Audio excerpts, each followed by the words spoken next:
They say obedience is a virtue. From the moment you're born, you're told to listen, to comply, to do as you're told. Don't speak unless spoken to. Sit down. Be quiet. Follow the rules.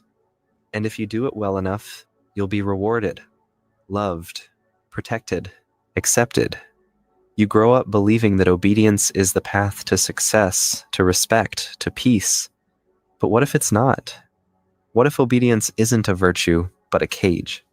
The truth is, most people don't even realize they've been trained to obey. Not just laws or rules, but ideas, beliefs, systems. They follow orders without question, even when those orders contradict everything they believe deep down.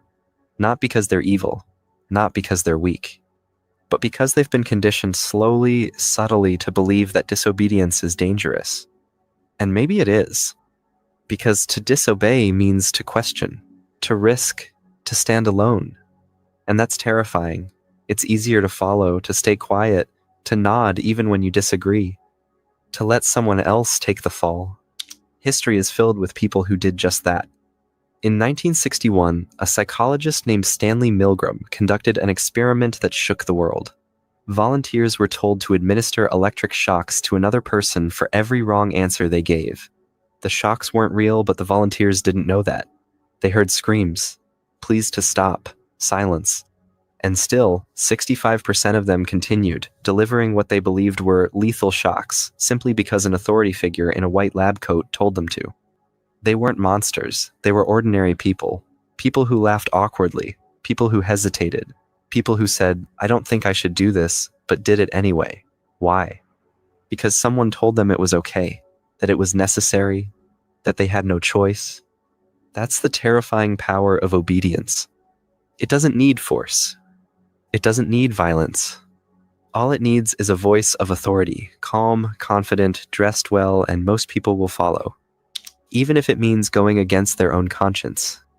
Even if it means hurting someone else. Even if it means becoming the villain in someone else's story. Because obedience is safety. And safety is seductive. You don't have to think. You don't have to decide. You just have to follow the script. Society rewards this. Schools reward it. Workplaces promote it. Even relationships often demand it. Be good. Be agreeable. Be predictable. But predictable people don't change the world. Predictable people don't question injustice. They don't speak out when something feels wrong. They wait. They hope someone else will say something. They go along with the group. And before they know it, they've become part of the machine they once feared. History doesn't just repeat itself. It relies on obedience to do so. Think of the soldiers in Nazi Germany who claimed they were just following orders. Think of the guards in Abu Ghraib. The employees at companies who ignore red flags because speaking out might cost them their job. The citizens who look away when the truth is too uncomfortable. Obedience is not just about following rules. It's about surrendering responsibility. It's about handing over your moral compass and saying, you decide for me. That's why corrupt systems love obedient people. Because they don't need to silence you, you silence yourself. You tell yourself it's not your place, that someone else knows better, that rocking the boat will only make things worse. You bite your tongue. You stay in line. You become exactly what they wanted, compliant, manageable, invisible. And you tell yourself it's noble, that you're keeping the peace, that you're being respectful, that you're doing the right thing. But deep down, something doesn't sit right. A voice you've tried to bury starts whispering again. This isn't okay. Why is no one saying anything? Why does this feel wrong? You ignore it. You scroll past it. You distract yourself. But it doesn't go away. Because the truth never does. And eventually you realize that the cost of obedience isn't just your voice. It's your soul. Every time you stay silent when you should speak, a piece of you withers. Every time you look away, your eyes dim. Every time you obey blindly, the world becomes a little darker, and so do you. The most dangerous part? You might not even notice. You might call it maturity, or professionalism, or common sense. You might convince yourself that obedience is wisdom, that speaking out is reckless, that silence is strength, until one day you wake up and realize you've become someone you don't even recognize. You've built a life on compliance, on fitting in, on following the path laid out for you, and you wonder why it feels empty, why nothing satisfies, why you feel like a guest in your own mind. It's because your life isn't yours. It was designed for you, approved by others, lived within limits you never chose. And the worst part? You helped build the walls, brick by brick, smile by smile, nod by nod. But not because you're weak, because you were trained. From childhood, from media, from culture. You were taught that good people follow the rules, that questioning is rebellion, that disobedience is dangerous. And maybe it is. But maybe that danger is the very thing you need. Because real change never comes from comfort. Real freedom doesn't come from obedience. It comes from questioning, from defying, from standing up when everyone else is sitting down. And that doesn't mean chaos. It doesn't mean destruction. It means taking responsibility. It means thinking for yourself. It means choosing conscience over compliance, truth over comfort, freedom over fear. You won't always get it right. You'll be scared. You'll be judged. But at least you'll be awake, alive, human. Because obedience may keep you safe, but it will never make you free. From childhood, you're taught that listening means learning, that sitting still means respect, and that the people in charge know what's best. You're rewarded for saying yes, for not interrupting, for following rules you didn't create and often don't understand. It begins with small things. Don't question your parents. Obey your teachers. Accept the grade, the punishment, the praise, because someone above you decided you deserved it. The earlier you accept that structure, the more praise you get. And so, by the time you grow older, you've mastered the art of fitting in. But something strange happens as you enter the adult world. You find yourself in rooms where no one is saying what they actually think. You watch coworkers agree with decisions that make no sense. You see entire communities adopt beliefs because they're popular, not because they're true. You feel it in yourself, too. That hesitation, that pause before speaking, that quiet voice reminding you to stay in line. Real evil often doesn't come wearing a villain's face. It comes dressed as normal people doing what they're told. People who don't want to cause harm, but also don't want to be the one who says no. People who trade their voice for comfort and their judgment for permission. We imagine that we'd never do what they did, that we'd resist, walk away, blow the whistle. But statistically, most of us wouldn't. We'd comply because we've been conditioned to. But here's where it gets even darker. Obedience doesn't just silence our actions. Over time, it begins to silence our thoughts. You start filtering what you believe through what's acceptable. You stop asking the questions that might make you look foolish. You learn to ignore your gut. You second-guess your instincts. And without realizing it, your inner compass begins to rust. You tell yourself you're being smart, careful, strategic, but really, you're being quiet. And in that quiet, a new kind of control takes root. It's not enforced by whips or guns or prison bars. It's enforced by culture, by approval, by the unspoken pressure to not rock the boat. And so you watch the world shape itself around obedience, not truth, not justice, not curiosity. Just the smooth, silent machinery of people doing what they're told. It shows up in the workplace, where managers enforce rules they don't believe in. In politics, where entire careers are built on saying what others want to hear. In families, where old traditions go unchallenged because no one wants to offend. It shows up in you when you let your fear of standing out outweigh your desire to speak honestly. When you scroll past something disturbing and do nothing. When you agree in public and disagree in private. The truth is, obedience feels safe, but it isn't. It just delays conflict, hides tension, pushes consequences down the road until they explode somewhere else. You might avoid discomfort today, but you build a habit of submission that becomes harder and harder to break. And by the time something truly matters, when your voice could make a difference, you've lost touch with how to use it. The danger of obedience isn't just that it enables bad leaders, it's that it disables good people. It dulls their instincts, drains their courage, rewires their minds until wrong feels normal and silence feels righteous. And that's exactly what systems built on control want. Not loud rebels, just quiet workers. Not free thinkers, just efficient performers. But history doesn't remember the obedient. It remembers the ones who risked their reputation, their safety, even their lives, not to be defiant for its own sake, but because truth demanded it. And that truth often starts with a whisper inside you, the question no one else is asking, the discomfort that won't go away, the urge to raise your hand when everyone else keeps theirs down. Disobedience isn't chaos, it's clarity. The clarity to see when the rules are broken, when the leader is wrong, when the culture is sick. It's not about being contrary, it's about being awake. And yes, it costs something. Maybe you lose friends, opportunities, approval. But what you gain is something obedience can never give: ownership of your mind. You stop needing permission to think.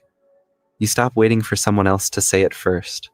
You stop living under the weight of everyone else's comfort. And slowly, the fear fades. Not all at once, but enough to move, enough to act, enough to say, this isn't right, and I won't pretend it is. Because that's how change begins. Not with permission, with conviction. And not with everyone, just with one. No one wakes up and says, today I'll betray myself. No one plans to follow someone they know is wrong. No one thinks, let me give my mind away. But somehow, it happens. Slowly, quietly. Not all at once, but piece by piece. And before you know it, you're living by someone else's rules, defending beliefs that aren't yours, becoming a background character in your own life. But why? Obedience isn't about fear of punishment anymore. It's about the comfort of being told what to do. It's the relief of having someone else think for you. We call it guidance, we call it leadership, but often it's control dressed in politeness. Take North Korea, for example, a nation where obedience is not just cultural, but ritual, where citizens cry on command when the supreme leader appears, where people memorize fabricated history as if it were sacred scripture, not because they're brainwashed by force, but because generation after generation was taught not to question. You don't need chains to imprison a person. You just need to make them doubt their own voice. But you don't have to look far. Look at the corporate world. Look at cults that start on Instagram. Look at the classrooms where kids are told to memorize, not to think. Look at the millions who believe what they're told because the person saying it wears a suit or stands behind a podium. This is how obedience survives. It doesn't need to be enforced violently, it only needs to be disguised beautifully. Because the system knows. Give people a uniform, a slogan, a mission, and they'll often obey without hesitation. They'll fight wars they don't understand. They'll cancel people they've never met. They'll support laws that punish their own future, and still believe they're doing the right thing. The truth is, obedience works best not when it's forced, but when it feels like your own choice. Look at Jonestown in 1978. Over 900 people drank poison Flavor Aid because they believed in a man who convinced them he spoke truth. Not with violence, not with threats, but with love, with unity, with the illusion of meaning. And that's what makes obedience dangerous. It rarely comes with warning signs. Most of the time, it looks like a movement. It sounds like belonging. It feels like peace, until it's too late. But maybe you're thinking, I'm not in a cult. I don't live under a dictatorship. This doesn't apply to me. Okay, but ask yourself this. Have you ever stayed silent to avoid conflict, even when something felt wrong? Have you ever gone along with the crowd, even when your gut screamed to walk away? Have you ever defended someone just because they were in charge? Obedience is not about big acts. It's about small surrenders that stack up. The moment you let your boss insult someone and laugh along. The moment you hear injustice and scroll past. The moment you feel uncomfortable but say nothing because it's not your place. These are the moments where obedience wins. Not because it's stronger, but because it's easier. And most people choose easy. Even in relationships. How many stay in toxic love because they were taught to obey the idea of loyalty over self-respect? How many follow influencers who don't care about them just because they're popular? How many never question their religion, their politics, their traditions, not because they believe, but because they're afraid of what happens if they stop? Obedience feeds on fear, and fear lives where self-trust dies. The terrifying part? The system rewards this. Obedience gets you likes. It gets you promotions. It gets you applause. Disobedience? That gets you exiled, misunderstood, mocked. And this is the ultimate test. Will you follow the path that's praised or the one that's true? Because one leads to applause. The other leads to freedom. A man in East Germany once told his daughter, "In this house, we don't talk about the wall." Why? Because talking meant questioning, and questioning meant punishment. That daughter grew up, moved to the West, and realized the wall was never just physical. It was mental. Most people live inside that mental wall their whole lives. But here's the twist. Every once in a while, someone sees the cracks. Someone feels the lie. Someone hears a voice inside louder than the voice outside. That's the beginning of disobedience. Not loud, not violent, just honest. It starts when you say, "I'm not sure I agree." It grows when you ask, "Why do we do it this way?" And it explodes when you choose to act differently, even when the world tells you not to. You don't need to burn flags. You don't need to start a riot. You don't need to be fearless. You just need to stop living on autopilot. The truth is, obedience will never ask for your power directly. It will ask for your silence, then your compliance, then your loyalty, until one day you realize you never gave it permission, but it took everything. That's why disobedience is sacred. Not because it makes you a rebel, but because it makes you human again. So next time you feel the pressure to conform, ask yourself, is this who I am or who I've been told to be? Because if you never stop to ask that, you'll live your whole life obeying someone else's script, and you'll call it fate. But the script is not set, and obedience is not your destiny. You get to choose. You always did. We think the danger is in corruption, in dictators, in propaganda, but the real danger, the one that's harder to see, is you. The version of you that doesn't ask, that doesn't challenge, that goes along quietly, that obeys, even when it hurts. Because obedience doesn't look dangerous when it's dressed up in comfort. It looks like fitting in, like being polite, like keeping the peace. It looks like scrolling past injustice because it's not your fight. It looks like agreeing with the loudest voice in the room just to feel safe. But comfort is how obedience wins. And silence is how corruption survives. If history has taught us anything, it's this evil rarely walks through the front door. It's invited in, slowly, with applause. It hides behind uniforms, behind traditions, behind, "That's just how it is." It doesn't need to be hidden when no one's willing to look. And it keeps winning not because it's smart, but because people refuse to ask hard questions. You want to know why the same leaders keep rising? Why the systems never really change? Why injustice feels permanent? It's not just about power. It's about obedience. Because once the majority believes that questioning is dangerous, that rebellion is disrespectful, and that thinking differently makes you a threat, then obedience becomes the new religion. And questioning? That becomes heresy. But you're still here, still listening, still awake. And that means something. It means you haven't given up your mind yet. It means the spell didn't work. It means you still have a choice, even if the world says otherwise. So no, you can't fix everything. You can't make billions suddenly stop obeying blindly. But you can start with you. You can stop living on autopilot. You can start seeing through the noise. You can choose clarity over comfort. You can choose resistance over routine.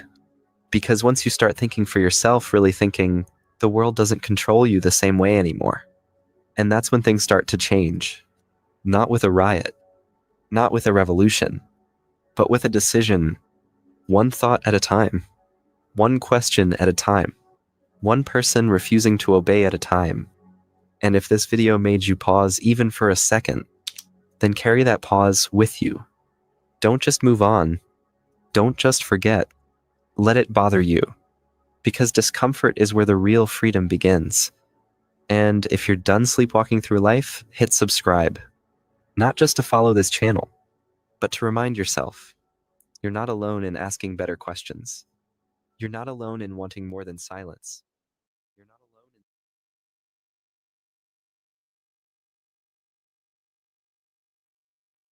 Are you crying? Are you crying? Are you crying? There's no crying. There's no crying in foosball. You fucking cried after 3 days in the fucking holding tank.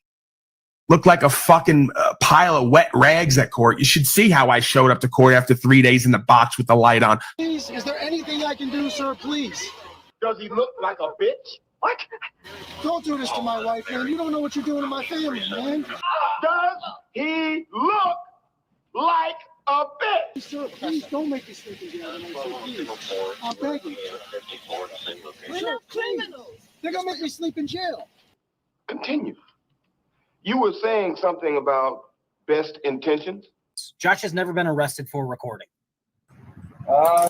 Okay, so that's him getting arrested, and then his friend here makes a phone call that I want to touch on.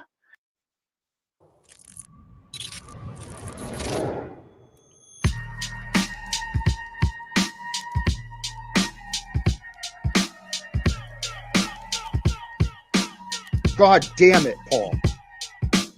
We get to do whatever the fuck we want to do. Whatever we say is the closest thing to God, because we're man or woman in its purest form. You are a servant. You're here to serve us. We created you, so we control. That's a maxim of equity. Man created government. Man sat down and drafted up a charter and made a contract. The people, conceptually, it's still the case. So man creates the corporation we know as government. That corporation only exists legitimately to serve the people. When it becomes destructive of its ends or its principles, it is to be ignored and is no longer legitimized. If you folks would just get your asses in gear and start civilly disobeying and documenting these people and putting them on record with the higher ups of the system while not complying. See, it's not this or that, it's this and that. I'll meet you in the middle. I'm saying spiritually, whether they notice or not, if they're in a corporate capacity, they're there to serve.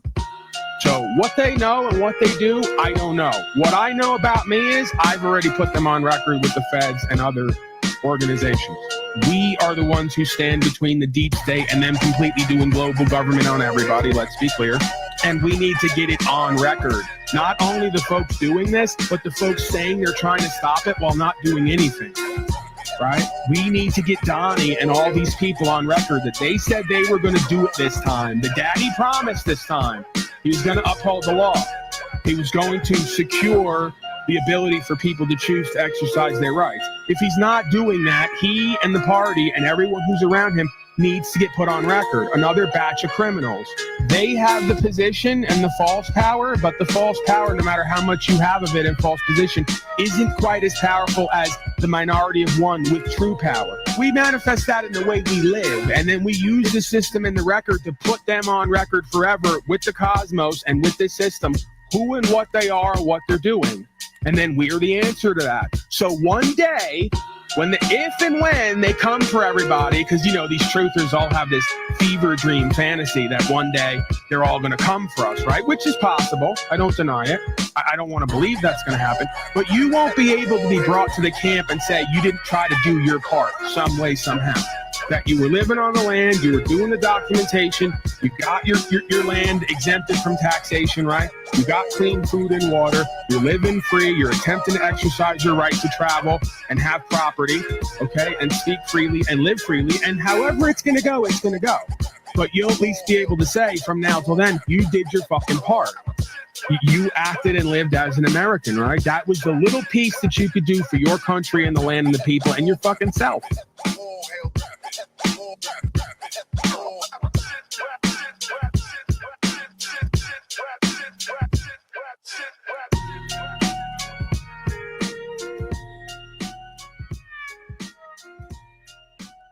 The white gorilla creature emerges from the mist. We got Cage in the back. I'm going to bring him out.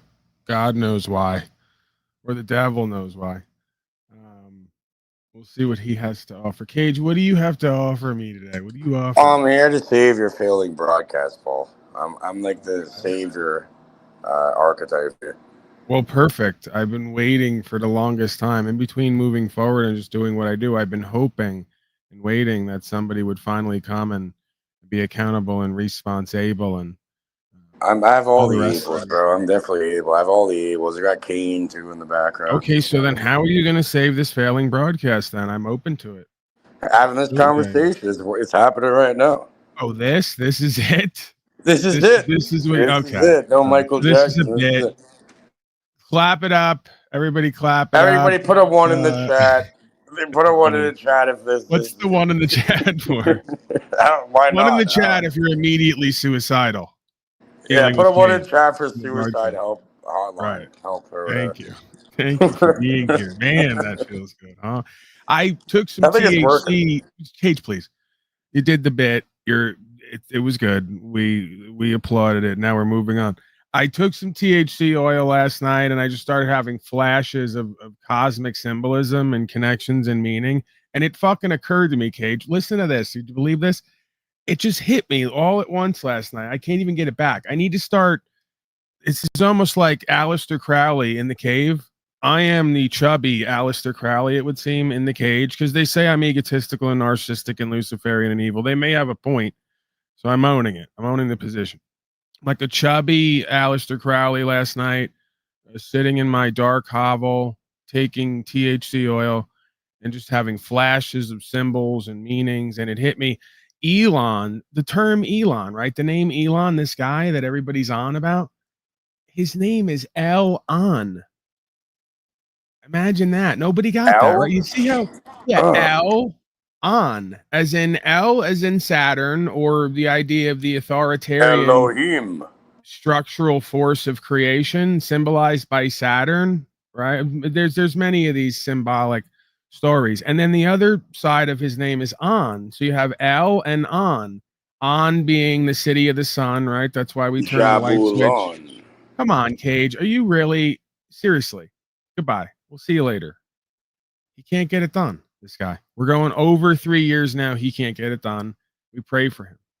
So yeah, we have El as in election, elite, you know the thing, right? Saturnian archetype. And then we have On, as in the city of the sun, like the light switch on. So more Saturn, sun symbolism, coincidentally, just in the name Elon right there. Will we have a reconciliation between the father and son archetype of Shaitan and the Christed sun itself, God's only sun that gives its light so we may live? More astrology, right? And of course, this goes back to Star Wars because there's Luke Skywalker, that would be code for the sun. And then we have Darth Vader, who's Luke Skywalker. There's Faja. It's Faja, as Goldmember once said. In Vedic astrology, the conjunction of the sun and Saturn is a significant event, often seen as a clash of opposing energies, which is another creational dynamic that goes on here, right? Reflective, seemingly opposing energies that if we look deeper and we get beyond our resistant point of self, we come to realize that these seemingly opposing dynamics are actually there to teach us something, it would seem, or potentially to help us create a balance of these seemingly opposing energetic dynamics. So, often seen as a clash of opposing energies despite their familiar relationship as father and son, this alignment can create challenges in various areas of life, including relationships, career, personal growth. There's something to this astrology stuff because as within, so without, as above, so below, everything here is holographic and reflective. So there's a good chance that these planets and these things we see outside of ourselves have a reflection on who and what we are at the deepest or most shallowest level of self, right? These are aspects of self, archetypes, if you will. The sun, this is interesting. Mr. Talcott, I don't think he would necessarily like this, but I've been contending this for a while, that this, and I've even misspoke at times. I've talked about killing off my lower self, which is essentially part of the spiritual bypass that goes on in these communities. This idea of killing off the ego, man, so we can live in pure love, and yet still we show desires and seeking behaviors and wants and all the rest of it, proving there's still ego there, and claiming that one has killed off their ego and lives in pure consciousness, awareness, and love is probably a misrepresentation for all of us And it probably is supposed to be that way, because one can't exist in this realm, in the physical realm of form and gravitational laws, right? Cosmic laws, and not have a form and function or some meaning, value, or purpose, some desire or will, whether it's God's will, your will, whatever lies in between. It would seem that it's impossible to exist here without having an ego. The question is, can we not kill it off, but can we direct that lower self toward a higher self balancing act, if you will? All right, a co-creation of a newer and better self, or set of circumstances, it would seem to me, right? So the answer is not necessarily killing off. See, these folks like to talk about we have no ego, then go and make statements like we killed our ego. Killing from a non-egotistical perspective, that doesn't make sense to me. So the ego is necessary here. The lower self is necessary as well. It points out what we could do and be and have better. And without it, we would be in even more of a pink cloud, spiritual bypassed denial and delusion, right? So that's what reality and the opposer, quote unquote, or the archetype of Saturn or Shaitan seems to do, is root us or ground us in a reality where results speak for themselves. So we can't just run around or float around claiming we have no ego, we're pure consciousness, we're all love, and then proceed to show and say all the antithesis of that dynamic in our folly and foolishness, right? As human beings, this is what we do. We're so egotistical at times that we will make claims like we've killed off our ego and are no longer egotistical and are pure expressions of whatever we think is the most savory or sweet, palatable representation of self, which, of course, in and of itself would be the purest form of ego you could possibly display. Ironically, interestingly enough. So yeah, the sun represents ego, vitality, self-confidence, while Saturn represents discipline, responsibility, and restrictions. You know, that's interesting. How many folks on these panels like to claim the light of Christ?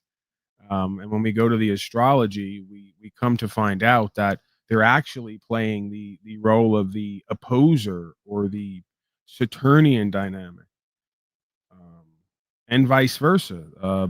You know, there are folks who, while claiming one dynamic, are being approached by the same dynamic and are recoiling from that dynamic because it's not what they believe that it should be. More ego, right? More toxified ego, you could say. So the sun represents ego, but it's healthy ego, right? Because the sun only exists to give away who or what it is, right? Its energy, its heat, its light, its brightness. Its whole purpose in existence and why it's glorified is because it only exists to give away who and what it is, to brighten up the place and to provide a co-creative aspect to life and living with its vitality, right? And its self-confidence, because the sun, it doesn't doubt itself. It just shows up and does what it does. It believes in itself on some level. Or maybe it's just completely neutral. It just does what it's formed to do. But yes, it has a confident, honor able, trustworthy presence about it, right? Saturn, of course, and again, what's interesting about this is at times these things are either interchangeable to a certain extent or complementary, it would seem. So if not interchangeable at certain points, complementary, such as life and people, places, and things, it would seem. Because I could argue it says here, you know, or it reads here. Okay, no, I misread that. Cage, you're coming in and out. You're coming in and out like this. You're flashing, and it's bothering me.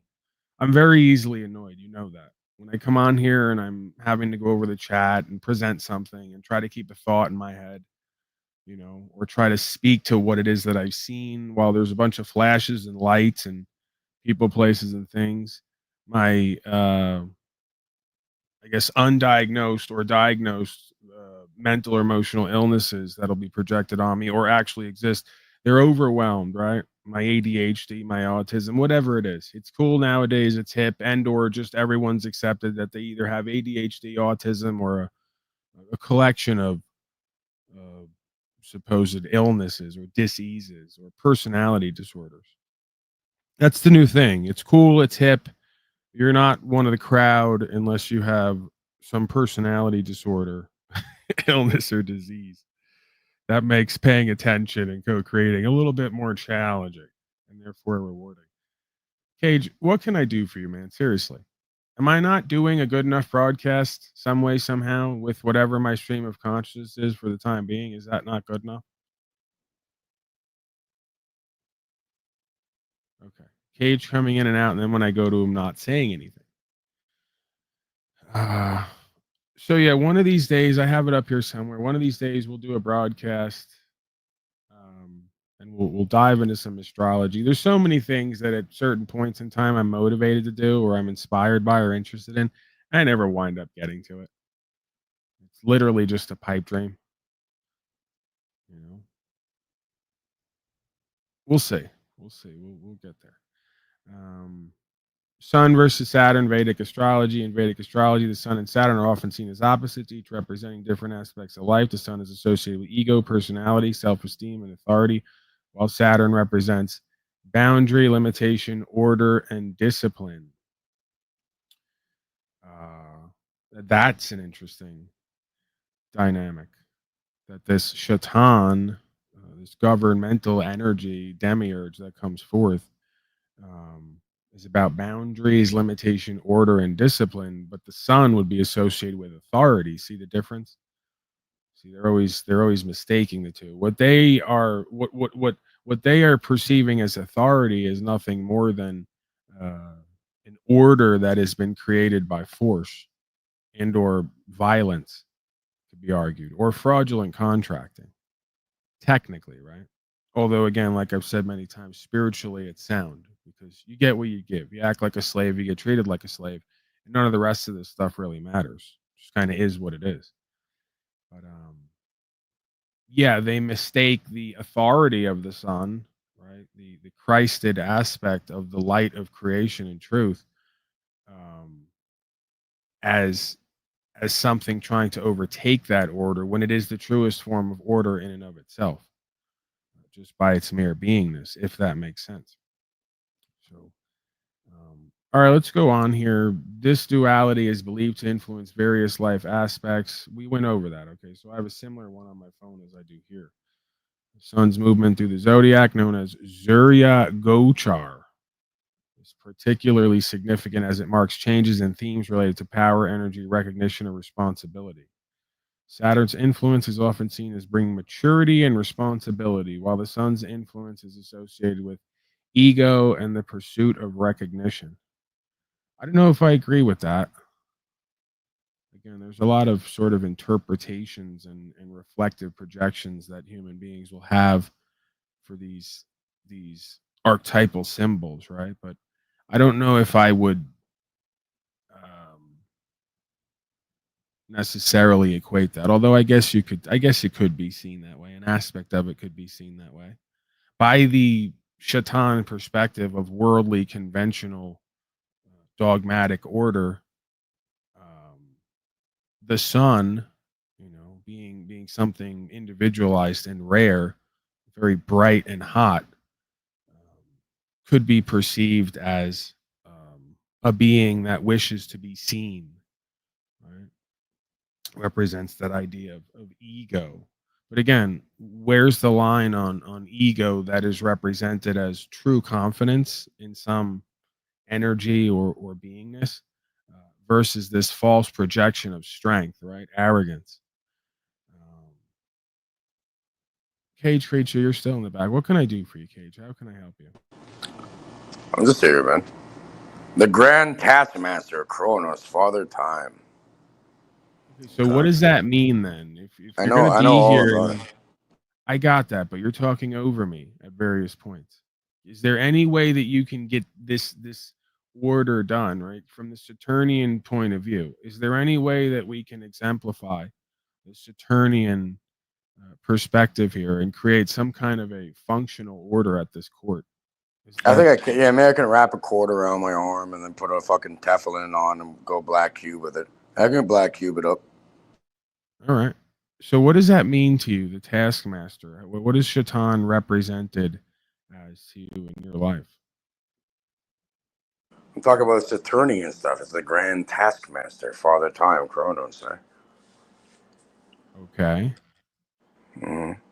So creating or allowing a form or an order out of the formless and seemingly chaotic or boundless, creating boundaries for the boundless, the spirit and the flesh. Ordo ab ko. All right. Cage is now using buzzwords. He's trying to see It's a Latin. esoteric It's and Ordo. mysterious. All right, just hang out in the back, Cage. I'll come get you if I need you. Questions, comments, concerns. YouTube user is here. That's good to see. And they're hailing Satan. Why not? Why not? Again, I had a long non-versation back and forth with Axes Ratblood, who was channeling Satan himself the other night. I don't know where it went. Tariq has it. He deleted it. But Satan himself, channeled through Mr. Axes Ratblood, was rather insightful and reflective, literally reflective. Very sort of concise and coherent in its own way. Very revealing. I actually would like to bring something of that here, if possible. I don't know what the spiritual implications of that are. I don't know how much I should be concerned with that or put off by that. And that may be the deceiver within me. But yeah, I'm rather tickled by that idea and that presentment. Axes Radblood channeling Satan and speaking about Paul Enslaved and the other folks who he or it has witnessed. But there is a form, as far as I'm concerned. As much as we ironically demonize the demon, or the daemon, right? The darker aspects of self, the tester and the challenger, the dark side of the force, who on some level, through its mysterious ways and opposing chaos, opposition, if we let it be, much like anything in life, is our greatest teacher and tester. There's no denying it. So there is one aspect of this where we can see it for what it seems to be: the opposer, the accuser, the prosecutor, the persecutor. But again, a wise man can learn from anyone or anything, especially a fool, especially the evil one, especially the evil one within, right? Because again, as within, so without, as above, so below. Pretty much all things that we experience here or witness here reflect an aspect of self, it would seem to me. That's something that I've become aware of at some point. You sound like a moron high on oxy. That's you. Typically, someone who's not keeping themselves around low lives and losers and failures don't refer to oxycodone at all, let alone refer to it as oxy. So, yeah, that gives you away right there, right off the bat. If you were an addict or surrounded by addicts, you wouldn't know about oxycodone and you wouldn't call it oxy. Gotcha. You would be projecting that onto me. Although you might have tapped into something there. I do have a history with opioids, but it's been we're going on 10 years now. I usually say 8 years. I have this number in my head that I repeat, and then I forget that time goes by, even though it's all one moment. The illusion or the experience of time has progressed. So we're now on 10 years, clean from all pills and powders that once plagued me. Ask about that. Ask Paul Enslaved about his addiction. He may have a good word for you. You may need it. You never know. All right. Instead of coming in here and projecting, get what you need from this place. I know a person that talked to the devil. Barry, so full of wisdom. Yada, yada.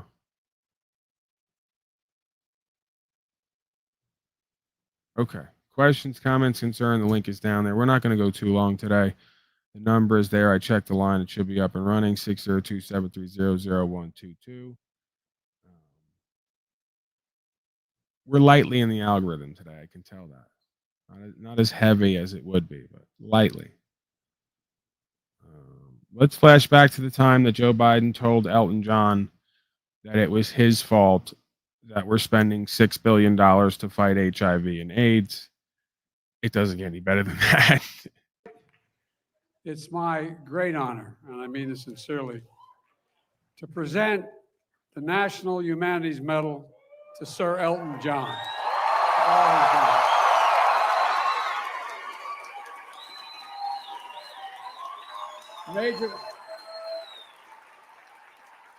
Major Yang, please read the citation.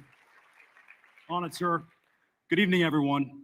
The President of the United States awards this National Humanities Medal to Sir Elton John for moving our souls with his powerful voice and one of the defining songbooks of all time. An enduring icon and advocate with absolute courage, who found purpose to challenge convention, shatter stigma, and advance the simple truth that everyone deserves to be treated with dignity and respect.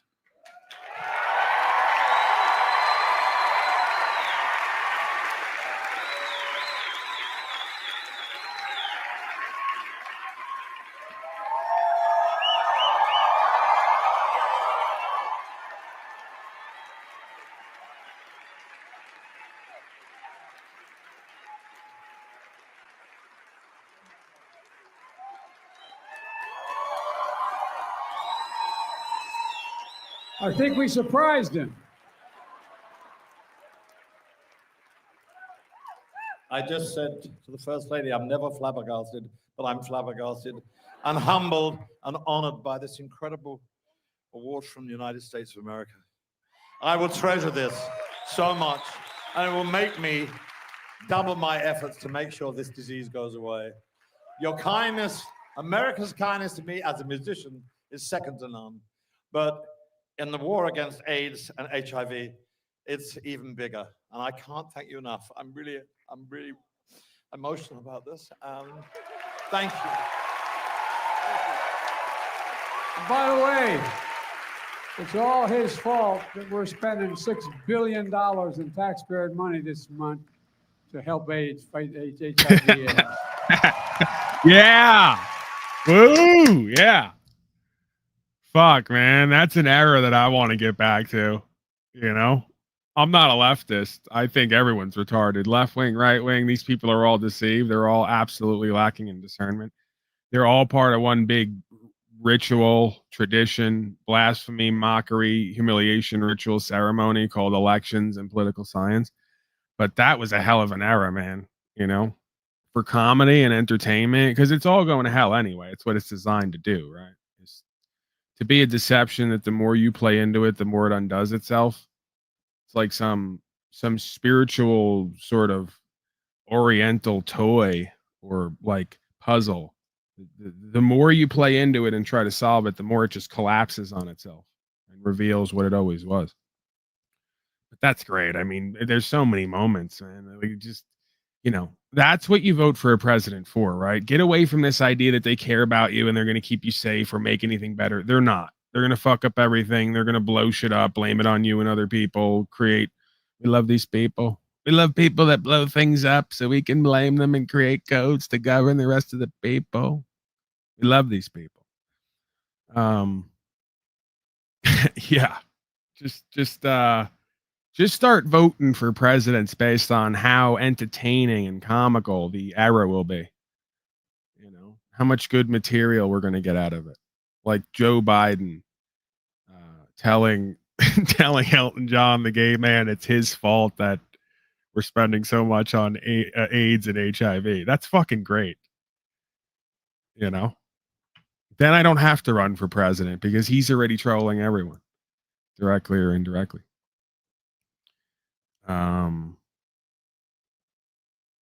Okay, let me throw up my banner. Let's see if we can they caught on to me quick. We had a week there of like doing 10, 20, 30, 50, 100,000 views, 300 subscribers a day. We had about a week there where I broke in, and then they caught on to me.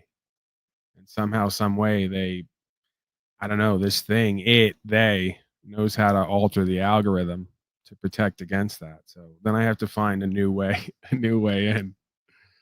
But we'll try it out. Donald Trump ruined America. Call in now.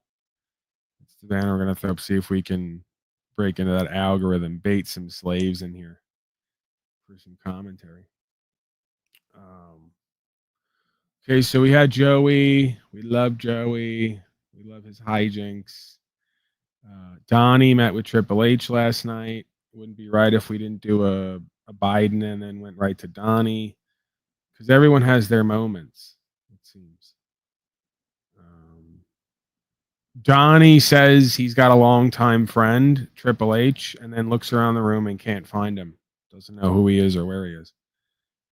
And again, more proof that everybody's bullshitting everybody constantly, and that's what makes this society, this legal society, United States Corporation, move forward. Oh, and by the way, right there was a perfect example of what today's thumbnail. It always works out that way, synchronistically. You can't run from self without running into self. You can't run from truth without running into the lie.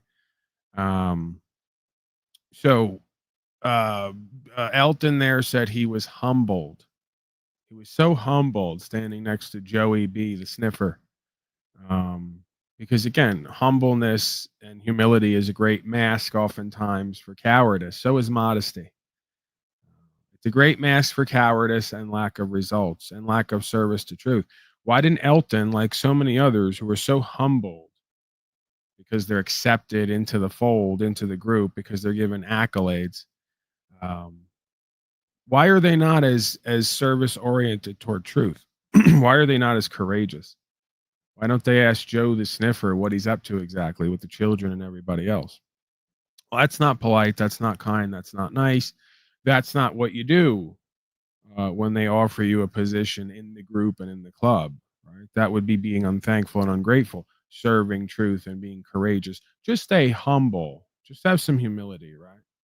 Just submit, cooperate, comply, dim your light, silence your inner voice. Isn't that the theme that goes on here all day, every day? That's what's rewarded, though, right? Okay, Donnie, Triple H, good friends. He doesn't know him, can't find him in the room. And then I guess they all kind of giggle, and then someone points to him, and then Donnie figures it out. You're going to take. And he's another one who's been my friend for a long time. He's really an amazing athlete. Triple H. There he is. Oh, that's still very strong. He's a strong guy. And it's great to have you. And you felt very strongly about this, about the council. 100%. Yep. Well, it's a great honor to have you. Offensive lineman, NFL, very respected, very smart. It was very quick there. But obvious that Triple H is not Donnie's friend for a long time. That's more political science garbage where anytime you host somebody, you got to say, great guy, great friend, longtime friend. You know, it's like a rap that they do, right? Like a salesman rap. It's all bullshit. It's all nonsense. Everybody's bullshitting everybody. 56 viewers after being on for 50 minutes is much more than I would suspect. No. We, again, go back. There's recordings of everything. There was about 2-3 weeks ago, there was about a week there where it was clear what my broadcast would look like if we were given access to the browse features, notifications, the feeds, and all the rest of it. It's the first 20 to 30 minutes. We're up to 100, 150, couple hundred, and then up to 500 to 700 to 1,000 after that. So, again, it just is what it is. I'm not going to cry and complain about it. I already have brought it up many times, and I'm sure the audience is over it. I don't necessarily blame them. It is, of course, an ongoing source of frustration for me if I let it be. I try to transcend that and transmute that to a source of inspiration for me. Because obviously they wouldn't interfere with me and my momentum if they didn't think that there was something there on some level, right? So we know this stuff exists. There's whole message boards about it. It's obvious, especially if you look at the charts or you have breakthrough moments where you see what it would be if it wasn't tampered with, right? So again, this is just another test and challenge for me. I seem to know what the universe is doing on one level. There's multiple levels to it. On one level, it wants me to sue Google and YouTube so that I can get the facts on record and potentially get remedy, and then potentially give that away to everybody else, because that's what happens when you open yourself up to God and the universe and you ask to do service. It doesn't play, and then it starts to put tests and challenges in your way to get you to solve those problems so you can bear witness and testimony not only to the grace of God, but to the ordaining of an idea whose time has come for the God of creation, if you will, as an experience. So I seem to know that. Not only is it protecting me for what would probably happen even more that they've accused me of, if I was to get more time, energy, attention, resources, and accolades, right? It's protecting me from that. But it's also giving me the test and challenge. Hey, Paulie boy, if you want your broadcast to be organically what it would be and have that time, energy, and attention, those resources, that connectivity, that alignment, well, then you're going to have to do what you say that you do and what you're about. You're going to have to get these people on record and create a remedy at court with the legal, lawful understanding and give it away to everybody else, because I'm sure I'm not the only one. There's probably a whole bunch of other channels who don't have even a regular core group of folks who look for them and search for them, who are not going to be allowed access to the algorithm, the browse features, the notifications, because they're not towing the line, right? Because they're not doing what they're supposed to do and expected of them at this time, right?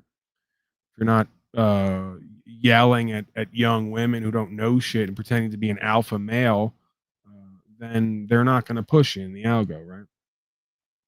If you're not going to gossip and drama and talk hip hop thug gangster culture that's destroying communities and all the rest of it, they're not going to push you. They're not going to promote you. It's just the way that it goes. Okay. Questions, comments, concerns, we'll go over it. Someone asked something before, and I just remembered. Let me get back to that.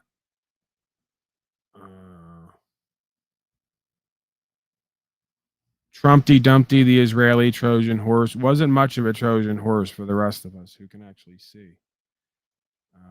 I think it's great for what you offer. I didn't ask you. You have no idea what I offer. If you haven't been here before, you've been here for 50 minutes. And the last 50 minutes, it's hardly the all in all of what I offer, so to speak. So you can't even make that determination and that judgment if I am getting what I deserve. The word is deserve, meaning of service, because you don't even know what I do primarily as my main modality of service. Because most of that doesn't go on here, interestingly and ironically enough. So yeah, I would argue with that, and maybe that's my pride and ego, and God has a different idea, in which case it's going to be what it's meant to be, so I have to surrender to that. But I don't agree with you when it comes to what I understand about legal and lawful and what the implications are from my own firsthand experience, and literally being part of potentially walking a whole generation out of legalism and slavery through policy, statute, and code, should garner more than 79 views. Okay? Should, in a perfect world. But we know that we're in a, and I'm using quotes here from what others say, hell realm populated by a majority of folks who seek death, destruction, darkness, chaos, and lack of alignment with what's true and correct. That's what water seeks its own level in this realm, majority wise, right? And of course, with that said, there's an interference, an artificial, manufactured, and spiritual interference on that transmission on the other side for the minority who do get inspired or resonate with that source of truth, co-creation. So I don't agree with you based on the inherent hierarchical power and value systems, or even power and value systems in and of the world. Folks being able to be arrested, go to court, get dismissals, uphold the law, exercise rights, should be the top viewing person and material on every live viewing list, if you ask me. But again, maybe you're not. Maybe we're not. And in a way, we aren't.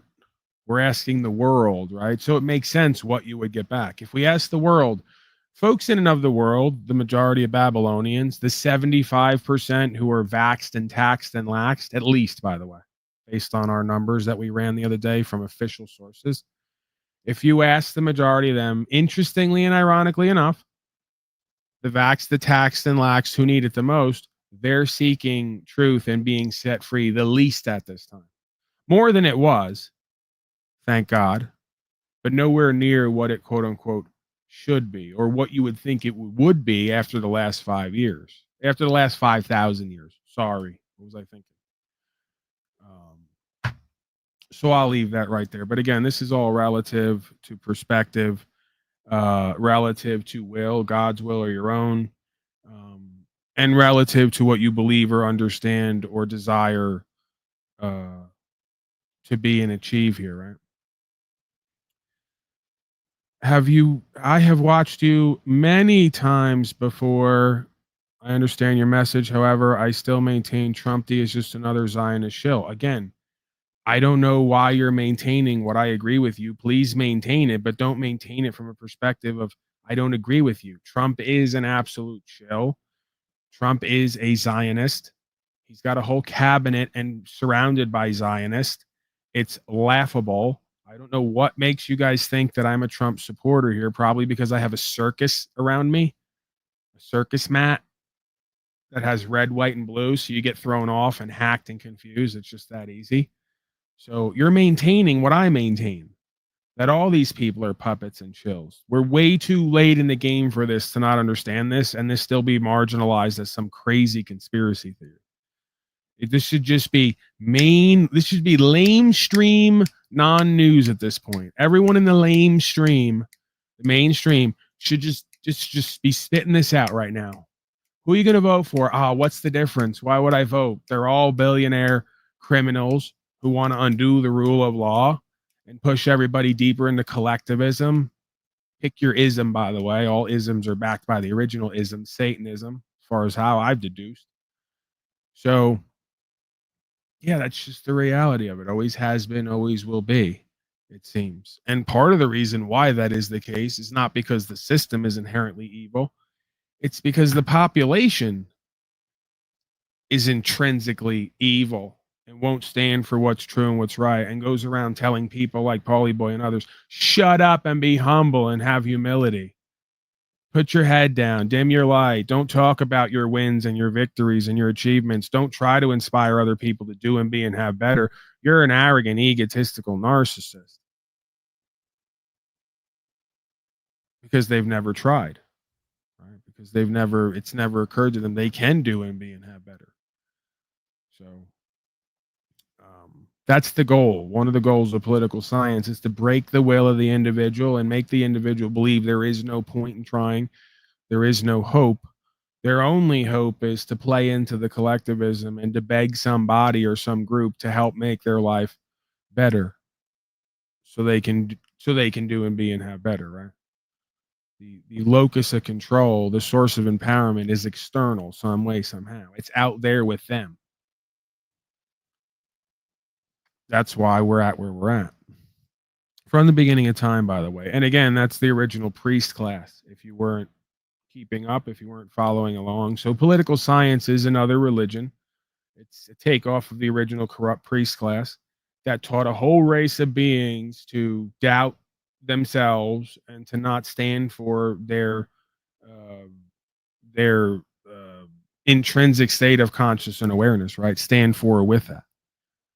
And it's worked by and large because the God out there, the politician out there, the priest class out there, the scientific monolith out there is going to save you.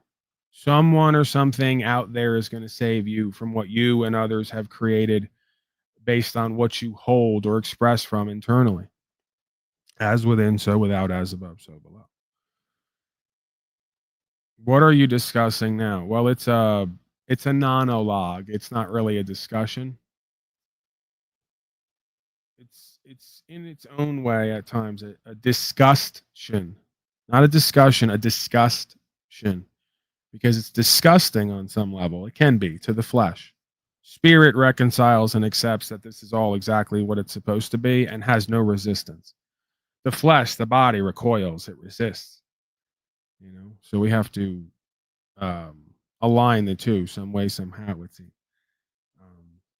But it's a monologue, as I've coined the term, a non-discussion monologue, if you will, stream of consciousness about the state of the human condition, what it always has been, what it always will be, based on a certain standard of cause and effect, and what it potentially could be based on the same standard of cause and effect, just to kind of boil it down. In essence, I'm agreeing with you 100%, or we're in alignment, and what fun is that, right? Am I right? This is YouTube. You're supposed to fight and argue with me, project onto me. Funny, there we go. This is what we come here for. Funny, this dumbass is talking about cowardice. Bitch is the biggest pussy. Well, thank you, Mike, for being here. I will now offer you a link. You will decline because you just projected onto me. I've shown over and over again that I'm capable and have the capacity for true courage.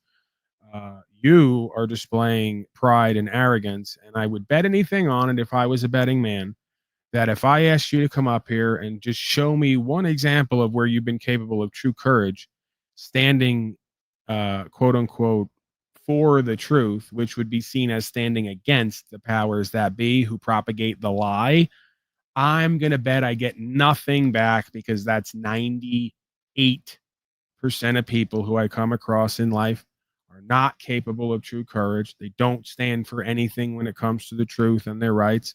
They definitely won't stand against the powers that be because they're too damn scared that something's going to be done to them or their pretty and nice things. Okay, so please don't project onto me, because that's not me. The record is clear, and there's going to be more added to the record very shortly, I suspect. If I continue to feel better and heal up from my health tests and challenges and my pain lessens physically, and I'm able to get back to a more strengthened and solid foundational position within inside of myself, I'm going to be doing more for the cause, right? So, because it's got to be that way. It's in my blood. It's in my bones. It's not going nowhere. I can't ignore it. I can't put it to the side, and I can't go on with my life living in a peaceful, prosperous manner without feeling like I'm neglecting a bigger and more fulfilling and exciting. It's exciting to me. This is what they don't get, right? They just won't accept. They don't listen to at least half of what I say when it's convenient for them. They'll take the other half of what I say and use it against me, but they check out on the other half when I've already told you folks, right? I am an addict in its purest form. That can be a negative thing or a potentially positive thing. The word addiction means toward the word. Addiction, toward the word. So there's a negative component to these ideas. There's usually a positive component. I want to believe I'm on the right side of history and that I'm channeling my addictive beingness toward the word and toward truth. So yes, I'm addicted. A lot of the cowards out there who have channels, who they feature me, they laugh and giggle at me. They go, Paulie got arrested again. As if that's like a knock on me. They don't understand that I have an addiction. I have a compulsion, an impulse to move into this thing, knowing on some level what's going to happen to me or what could potentially happen to me. And I've been surprised this whole time that it hasn't. So God has surprised me. The universe has surprised me. The courts and the system has surprised me. Because yes, that's part of what makes me feel alive. The closer I am to death and destruction, the more alive I feel. See, that's the difference between somebody who's an activist, who's active and alive, versus the coward at heart who's never touched that space. So part of empowerment inspiration here is facing your own death and your own imprisonment, going past it in trust, equity, and faith to do what's true and what's right and surrender the rest. And oh boy, there's no feeling of being alive like that. Drugs don't come anywhere near it. I'll tell you right now. So I'm never going to stop because at my core, I always have and probably always will have this fatal attraction toward being close to imprisonment and death because it makes me feel alive. And what better of a countenance or a neurology could one have than to do this greater work of rights, freedom, principles, spiritual faith? Because every time that they're about to or do arrest me, I'm right in my element. I'm right in the zone. I'm high on life while I'm fulfilling my meaning and purpose, while I'm creating content, while I'm monetizing my own enslavement, because I have no official contracts here and no binding, and I'm not doing any commercial activity. Nothing I do is with any guarantee of payment. That's part of my addiction as well. Paulie boy, are you going to get up again and do what everyone else is scared to do that may result in you being harmed and have no guarantees about what you're going to get? Absolutely, because that's part of the high. It wouldn't be as much high there if you knew every time what you were going to get. It gets boring. See, I really am just one of those. I really am just that crazy and that addictive. If you want to say that, if you want to call it that. I think we need a little bit more of that in life. Huh? We need a little bit more abandonment of this promise of safety in order to pursue what lives within us and outside of us, to find out, is this really true and correct? Is this the limit for who and what we are and what we can do and be and achieve? Is there more available, right? In which cases is less more. See, this is an actual full life lived. You can't actually know or even have the experience to come to know unless you push these boundaries, unless you're willing to test and challenge yourself and go beyond conventional normalities. There's no better time to do that as far as I'm concerned. The way the economy is, the world wars, the trade wars, the currency wars, the poison in the food and the water and the air, the lockdowns, and all the rest of it. There's no better time to stand up and step out and try something new, because what the fuck do you have to lose? We see what the alternative perspective gets us.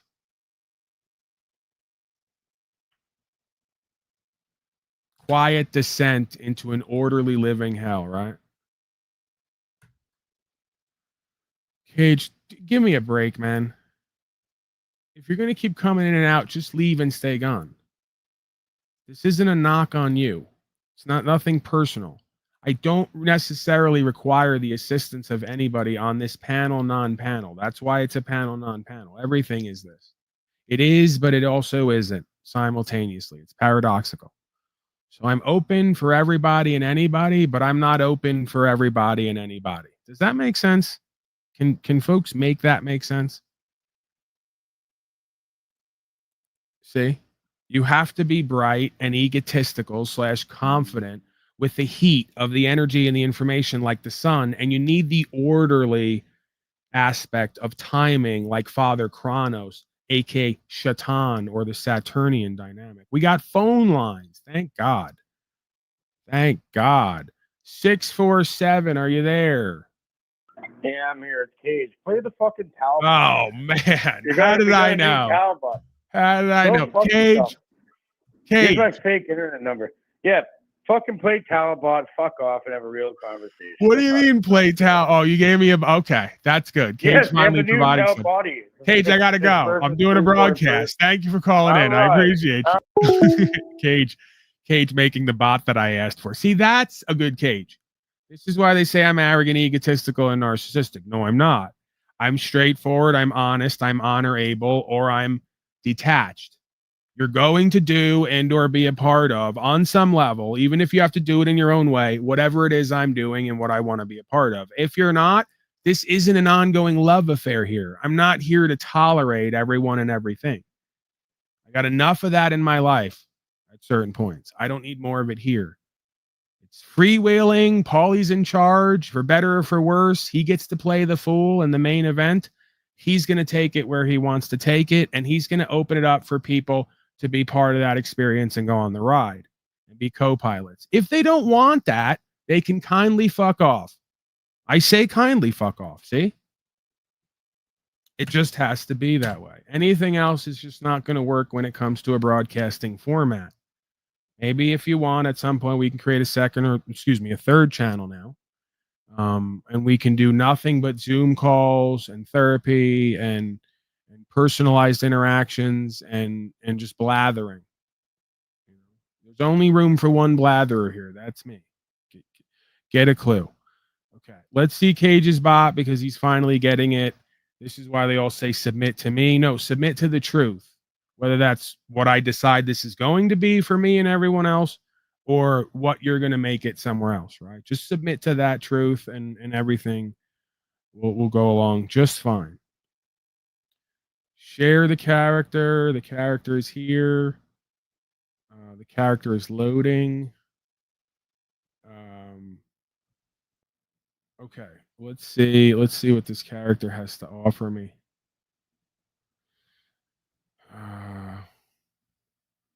Cage, it's not working. I'm calling a one. Can you rename it? I don't want to promote anyone here, directly or indirectly. Those days are over. Folks are going to have a tough road to hoe when it comes to getting back in my good graces for promotion. I mean, it could happen like that. Let's be clear. Beyond this veneer, I am a softy at heart, and I just let people use me and abuse me indefinitely, it seems. This is kind of a veneer on some level. There is an aspect of this which is authentic to me. But is it really? I always let everyone back. I let them do and say whatever they want. I move on. But yeah, I'm pretty much holding to that. When it comes to names and brands and all the rest of it, I really don't want to promote here anymore, even if I wind up showing up other places. You're lucky you get that. You get God of all media and the love of God of all media and the modesty of God of all media and the humbleness of God of all media and the conversation, the numbers, and everything else that comes with the magic that is me.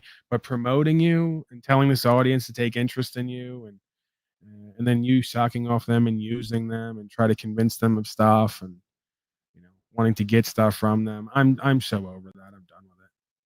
That's on them. Let the audience go wherever they want to go. Figure out where they want to be. I'm not giving them any ideas because I love them. I love these people. I love this audience, and they can't be trusted to make their own decisions. Let's be clear. Okay, that's why democracy is running rampant because these people, many of them, not the Unslavians, right, but the majority of folks who come here who are like democratically oriented, they can't be trusted to make their own decisions, and I'm not going to influence them by telling them about people, places, and things. They go over there, they get confused, they get lost, they have a drink, they start eating. Next thing you know, they're part of a movement, part of a group. They're repeating some nonsense that some leader has them repeating. It's embarrassing for everybody. And then I got to bump into them and go, "Oh, hey, you're here. You're doing this. This is what you're doing. How's the family? How's the job at the office? What's the deal?" It gets weird, right? All right, Dada Assange. No, you're Snafu Assange. It's not me. You're the Assange. No. We're gonna have to have a little powwow, Daddy, because you got me thinking. You got me thinking. What you said was real disturbing yesterday, and it made me go, okay. I see your cupcake optics, but I also see the inauthenticity when we come to Jack Talcott.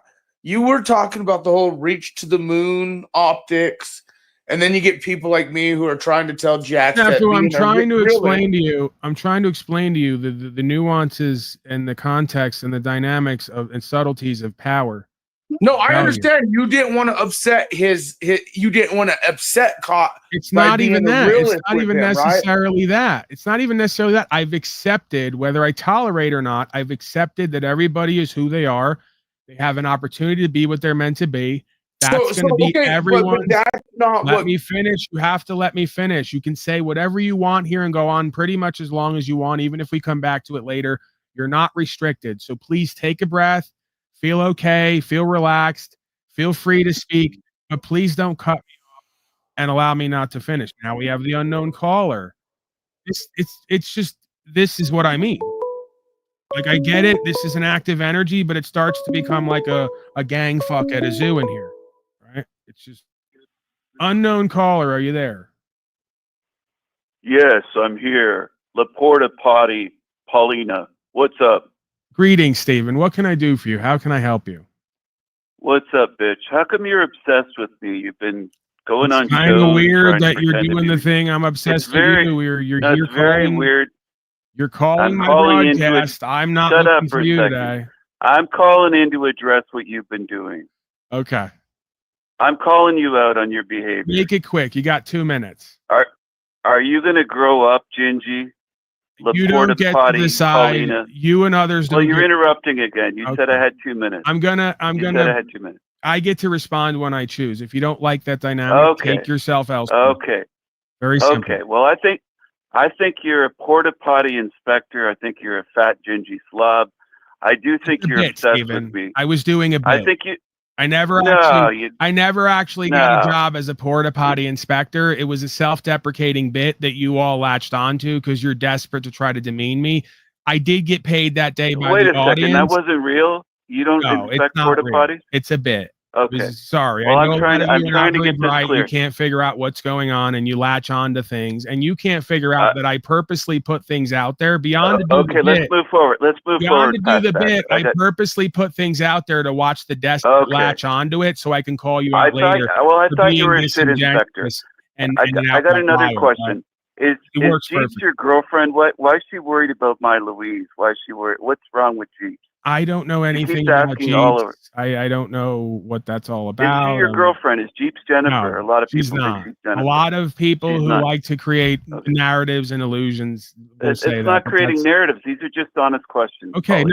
no, I've answered that Honest many questions. times already. Jeeps in the chat is not Jennifer. Anything else? I haven't been around. I'm new to your channel. I know. I'm fairly new I know. still. I don't tune in that often. This is cute, Stephen, who's aloof and doesn't It's know not and is cute. just It's asking not questions. cute. These I are got it. honest questions. Okay, so this is anything else? investigative journalism. I got it. I'm here Why for did- it. I'm yeah. answering. No, I got some more questions. Why does Snafu call you Dada or Daddy? What Because is it that triggers all the rest of you emasculated, effeminate It doesn't males. trigger me. If you're going to keep talking over me, we can't have the Go ahead. back Go and ahead, forth. sir. Go ahead. So I have elected to become the king of cringe among other self appointed titles. I enjoy cringe for certain reasons at times. I understand the daddy thing is cringe. That's why I push it It and is. promote it. And I know that But it's why does he do subconscious. that? You're talking over me again. I know that it Okay, go ahead, subconsciously triggers a bunch of effeminate beta males who are powerless to make their own decisions in their No, life no, no. and have their Not triggered at all. property and their rights run by the state, right? So I know it No, triggers no. them That's because way they've off. never. Way off track. If you got Deflection. one more chance to not talk over me, I'm going to finish my rap for the audience's benefit, if nothing else, and because I Okay, want go to. ahead, sir. Go ahead. We're gonna depart here. That's just the format. That's the format We're I've cooking. chosen. Go ahead, sir. Go ahead. I'm okay with that if you just let me finish, whether you like it or not, right? That's the thing here. So you're struggling for power on my broadcast because you don't have much in your own life. You're proving what I'm saying to be true right now. Right? If you had power in your own life to live free and courageously and had results, you wouldn't be clinging to this false power of lies and deception and power games online, the phone with me. Right now. See, the fake laughter doesn't do it any doesn't make any change to it It's either. real right? This is laughter, old. sir. It's real laughter. It's not real laughter. We've dealt with many of you beta males who are effeminate, who are disempowered. We know the gambits. It's always the same power games and deflections. It doesn't wash. I'm as free as a And bird. you I'm as leave free as here a with bird. your character and go back to who and what you are. The dark circled eyed, pale, You gonna let me skin, respond? Or are lack you just of gonna vitality ramble on? and virility I'm as free and as a bird, empowerment Paulie. goes through. I'm independently wealthy. We're I'm not as free as a interested in how bird. much paper you Yeah. say you have, It's okay. even It's if not you. just paper. We're not It's not just interested in how paper. much. Okay. It's Final land, words it's real from estate, you. it's Final real words. I'm valuable going to let stuff. you go. This is Okay, a Paul. Well, it was broadcast good. unlike yours, where people are watching and listening. We have more Paul, than 10 or 15 Paul, we viewers. love you as much as you're Thank bitter you. and I didn't ask disparaging. for you and many We others. do love you. That's We the love you, thing. dude. That's the thing a lot of folks are not getting. They try to set me up to be something I'm not because I didn't ask, nor do I want their love, but they won't stop giving it, right? Because it's passive aggressive. You guys don't even love yourselves, love the truth, love your rights, love the people, love your land. You don't. Because if you did, you'd live like I do. And you don't. So I don't believe you. What I do believe based on who you are and what you do is you hate yourself. You hate God. You hate the truth. You hate your rights.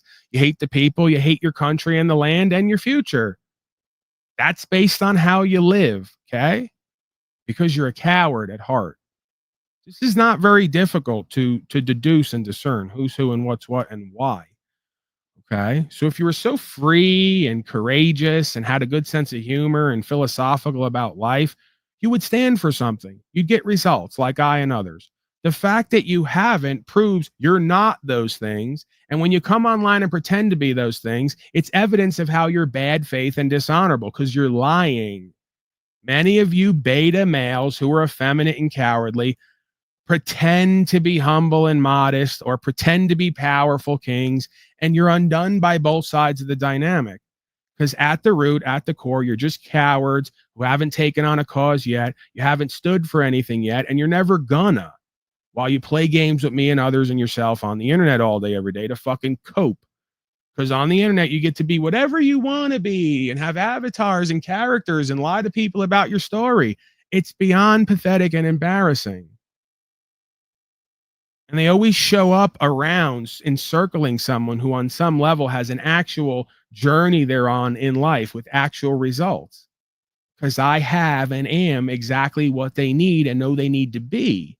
And instead of them doing fellowship with me to work on that and co-create, they're too busy opposing me and trying to demean me and devalue me and deceive other people that I am something different than what I am or what I do. Beyond pathetic and embarrassing, and they don't take a break. There's never a day off for these people. God bless them, or the devil bless them. Imagine if they took all this time, energy, attention, and worked on not being such pathetic, weak, cowardly loser failures everywhere in their life. Imagine how much would get done and how much we wouldn't have to argue here anymore about slavery and genocide. Your thoughts, Snafu, Snaps, Creature? I think data was over target. That's why you're data. Sometimes I find it funny they don't understand. Of course, it triggers them when I call Paul enslaved daddy. These fucking dumb fucks. All right, like as if if we were hanging out together somewhere, I'm gonna sit there and need you to call me daddy or something, right? Like I'm embarrassed by it as well. I think it's cringy as well. I just go with it because I watch how everyone reacts and responds. Right, right, and that's what's so funny is they wonder why I call them cupcakes. It's like, you motherfuckers are too stupid to even understand. You already call me all this shit and say, oh, you do this to fucking pull this and you're such a fucking no shit. And then they're so triggered, even they have to ask the question. But what's funny I'm is so that triggered, I wonder why he triggers me calling you daddy. what's funny is, and to me, it's really representative of the subconscious disrespect of true authority that we all hold here, because I'm number one for that, and I've had to check myself in that. But there is some truth to this idea of daddy consciousness in the sense of the truest authority of God comes down to the dimensions reflected as a man of courage, standing for what's true and what's right. So when you show up as that and you point out that that's what their daddy was supposed to do, they fucking fight it and recoil from it and reject it, because at its core, they know it's true and they know it's what they need, and they don't want to take it from God, from Paul enslaved, from anyone or anything. But what they will take is the demonic, deceptive inversion that they're nothing, they're nobody, they're powerless. This is where my question for you, and if you could allow me to finish it, then you could because this is where, okay, I understand, because you do the same thing with me, the same thing with Cage, differently. You do it with everyone differently. So I get the Jack Talcott thing, the cupcake, my question is there a line of delusion? For instance, you guys give me shit all the time about some of the things I say. You think that are delusion. You still tell me how you feel. But if I get all butthurt and get all whatever, and I was in a position of Jack, which I'm not, but that's where the cupcake optics come in, is that I don't know if it was authentic to say, yeah, Jack, we know 99.9% your thinking is not going to happen. But when you were kind of saying, but hey, that miracles happen, and then you go on this whole spiel about miracles and shit, don't you feel you were being inauthentic, pushing his delusion? No, because I'm not as simply, as much as I purport to be a simple man, there is complexity there, you know, beyond the simplification. So I'm a complex being. There are different aspects to me. This is why most people can't get along with me, and they think that I'm duplicitous. Because on one hand, I can play God just like you and use my discernment or judgment based on probability to determine that most likely certain things will or won't happen. But as soon as I make that the all of my beingness and existence, I'm now stepping in for God, and I'm ignoring the 1% of improbability that has been known to come along some way, somehow, and fuck everybody's mind and heart up. It can happen. It has happened. Okay, So when you have grandiose delusions, okay, so to speak. Qualify that. I have folks who tell me from the beginning of this, Qualify including my that. let me finish. I have folks here like my father and others who are supposed to love me and be closest to me and support me, who told me from the beginning, you are delusional and in denial if you think you're going to win with the courts, if you think you're not going to have to follow code, if you think the people are going to give you value for not selling them something. You're delusional in denial. I've done it all and more. I can't explain how this all works. I don't have to. It is by keeping the faith and doing what I'm formed to do that improbable and somewhat miraculous things have happened. So I accept that and bear witness and testimony for that. I'm not going to deny that or project that I'm special and that can't work in anybody else's life. No, that's hypocrisy. Daddy, your phone's ringing. Dada, your phone's I understand that. 520. Daddy, your phone's ringing. Okay, relax. Relax. The only broadcast that calls you back. Yeah, I thought that was funny too. I was like, oh shit, dude, they'd probably not want to call a show after that.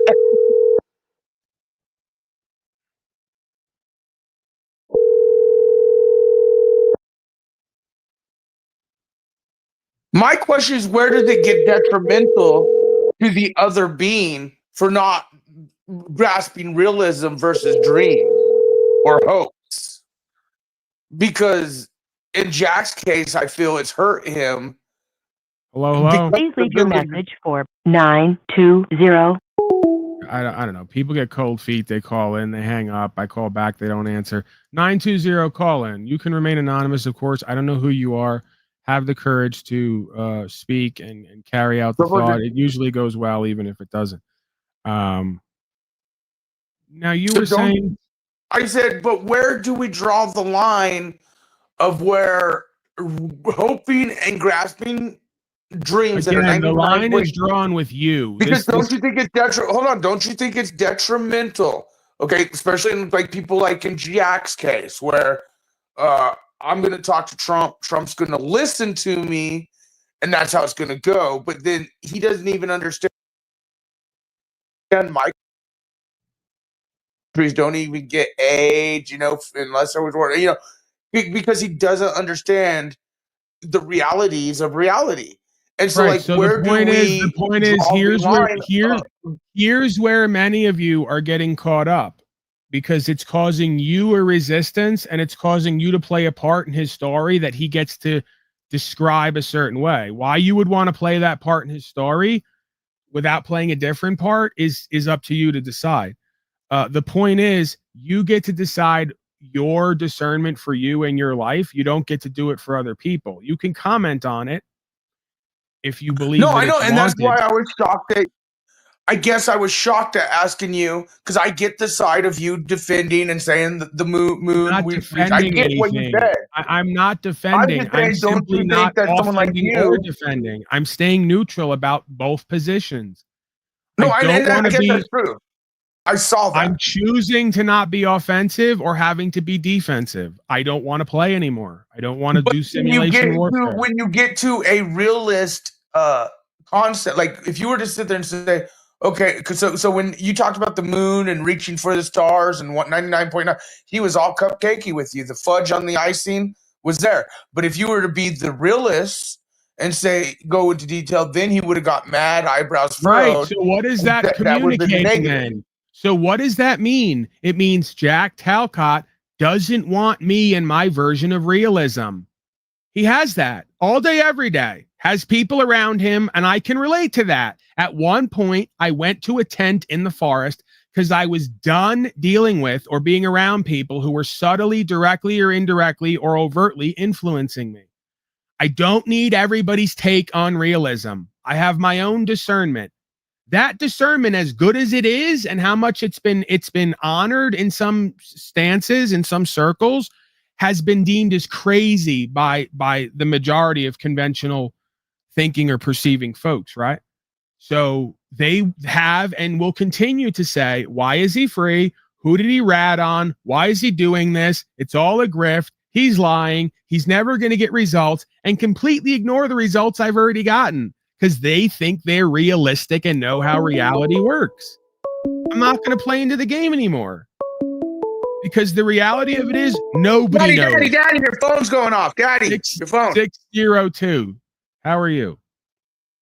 Hi, please don't be mad. No. Go ahead. Hello? Sure, go ahead. I'm not gonna. I'll try my best to be Someone upset. told me to call you. I accidentally hit a car in your driveway, but I was too nervous to tell you in person. I don't think that's possible, sir.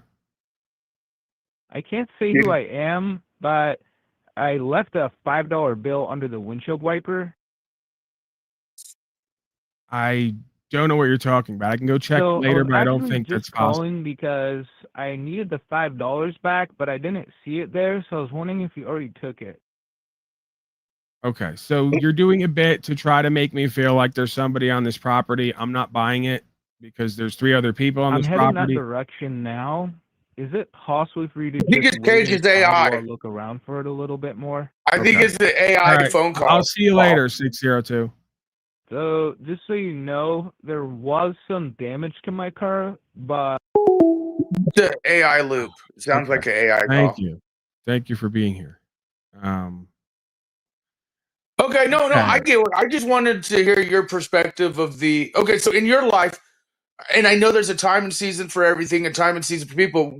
Was it more beneficial to have the people pushing up the, as I'm saying, delusion, the hope of the 99.9%? Oh yeah, dude, keep at it. You got. Or was it more best in your interest for the people being realist with you, saying, for instance, dude, you got to get your life in order, get off the dope. You're gonna be fucked up, or it's like, oh, you still do the dope. You can still be fucked up and still have the, the chance 99.9% of. Again, you're misperceiving what's going on here. Jack Talcott and his story is your dope.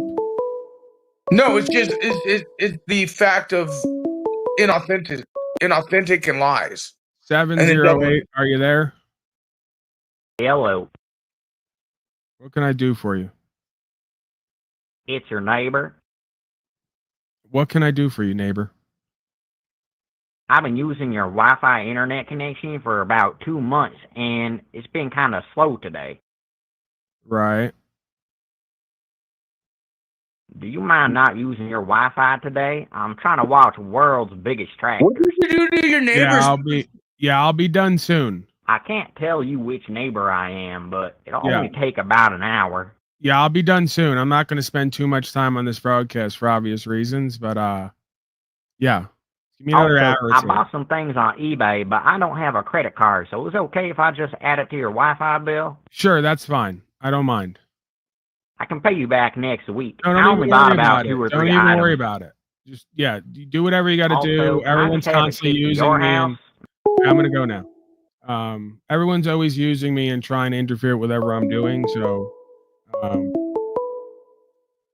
Paige, is this what you decided to do today, to send robots and morons to my phone? That's not me this time. I don't know who that was. 267. Are you there? that's not me. A gaggle of retards. It's the bottom line. Can we get back to Jack and Talbot? Right. Good point. Okay. Question and answer. Continue, Snafu. Your thoughts? No, I see what Cage is doing, but I wanted to just hear your opinion, because I understood when you were talking about the miracles can happen. Right. You Let's can't step in where as I left off. God. Jack Talcott and his story is you and many others' drug at this point. So you're projecting your addiction. Yes. You have an addiction to, I'm going to show up today. I wonder what Jack's going to do and say. Oh my God, what a surprise. The same Well, stuff. I know what he's going to do and say. Now I get to play the opposer and accuser and point out how he's so stupid and short-sighted, and bam, you're in the loop again. You're fatally attracted to the addictive loop of fighting and arguing with Jack, even though you didn't have to show up again to watch and see him do the same thing over and over again that he says is going to change, that you know is not on some level. So you enjoy this. You enjoy the simulated looping revolutionary warfare of arguing with Jack about what's real and what's not. 408. Hello. What can I do for you, 408? How are you? I'm doing well. What can I do for you? So I saw your ad. Very impressive. So how are we going to do this? What are we doing exactly? You don't know who I am, but this is my first time doing something like this. Believe me, I swear.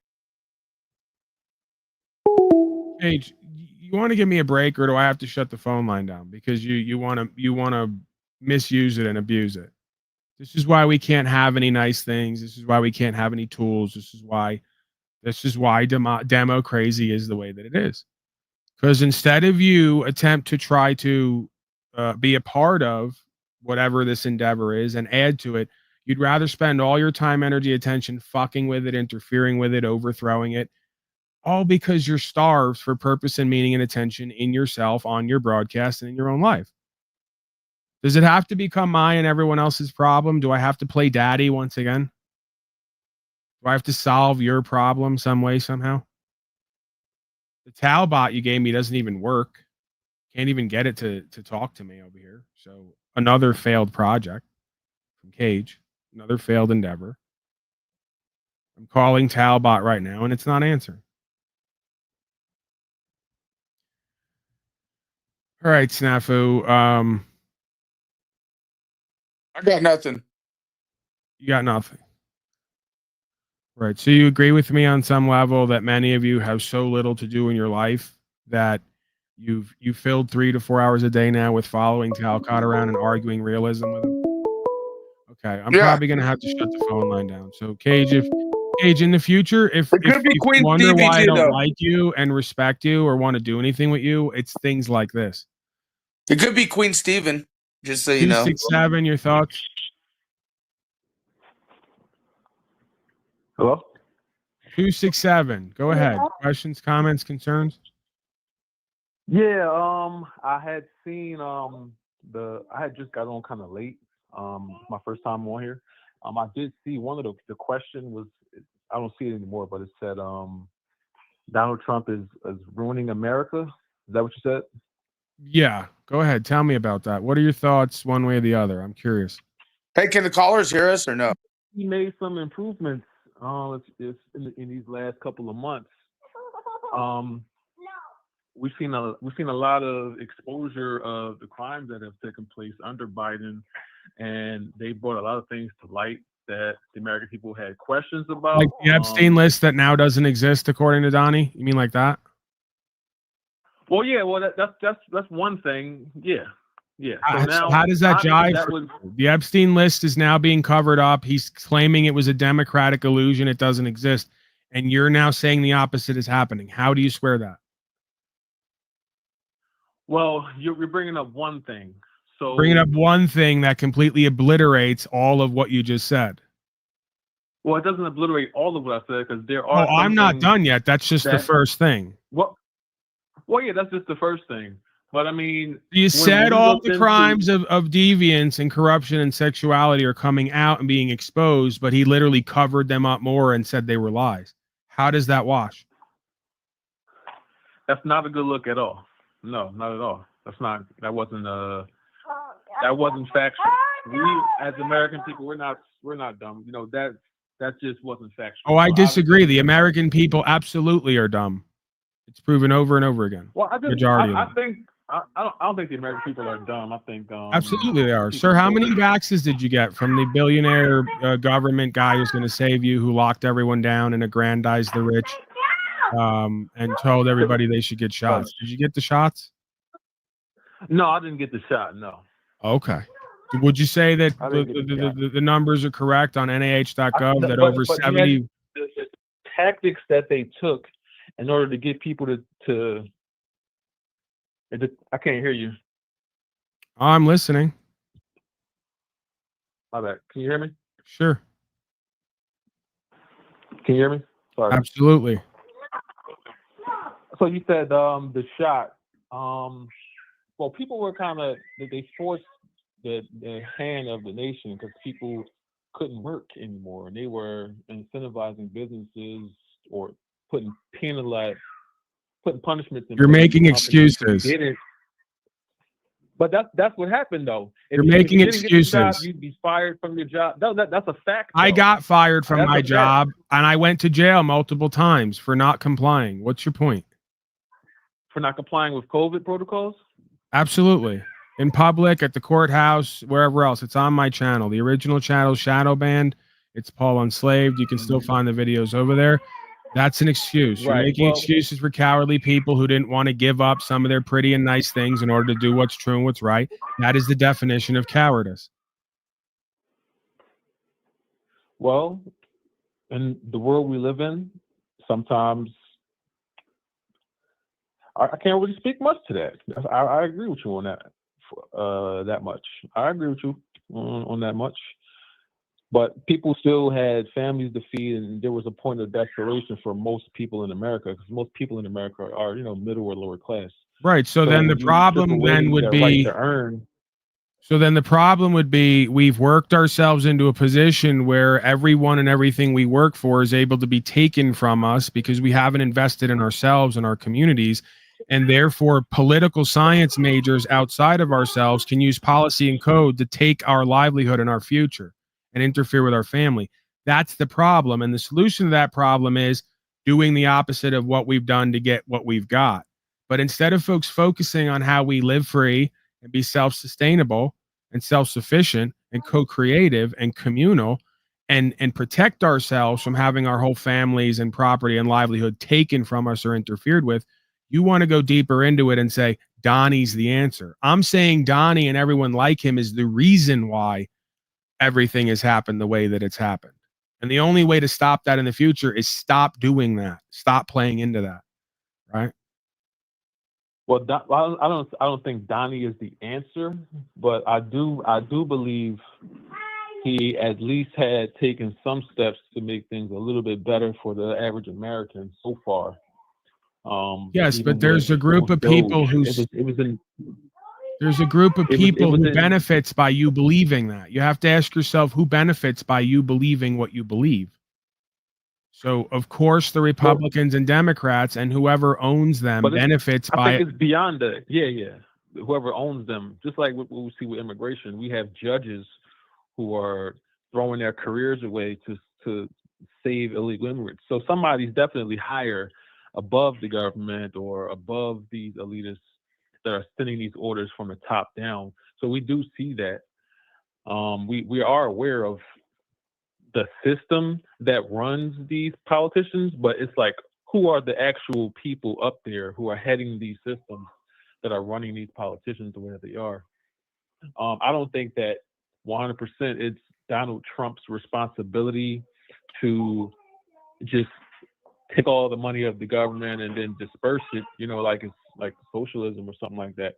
But there are things he has done. I never said anything about money. Money is not the answer to any of this. That's always the quick fix, short-sighted non-solutions, right? The money, the politics, the mechanisms. It's not the answer. Donnie's running on a platform. It's all intertwined, though. It's all intertwined. That's all I'm saying. It might be, it is, but it isn't. And I'll tell you why. Because Donnie's running on a platform of Make America Great Again. And you're precisely correct.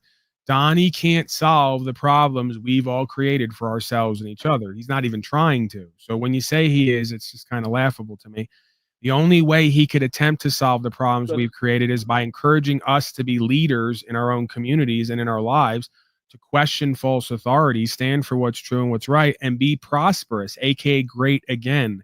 So the only way America is going to become great again is if each and every man or woman understands what greatness is and shoots for that. And guess what? Electing people to run your life with statute, policy, and code who've already encouraged everyone to lock down, jab up, and all the rest of it is not greatness. It's betrayal of said greatness Yeah, and I agree. American ideals. So we got to get away from the political science. We got to get away from the collectivism, the statism, the fascism. Fascism is defined as the merger of state and corporate powers. The United States is defined in its own code, USC 1A, as a corporation. That makes sense because we have presidents, vice presidents, treasurers. Those are all positions of a corporation. We need to get away from the corporation because corporation means in Latin speaker of the dead. I contend there's a reason for that because all of these corporatists and fascists and corporations are being avatared, as crazy as this sounds, by the spirit of Shaitan or Lucifer or whoever, whatever you want to call it. That is the nature, the energy, the cause and effect, and the result that comes within and without of these groups and these types of people. So again, now we're back to the original creational story of Christ and the Antichrist. And the Christed being in scripture said, come out of her, my people. You have to walk yourself out of Babylon. Stop voting. Stop paying for it. Stop believing in. Get under God and God's law. Live rightly and surrender the rest in faith. We have not done that. And that's why this land is in judgment by God, because they say collectively with one voice, give us Barabbas. Barabbas in this context would be the Joe Bidens, the Donnie Trumps, and all the other corrupt false leaders who you've rejected the light of Christ in order to accept a lesser, more acceptable and palatable leader in and of the world, who of course is only there to deceive and mislead you. This is a spiritual dynamic. It's been this way from the beginning of time. It'll be this way till the end of time. Right. So it's a spiritual war, is what you're alluding to, would you say? If you want to call it that, yeah. I don't necessarily call it a war. I call it a test and a challenge, a simulation. We cannot become what we're meant to be until we realize what we've always been. And the truth is not so we got to pretty. unplug. So essentially unplug from the matrix is what you're saying. So Absolutely. It's higher than Donald Trump. Right. Absolutely. And I agree with that. I agree with that. But when I came on here, it was just to address the question about you saying Donald Trump ruined America. It was already ruined, but I think he did do some better things, that some transparency. Right, I'm baiting. It's me baiting. When I put up the Donald Trump ruined America thing, it's to break through the algorithm to bait the normie NPC who's going to try to come in here and call me a leftist and a libtard like this guy right there because they're predictable as the day is long. I literally can use these people like puppets. Right. So right away, just because I'm not a statist, fascist, tyrannical cuck on either side, I have to be a this or a that because they can only see through this and that. They can't see the reality for what it really is, right? This is proof of mind and heart control. So part of what this broadcast does many things without doing anything at all. But one of the things it does is to clarify and reveal that mind and heart control exists. And all we have to do to show that on multiple levels is put up a banner that says Donald Trump ruined America. They will then start presuming and assuming a whole bunch of things down the line based on what they've been uploaded with. And they will show who and what they are and their ignorance and arrogance. So Paulie's a leftist. He's a libtard soy boy. No, Paulie's an activist. He stands for rights, freedom, principles, spiritual faith. He doesn't comply with code. He's been to court over and over again without attorneys. He's gotten dismissals. He's now suing them. He's taking the power back. He is more conservative and Republican than all of your false idols and heroes ever could be put together. Yet somehow you've come to a conclusion that a described by YouTube and Google right-wing extremist sovereign citizen activist is somehow a leftist libtard. You better get your bullshit somewhere in the realm of on the same field that where we're playing, right? Try to get it somewhere in the same arena at least. You know? So they always project what they believe it is or what they want it to be, and very, very rarely see it for what it actually is. See? And that's exactly why these dynamics are what they are. Most people will support what they want to be true. Most people will ignore what is true, right? It just happens to be the case because a recognition of what is true. Yeah, I agree. Yeah. So that's all I was doing with you, is pointing out that you'll agree with me on all these things. You seem to have this core of common sense. When I speak it, you agree with it because it makes sense. But then you'll go into saying and believing things that you can't substantiate. So I'm doing you a service in a way, because you probably are at your core a competent, capable being who can use common sense. But because you're born in the world and somewhat of it, you don't trust that discernment, and you don't ask the right questions to get the right answers. So you wind up repeating shit that demeans and devalues you, right? So I'm trying to work with people to get more conscious and aware, is ultimately another thing that I do with this broadcast. It's about higher consciousness and awareness, being more conscious and aware. And the only way that we can do that is by asking the right questions to get the right answers, to know what it really is versus what we wanted to believe it is. See? That's where the power's at, with the truth. So would you say as a collective, let's say, you know, gradually over time, if people begin to stop voting and stop participating in the system, that could cause a huge ripple effect that will make a change politically? Or yeah, it already is. I socially? believe this is the part where Snafu and others will say I'm Talcodded out, because I have chosen. Everyone gets a choice. I can choose to deny the fruits of my labor, and the fact that in the quantum field there can be exponential ripple effects from just one action, right? A butterfly effect. I can downplay that and deny that, or I can accept that and even have faith in that. So based on what I've been seeing and my experiences, I've chosen to believe that my actions, as seemingly isolated and small as they may be, have already had ripple effects, not only with other people who've come to this broadcast, but what they've done as well. So I've chosen to believe, even though it's unlikely to me as a rational being, in my spirit, I've accepted that I and a couple dozen or a couple hundred other folks here have propelled certain ideas into the mainstream narrative more and more. And that's going to continue more and more, right? It's a process. So not only do I believe that can happen, I believe it's already taking place. And I believe potentially is the key word, why we're seeing many folks in the arena of political science bringing up certain ideas, right? About no taxation, changing the idea of taxation. There's been a couple states that have said we're not going to require license to travel for a period of time, and they made an excuse of why they're doing it, right? I don't believe their excuses.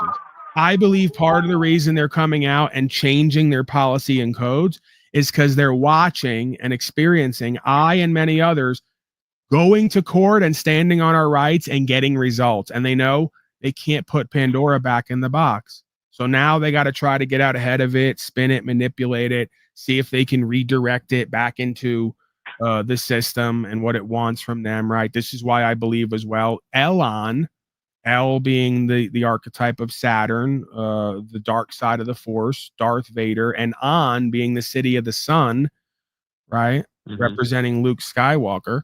I believe that these are all archetypal ideas that manifest, and I believe Elon is now coming forth with a third political party, because, see, you got to understand, as crazy as this sounds, the American Party, what do you call it? Right. Because I and many others in our little corner of YouTube and in the world are pushing this idea of United States is a corporation, self-defined. It's not our bullshit. It's your definitions for it.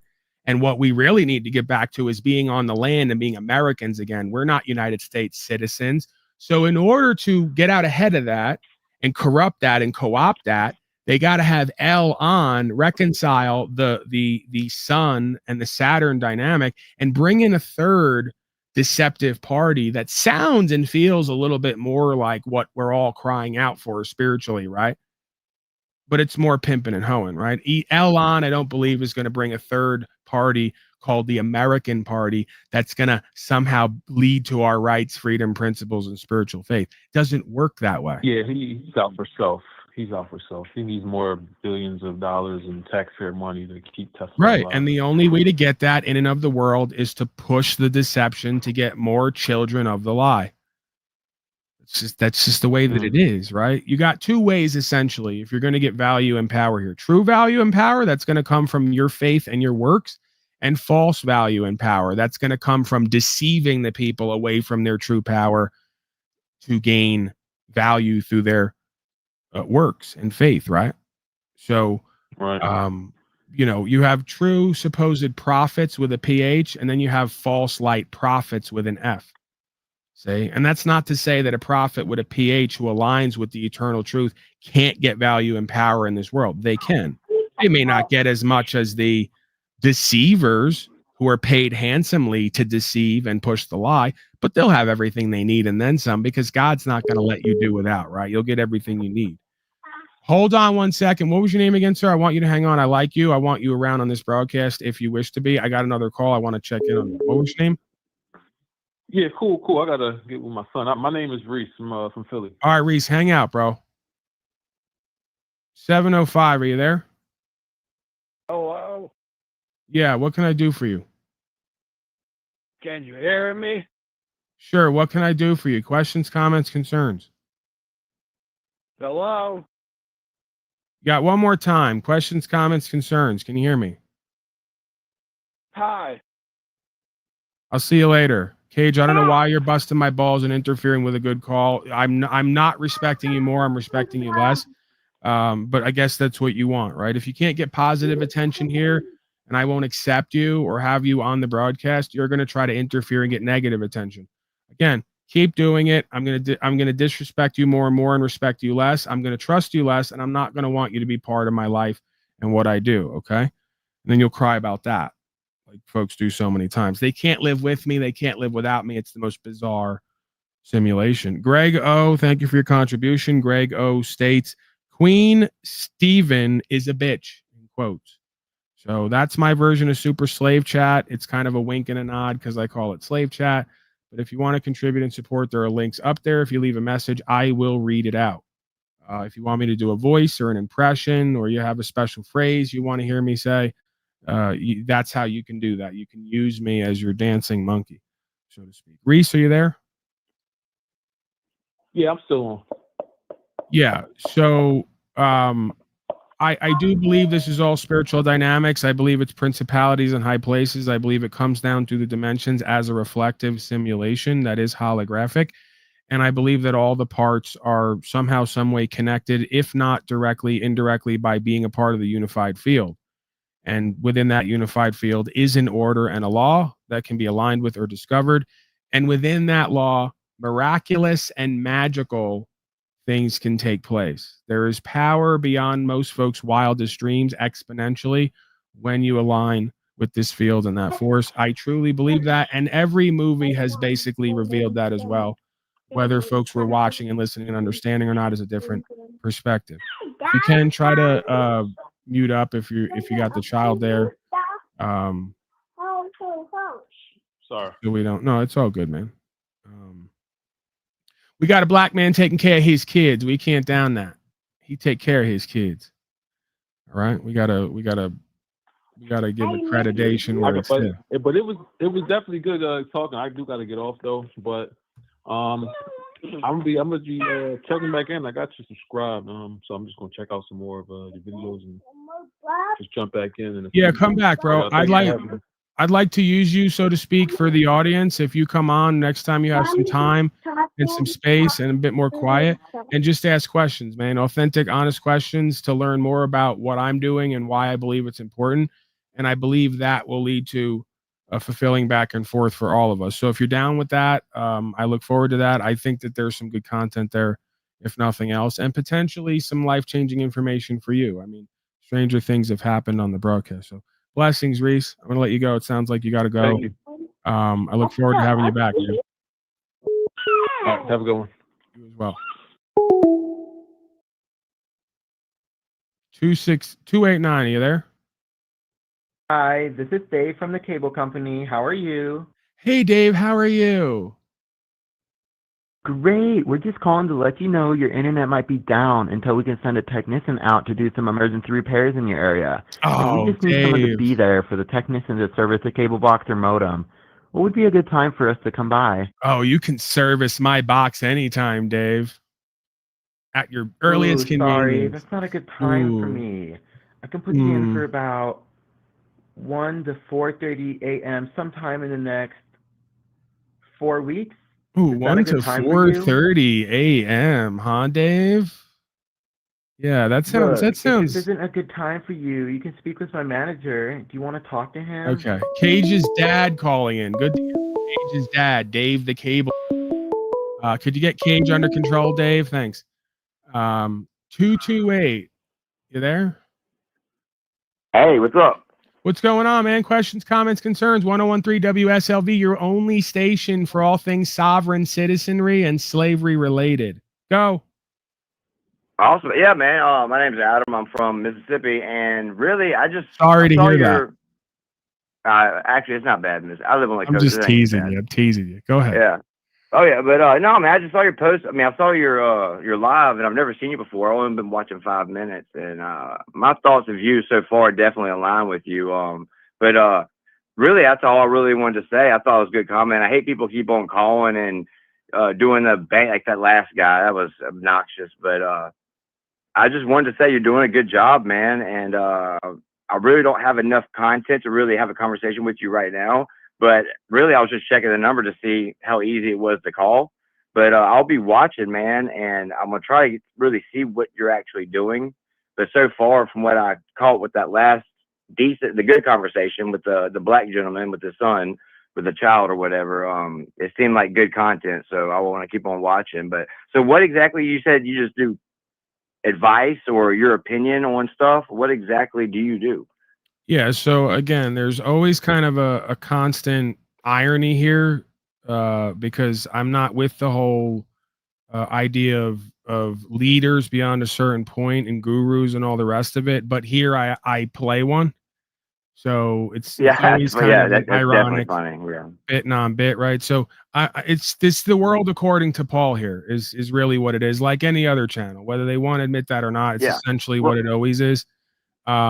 well, I'm definitely a Christian, and that's one thing I will say is that, man, we have gotten so far from Christ that I feel that there's nothing not on the table, and everything's on the table. I mean, you see it, people acting like cats, people doing all this crazy stuff. So I really think that society itself, I mean, I think we're about to implode, if not already starting to. That's definitely the birth rates lower than ever. I mean, I think France and Japan right now are, I mean, it's terrible. It's like 1.2, I think, is the average. Don't That's quote me on that. I don't necessary, have a man. If computer you in want front of me, something but to expand, let it contract. If you want it to contract, let it expand, right? That's the modality of peristalsis, just like our nervous system and our metabolism, right? There's an expanding, contracting component. So I agree. The endeavor known as United States Corporation or America has expanded beyond its means for sustainability and sufficiency.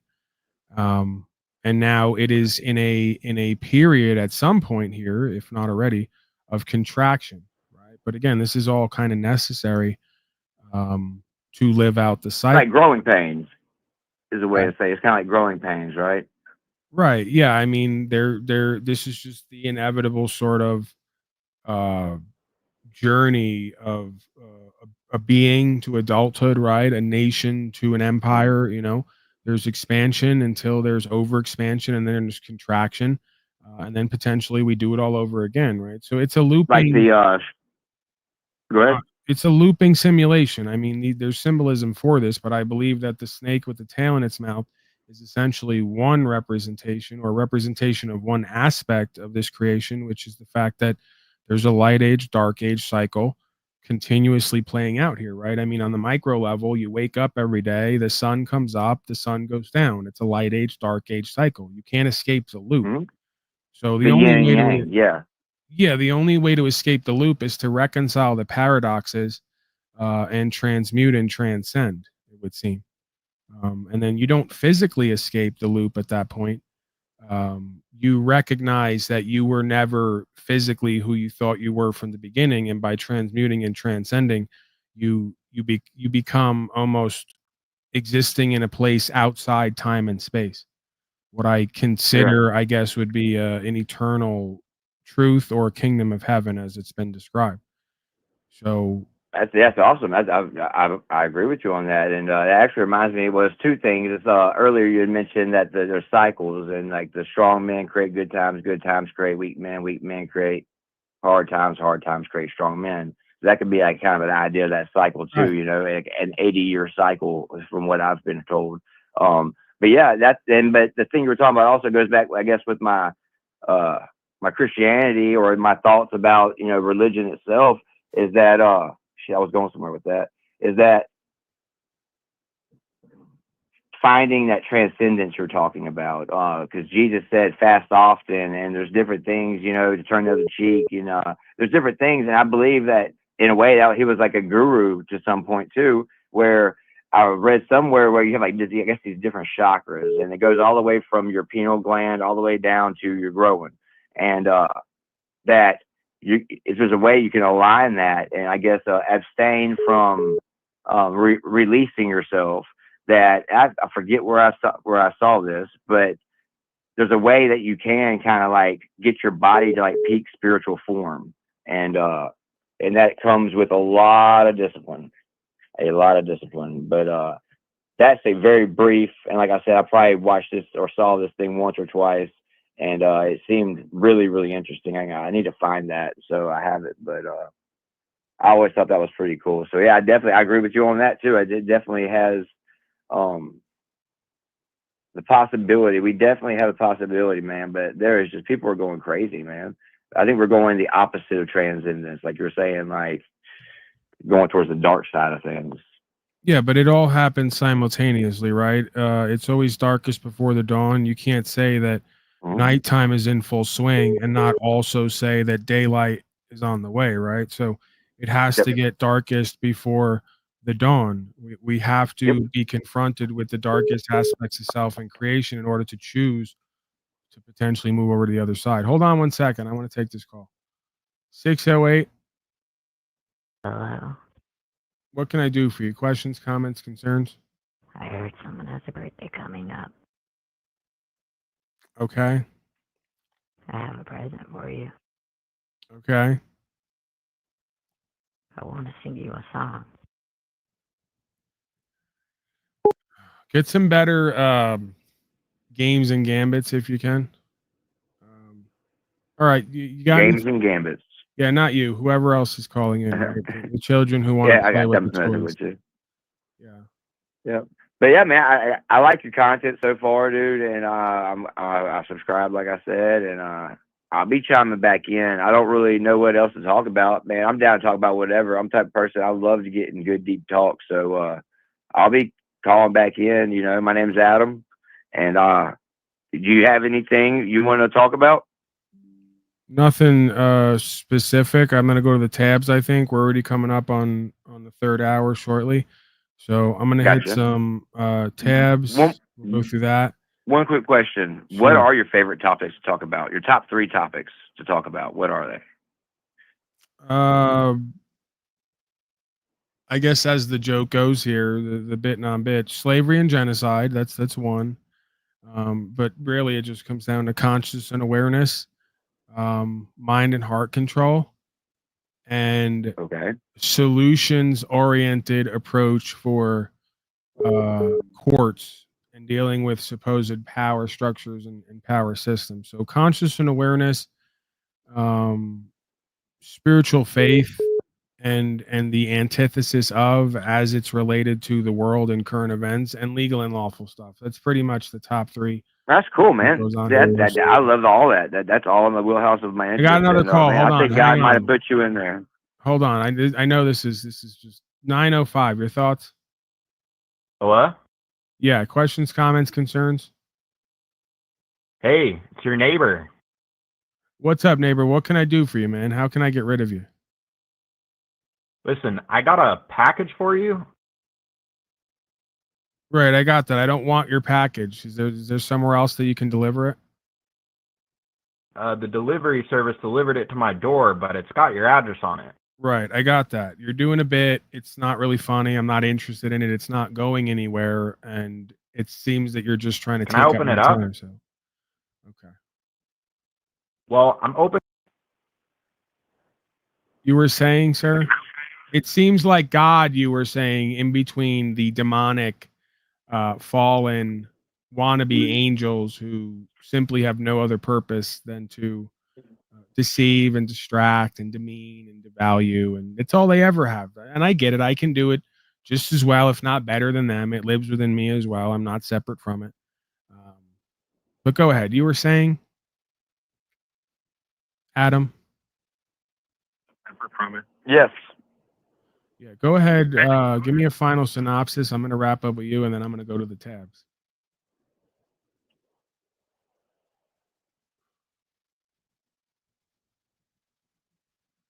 Hello, hello. Well, guys, I'm Adam. I appreciate everything. I'm gonna head out. Y'all have a good one. Thank you, Adam.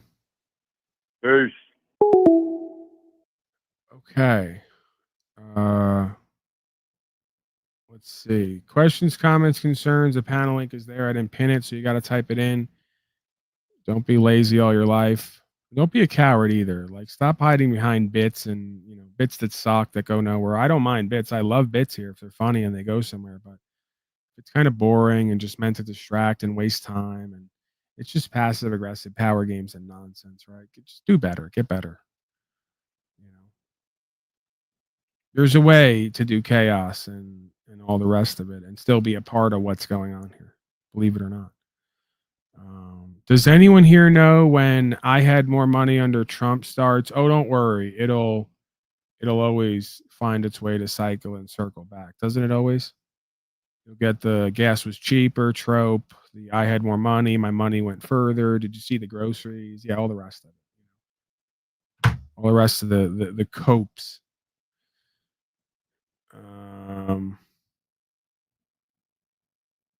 All right, not too much in chat. It looks like the greatest trick the devil ever pulled was convincing conservatives Trump is Christian.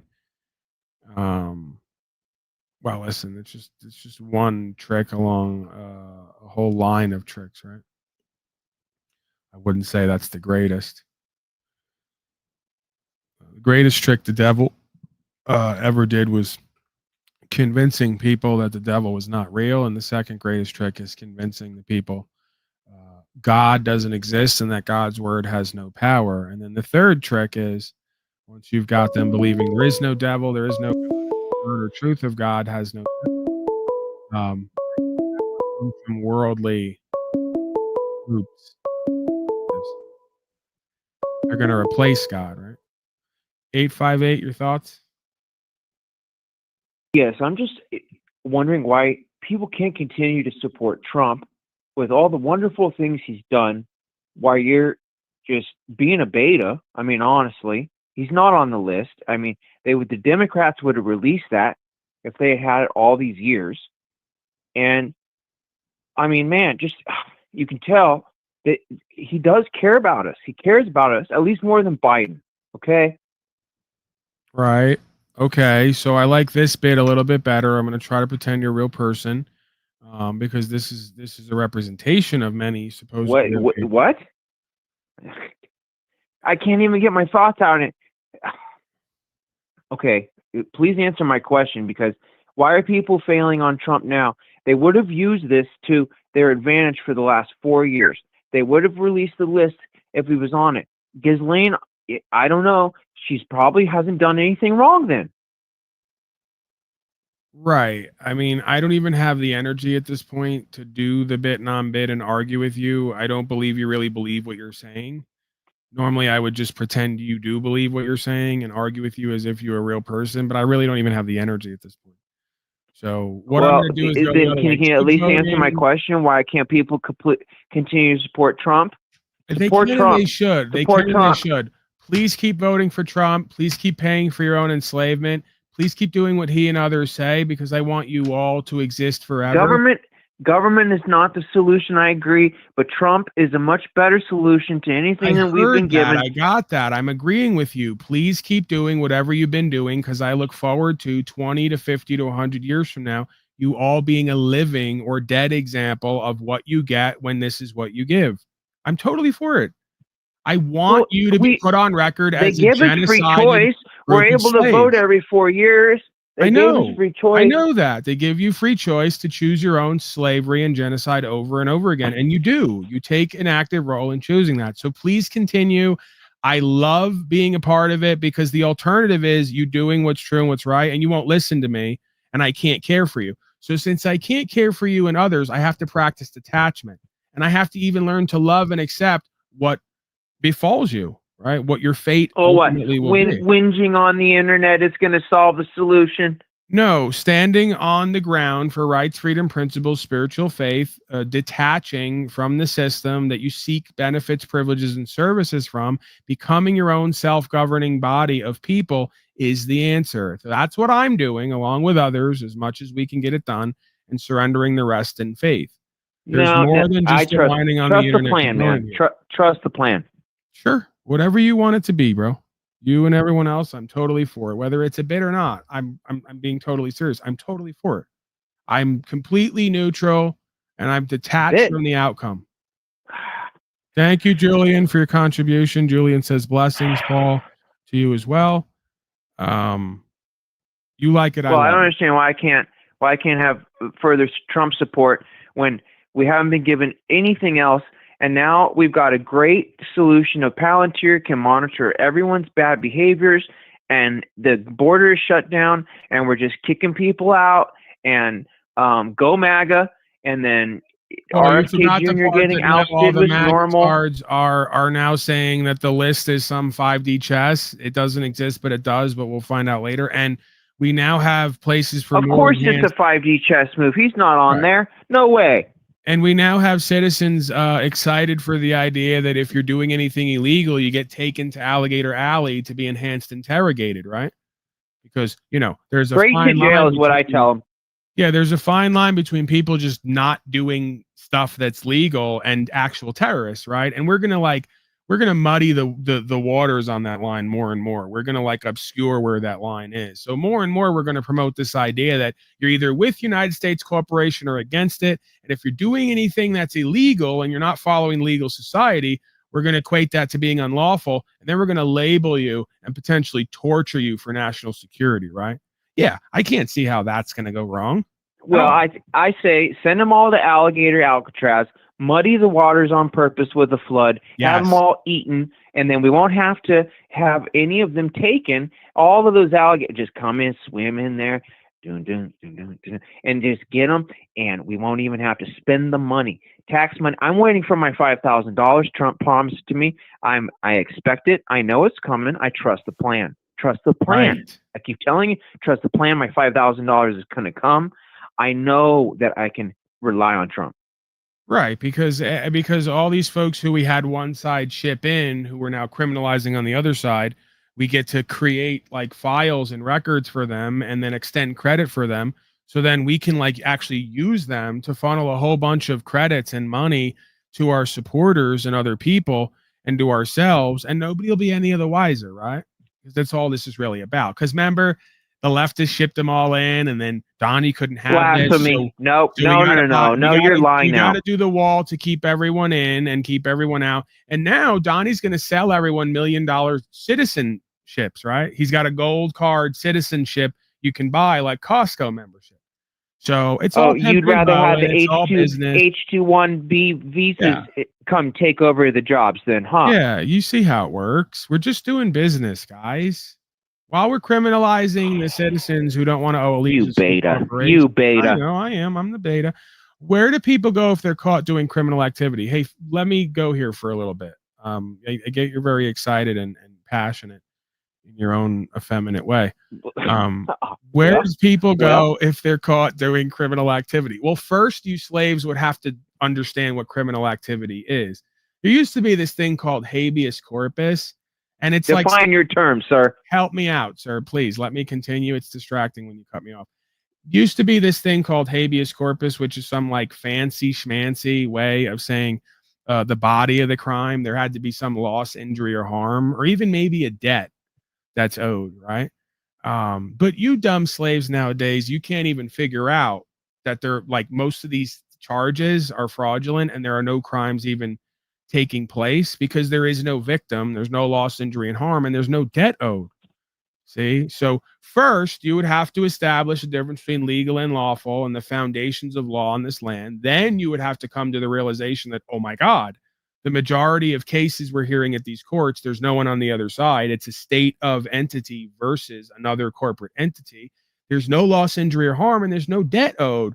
So there's no actual cases. There's no movable cases or matters based on the foundational principles of law, right? Then once you went to that level, which is really crazy and out there, you'd have to concede that we could do away with all this extra government and all these extra corporations because they're really not there to keep the peace or to stop crime from happening. They're there to impose obligations and regulations on the average person so they can generate revenue and have authoritarianism. See, because it's really about money and power, oddly enough, at the beginning and end of the day for some people. Well, Okay. well, you may be right in a certain sense, but all I heard was a bunch of words there. I know. Word salad is what that was. Well, Did you no, want I some heard a bunch dressing? of terms, and I just know that I don't have to understand those as much because the government can help me.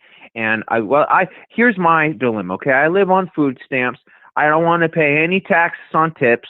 I know that the big beautiful bill is going to come through and help me eventually and give me $5,000 in my bank account. I know that the Republicans are better than anything the Dems have been offering. I know that Trump is not been a politician his whole life, and so even if he was a billionaire, he's not in their club. He can't be in the club as a billionaire. So I mean, even if it's a billionaire club versus politician club, different clubs. They don't work together, and there's no way I know that Trump is going to forsake anything that I'm trusting within his plan. I know. I need my $5,000, please, Trump. All right, Please, I'll send him an email to get you that 5,000. It seems Please. like it's a big issue for you. Okay, he's gone. Right. So for Mr. Mike Morgan, you've been heavily deceived. You got about 5 layers of deception that I or someone else would have to walk you out of using the system's words and terms and self-described or self-defined definitions. Without that, you will constantly be running around repeating shit that makes no sense and is factually incorrect. And you will be presuming and projecting and creating a whole bunch more chaos. And that's what the system thrives on. That's what the shaitan thrives on, is it teaches you deceptions and half-truths. You repeat them to others. Then you all act on it. Then it creates chaos. Then the shaitan gets to come in and create order out of the chaos that it just helped to create, right, through its deceptions. So first you'd have to know yourself. Then you'd have to know right from wrong objectively. You'd have to access your conscience. You'd have to understand the foundations of law and lawful process. You'd have to recognize all the wasteful spending and misappropriation and all the extra corporations and subdivisions that are regulating you beyond what's necessary based on criminology. Then you would have to exemplify and act upon this understanding and make it clear what it is and what it's not, and encourage the rest of these folks to stop paying for and supporting and buying into and repeating their own slavery and genocide. Okay. Because oddly enough, policy, statute, and code doesn't stop bad people from doing wrong things. Policy, statute, and code only interferes with good people doing what they want to do to pursue their happiness and property. So it's an interference with their natural rights. We don't even have to cite the Constitution to understand that. The Constitution is just a contract that codifies and supposedly secures our natural rights. But again, the contract is only as good as the people upholding the law of the land and exercising their rights. And it's only as good as the servants who are willing to serve the people and uphold their rights and protect their property from other groups or individuals who want to interfere with their rights and property. See? So one leads to the other. The people get the government they deserve based on who they are, how they're living, what they're projecting, and what they're rejecting. Fascinating stuff, huh? Okay, we're always open question, comments, concerns here. If smoke them if you got them. You can type them out if you don't want to come up because you're scared and cowardly. Type them in the chat. I'll try to get to them and answer them. And I'll try to encourage you to live your truth or to practice courage. Humbleness and humility, as well as modesty, are great masks for cowardice. Remember that, people. You're surrounded by liars pretending to be good. At Paul, what is your take on the birth certificate? And if you were to bring life into this realm, would you subject them to receiving a birth certificate? Why or why not? Well, I don't necessarily classify the birth certificate as inherently evil. I believe that is another form of contract that, when misunderstood or misapplied, can lead to a loss or a perversion of natural rights and abilities, and the projection of duties and obligations that we may not be required to engage with.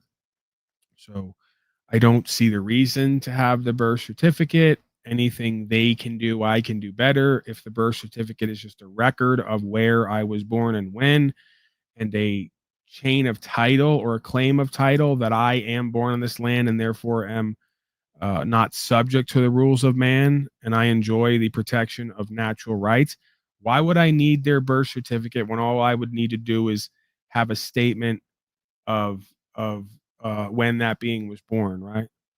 I will now declare that this being was born at this time, at this place, looking like this and weighing this much. And this being reserves all of its natural rights. Signed and done. There's the negotiable instrument. There's the securitized instrument. I can do whatever they can do and do it better, because by me creating a record of the life that was born and what its status and title is, I can be sure that I'm retaining that being's natural rights or protecting that being's natural rights. If I go to start signing commercial paper with all types of small print and caveats on the bottom or the back, and who knows what, when, why, and how, right? I'm potentially opening myself up to a contract with terms and conditions that I'm not willing to abide by, right? So I don't see the reason to have a birth certificate. The birth certificate is supposed to be a record of a living being and all the information pertaining to that. I could do all that myself. And with an adequate witness, and a notary public is a witness, and maybe a second witness, I can do everything that they can do and more. More importantly, I'm not doing what it seems a lot of them want me to do, which is forego my natural rights to enter into an unspoken social contract with a legal society and or corporation known as United States at the whim of my natural rights. You know, because I'm going to get some benefits and privileges if I would just uphold my duties and obligations to said society or corporation, which of course means do as we say, not as we do. Well, I'm not willing to uphold that obligation and that duty. I will not do what you tell me to do in order to get benefits and privileges at the whim of my natural rights. So again, any benefits and privileges I would want to extract from the legal society or United States corporate system, I could do anyway with my own documentation. I don't need to use theirs. And as we know, apply on some level means to beg for services. So if you're applying with United States Corporation for benefits and privileges, you're begging, and beggars can't be choosers, as we know. It is a cliche for a reason. So careful who you beg for benefits and privileges or make contracts with, because at some point they may start choosing for you because they view you as a beggar or a pauper. Yeah, I mean, you know, enter into a contract where I don't know completely the terms and conditions for $750 a month in stimulus. No thanks. I think I'll do without it. Not even $750 a month. $750 for a couple months for a limited time to lock down and slave up. No thanks. I forego that. I've foregone all of it. Right. So why would I go get a birth certificate or even care if I have one when I don't need any of their benefits and privileges? And even when they've offered it, I turn them down. Because that's equity, right? If I'm not going to contribute beyond a mediocre perspective, right, a minimal perspective, then why would I expect to get benefits and privileges of this society? You know, if I'm not going to, and ironically, interestingly enough, I'm contributing more to society as a whole than the majority of folks who do pay in and then ask for benefits and privileges on the back end. Part of what I do here is making real men and women out of people on some level. As a facilitator with God's law and God's truth, I'm doing more for society without asking for anything back because I don't need their benefits and privileges. That's what a man, I believe, is supposed to be. I contribute immeasurably to society and I ask for nothing back. And no, I will not allow these legal societies to impose their duties and obligations on me at the whim of my natural rights. I'm going to use my natural rights and my talents and abilities, understandings and opportunities to contribute to the broader society, which is American society, because we need that now more than ever. American society doesn't say you have a daddy politician somewhere who's going to give you benefits and privileges and help make your life better if you just do what they say. That's the antithesis of American society. That is the synthesis of the legal society.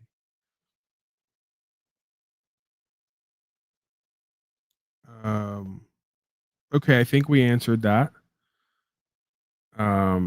Men are made of actions, not of words. I agree with that. Obviously, there's a duality there, right?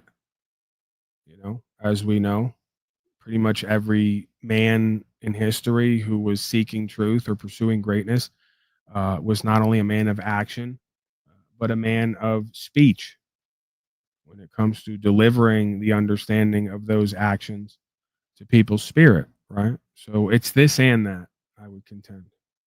Actions may speak louder than words, but words are complementary to the action.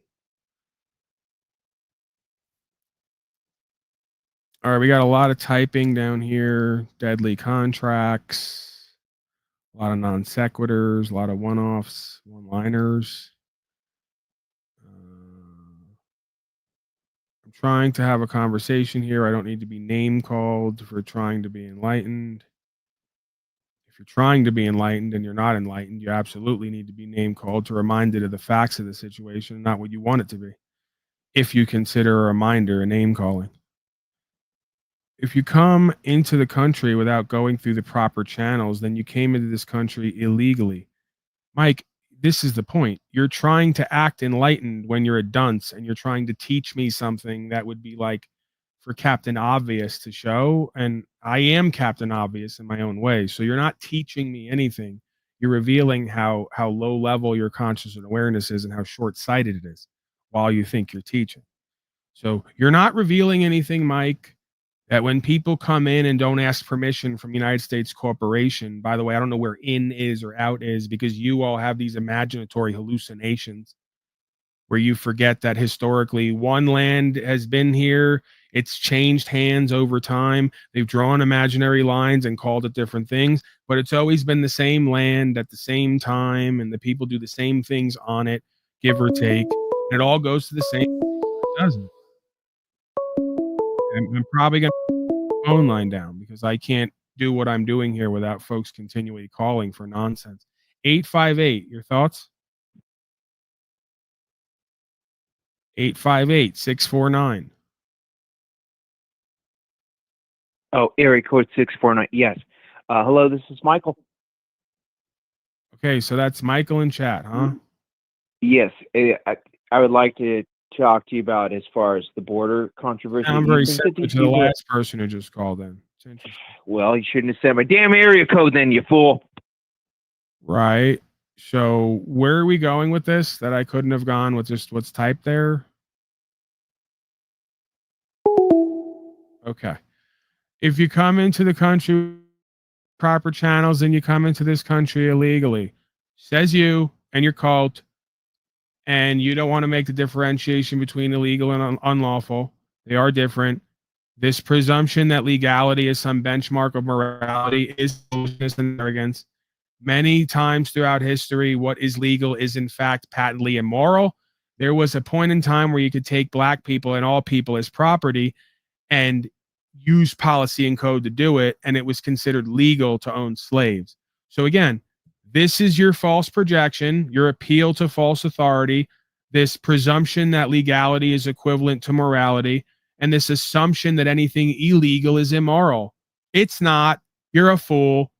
You have bought into illegitimate power structures. You don't understand the difference between legal and lawful. You don't understand the difference of due process and of fraud and corruption. And you're now a purveyor of the belief that anybody doing something illegal should have loss, injury, or harm done back to them because they're a wrongdoer. And that somehow is going to solve the problem of all the illegal things being done. Okay? But the only problem with that is, as I've said many times here, the average person commits 4 felonies a day unknowingly. I did a survey on it. So you and everyone else are unknowingly doing illegal shit all day, every day, because there's so many statutes, policies, and codes that you can't trip over your own big toe without doing something illegal. So stop being such a dunce and a fool. Stop purveying a false authoritarian system that is literally meant to enslave you because you are guilty by the same metric that you purport others are guilty of and by. Okay? Doing something illegal doesn't make you immoral. Doing something illegal doesn't mean you committed a crime. There's advisory code put forth by a corporation that they want everyone to do business and live how they want everyone to do business and live. And not following that or complying with that doesn't make you immoral or criminal. Oftentimes, it makes you moral and lawful. So in the last 5 years, when they made up policy and code that everybody had to mask up, vax up, tax up, and lax up, just because it was legal or illegal doesn't mean it's moral or immoral. The folks who didn't listen to the legality were more moral and lawful than the ones who did. So stop with the equivocation. Get a fucking clue. Get your head out of your ass. This is a free world, or at least it would be under the law of God and common sense, that everybody's free to go wherever they please if they don't cause loss, injury, and harm, and they pay their fucking debts.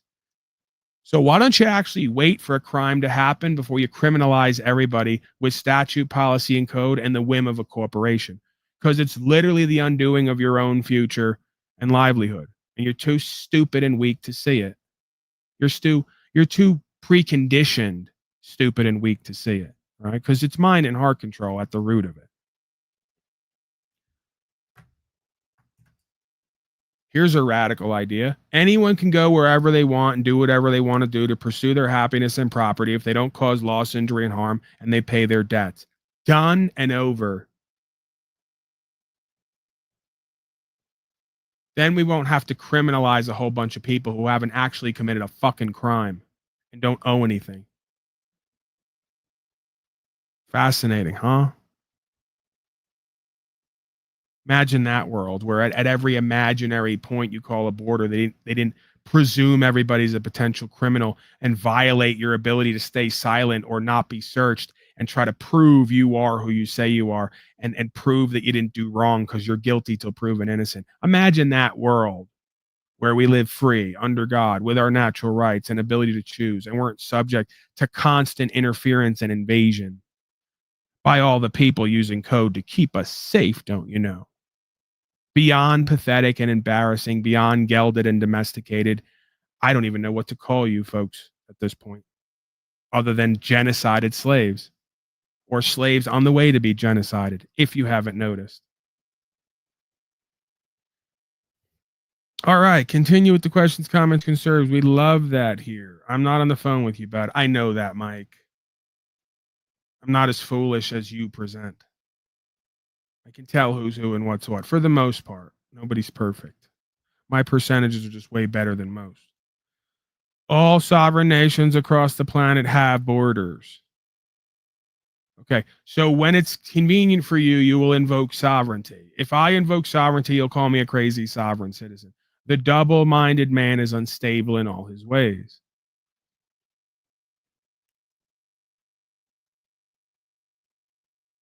You know, because you all, when it's convenient for you, you want to equate whatever you want it to be with whatever you want it to be. Oh, the country's like a house now, so it's private property. It's a nation state. It's like a home. There's borders. You don't just open your door to anyone or anything, right?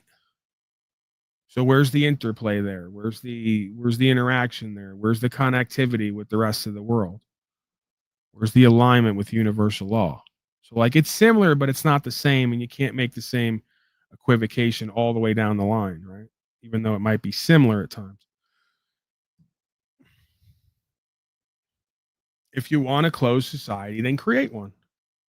But you can't just have it all ways at all times. You can't have your cake and eat it too, right?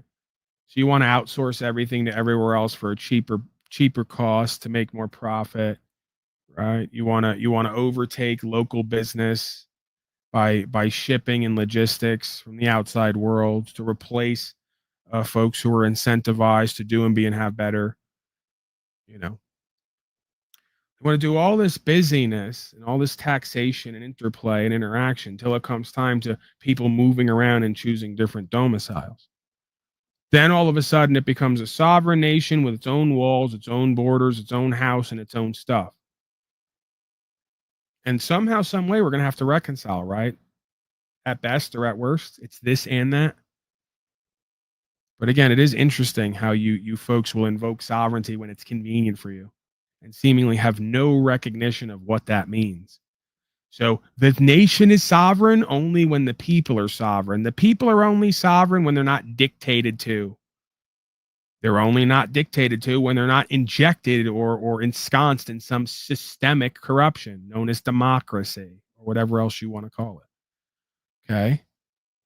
So if the people are sovereign, the nation is sovereign. That means they're under God and God's law. That means they err on the side of freedom and an antithesis of governance because we're self-governing.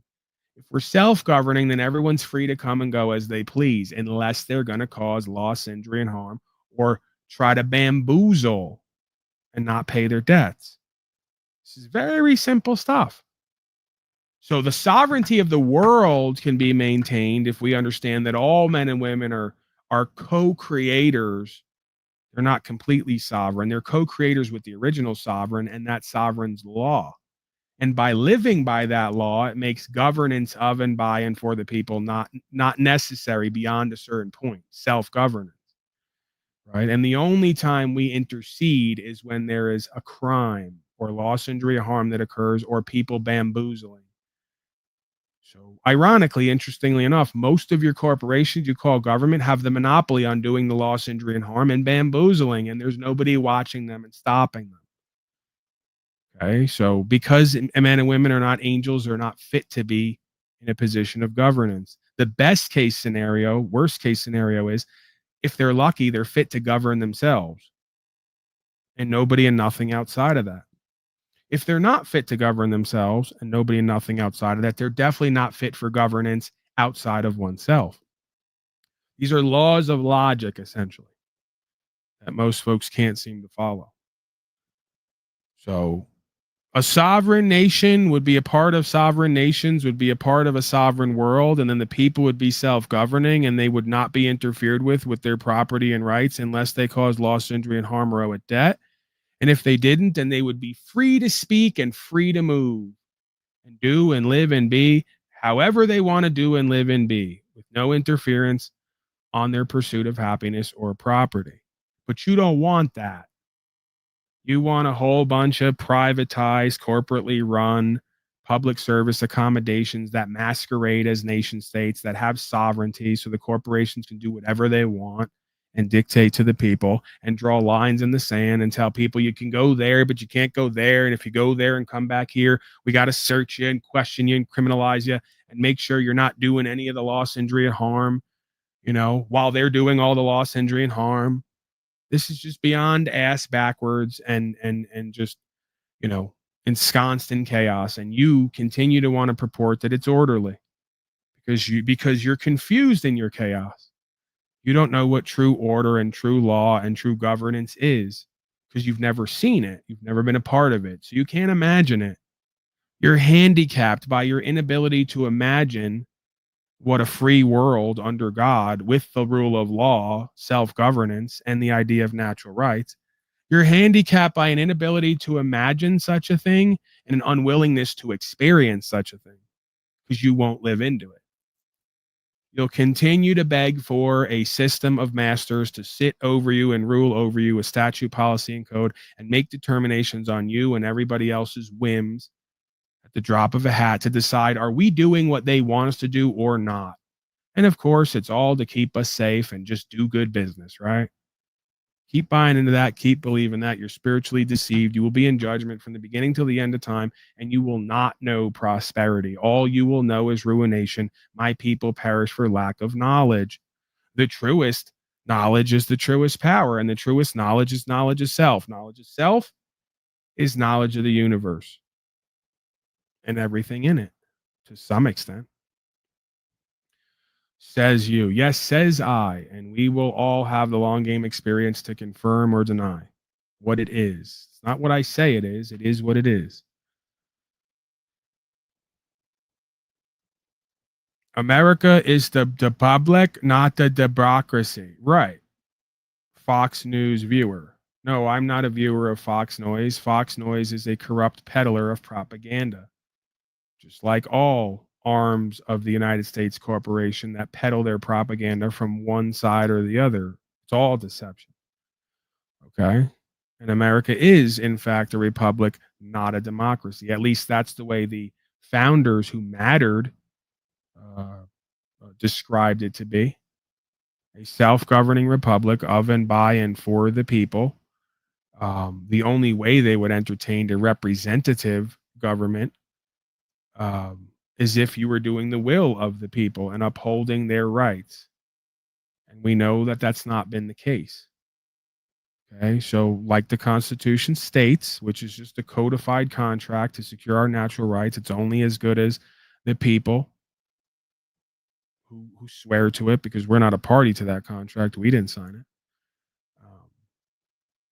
It states somewhere in there that the government, the corporation, can be ignored or abolished if it's destructive of its original principles and ends. And of course, many have argued that that's the case. So you get no points projecting onto me that I'm the average Republican who views Fox Noise. I think the average Republicard views Fox Noise because they don't understand what true republicanism actually is and why it did make the nation great or prosperous, because it was free at one point. Okay. That's not the case at this time. And more we're going deeper into democracy, where they believe 51% of people can vote the other 49% out of their property and rights using statute, policy, and code, and lobbying and corporatism. So no longer do you have the right to own a gun, according to the agents of the principle. The principle's the people. The public servants are the agents. The public servants have decided they have more rights and abilities than the people they serve, because they can be trusted so much more to not do loss, injury, and harm, and to pay their debts. Right. So no longer can you own a gun on places like Oregon and many other states, because the fraudulent representative democracy has moved in to overtake the natural rights of the people through voting processes and public fool systems, through a long game as Stalin and Lenin and many other fascist, communist, corporatist, Satanist at the root of it, folks have outlined. So over the course of 20 to 50 to 100 years, we used the public fool system and the propaganda arms of media to just indoctrinate the majority of the public that statute, policy, and code is law, that corporation is government, and that the people don't have rights. They have duties and obligations. And of course, their agents are here to dictate to them what their duties and obligations are, and to manage and administrate their property and decide what rights they can engage in and not, for safety, right? Oh yeah, that's totally what the founders envisioned when they created this land, or this endeavor on this land called America and American exceptionalism. That was totally the idea of what they wanted to take hold, don't you know? The levels of irony, comedic irony, delusion, and denial are just beyond it. It's otherworldly. So democracy is the problem here. Yes and no, Mike. You're getting closer. This is the path we have to walk. I enjoy doing this. And if I don't enjoy it, I understand it's what I'm meant to do. I don't have much else to do here. I got to walk you and many other folks down the path. So democracy is a effect of the problem. The problem, so to speak, is lack of conscious and awareness. We have too many unconscious, unaware people who can't find their ass with two hands and don't know what anything is or how anything works. Okay, and where it all goes. So you're getting closer. Democracy is an effect of the cause. right, is an effect of the true problem. The true problem is lack of conscious and awareness and understanding of objective right from wrong, and how that kind of filters down through the dimensions of time and space and history, what that looks like, what that means, what the solution is, right? So with conscious and awareness comes recognition of the problem. With conscious and awareness comes an imposition of the solution, right? Or an understanding and an activation of the solution.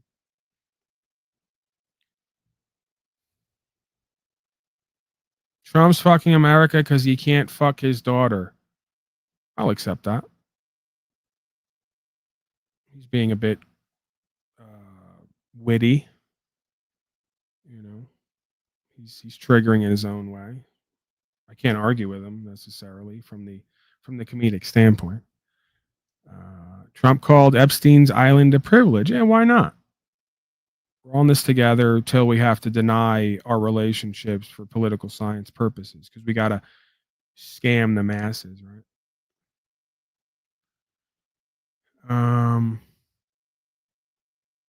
The irony is MAGA claimed trans people were the problem. Well, again, it's kind of a true statement, kind of not. Trans people are an effect of the same problem, which is lack of conscious and awareness. See, it all circles the drain on the same idea. You can't find what one side or the other has called a problem that I can't deduce back to an effect of the actual cause and problem. With lack of conscious and awareness, understanding and accepting of what is, comes this belief that you can take a man, put it in a wig, and somehow it becomes a woman. This is completely delusional denial of reality and the rule of law, as is put forth by the universal co-creative experience. So again, same diagnosis, same cause, maybe a completely different effect, but similar reason for the effect rooted in the same cause, right? Lack of conscious and awareness and acceptance or understanding of what is life on life's terms, aka universal law, co-creative experience. It can never be possible. I don't care how much AI technology and corrupt overlays you use to try to pass it off. You can never take a man and turn it into a womb man. A man that is not born without a man that is born without a womb can never be a womb man. There is no way to make it so. You can create a corruption of that. You can replicate that. You can imitate that, but you can never co-create that. And you can never alter the meaning and the value and purpose within the co-creation because you're not God. See how that works? So what's the deeper? Now folks are starting to see where I'm going with this, right? What's the deeper cause? Everyone here wants to play God. Instead of you sit somewhere silently and just observe and try to understand what is and comport yourself or align yourself with life on life's terms based on what is, everybody wants to impose or suppose their own reality and live through that, right? That is the core problem that leads to all these other effects. Democracy and the idea of policy, statute, and code ruling over a bunch of people and getting them to do what we want them to do is playing God and attempting to puppeteer humanity. So it can never work because at its core, at its foundation, it is a fruitless and foolish endeavor. It will always fail. It's not foundationally sound.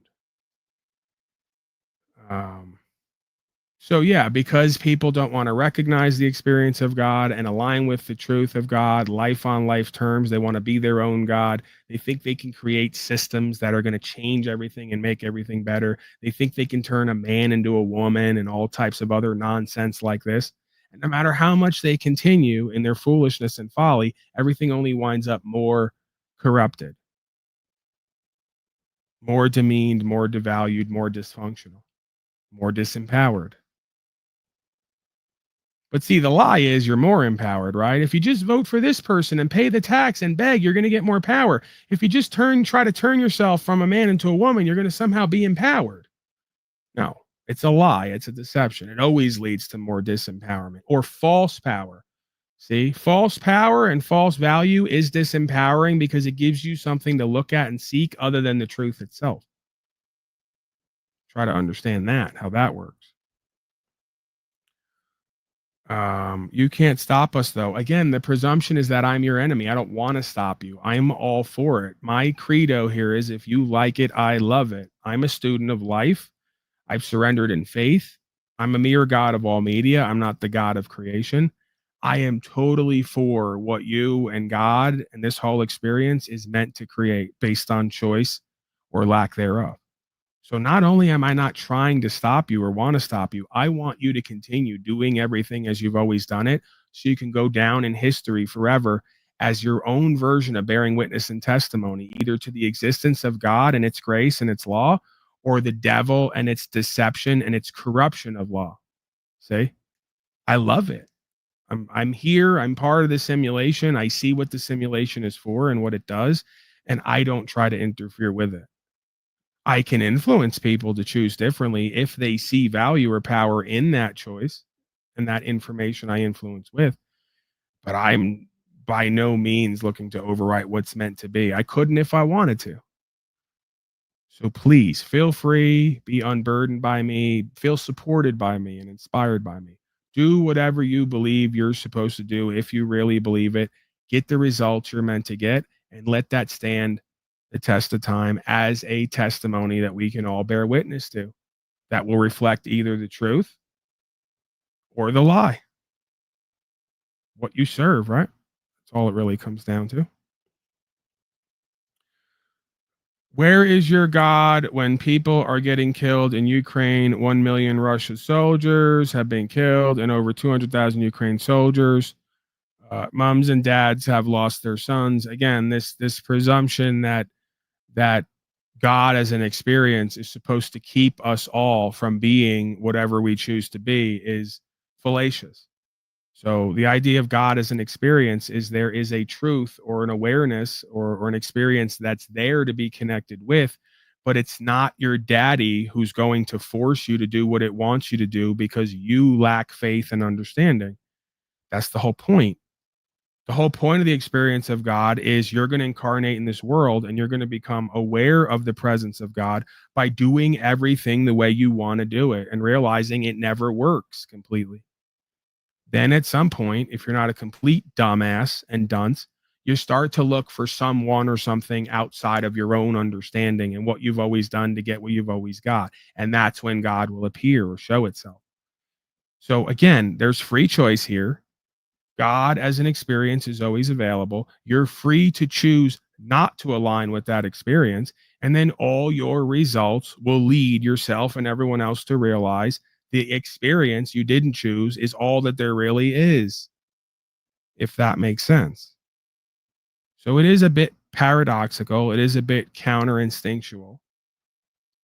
But there is something there when it comes to the intuitional aspect of things. It would seem to me, if that makes sense. So yeah, you're here to choose and you get an option of what to choose from. God or the devil is the experience of what to choose from and its effects. God is not here to force you to choose. See? But by choosing, you will reveal who and what you serve. That has stood the test of time from the beginning of time till the end of time. The last 5 years proves it. God didn't force you to choose to mask up, and vax and do everything else you've done. By masking up and vaxing with your own free choice, you've proven you don't serve God and the truth. You haven't even had the experience of it. Locally, clinically, we could just call it conscience. Right? The ability to understand what is and determine right from wrong objectively and make a decision that is best for you and everyone else based in that truth or objective right from wrong. You could just substitute that as the experience of God. By going on that journey and engaging in that aspect of self, more is revealed than could have been before that, right? Because the universe is governing and it makes a determination at some point whether you're fit to govern yourself and whether more can be revealed to you, or whether you're not choosing or are fit to govern yourself and more cannot be revealed. You can't give more power and value to someone who's not fit to use it. The only people the universe gives more power and value to who are not fit to use it are those who will go down as another testimony of what happens when you don't serve conscience and do what's true and what's right, and all of your choices and will to power undoes you. See? So believe it or not, all of us here, no matter who and what we are or believe we are, our life story and what we choose will go on record at some point as a example of who and what we all serve as a preponderance on the whole, right?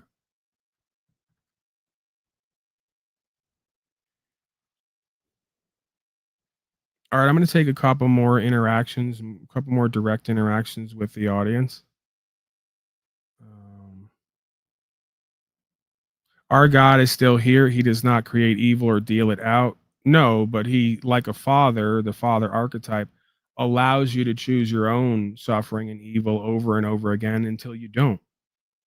So it may not create that directly, but it allows it to exist and allows it to test and challenge you so that it can have the experience of witnessing who and what you are and what you serve. There is not a father out there who would teach their child, who would try to avoid that child if they were a good father and understood the purpose of truth and experience, who would try to keep that child from making their own choices. If anything, the father would be almost morbidly curious to see what their child would do when they're not in front of them. Right? I taught my child, I gave him the experience. I'm going to turn them loose into the world. And I'm going to watch them from afar because I'm morbidly curious to see who and what they are, what they've become, and what they're going to do and what they're going to choose under pressure. Are they going to honor me in their choices? Or are they going to dishonor what I've taught them, what I've shown them, to do things their own way? And even such, the father would have to forgive that, knowing himself better than the child knows themselves, right? And knowing the child better than it knows itself, like the story of the prodigal son, right? The child has to go into the world at some point, has to even lean on their own understanding, has to reject everything it's been shown and told, has to do it its own way so it can learn that its way either works or doesn't work. And I would say the majority of the time, right? The child travels faster on the path, but the father knows the path. See? So at some point, the child comes back under the vision of the father when it's revealed that while you're faster on the path, you don't know the path. You don't know the twists and turns and where it ends up. So you will get lost on the path. You need the vision and the guidance and the revelation of the father and the protection to a certain extent. So these are archetypal value systems and simulations. They go on all day, every day in various arenas. They go on a micro level and a macro level as individuals and as groups.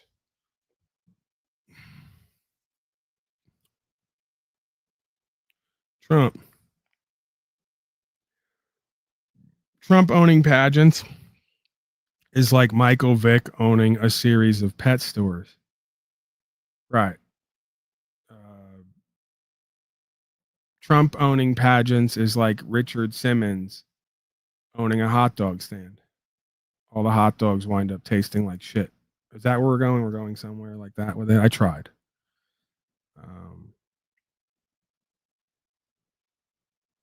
All right, we got to hit some tabs here. We got to act like we're doing something here of any meaning or consequence. We are broadcasting here. We're supposed to do news and we're supposed to do pseudo journalism and cover the current events. And I can do whatever I want here. That's the reality of it. But I like to pretend like I'm important, like I'm certified, like I'm an authority, like I'm official here. It's so interesting and ironic. They'll say, Paulie boy, how are you going to comment on the news or even break the news? You're not a journalist. And I go, you really want to get into this conversation? You really want to get into Anderson Pooper, Scooper, Cooper. Anderson, my whole family, CIA, Cooper. Like, do we really want to get into all these people and how they're not really journalists either? And by pointing out how I'm not official journalist, you point out how foolish you are to believe that these people are actually journalists. So it's all a lie. It's all bullshit, right? Don't believe it. Don't buy in. That's my advice for you. Advice, non-advice. I don't advise anyone to do anything, but if I was going to advise of one thing, it would be stop buying into and believing any of this crap on any level. That's what this broadcast is. So it's one big bit non-bit attempt to be ironic and mock all the things that human beings do that they pretend are meaningful and powerful and valuable while ignoring the true meaning, value, and power. It would seem. Plus, I have 2 wives and you're alone. That isn't exactly always a demeaning position to occupy, right? As we age and as we prioritize peace and prosperity and other aspects of our beingness, having 2 wives versus being alone isn't necessarily always the power position. I mean, after all, you have to put up with and deal with and provide for and all the rest of it for 2 wives. I had one, but it went back home and it hasn't been as communicative with me lately.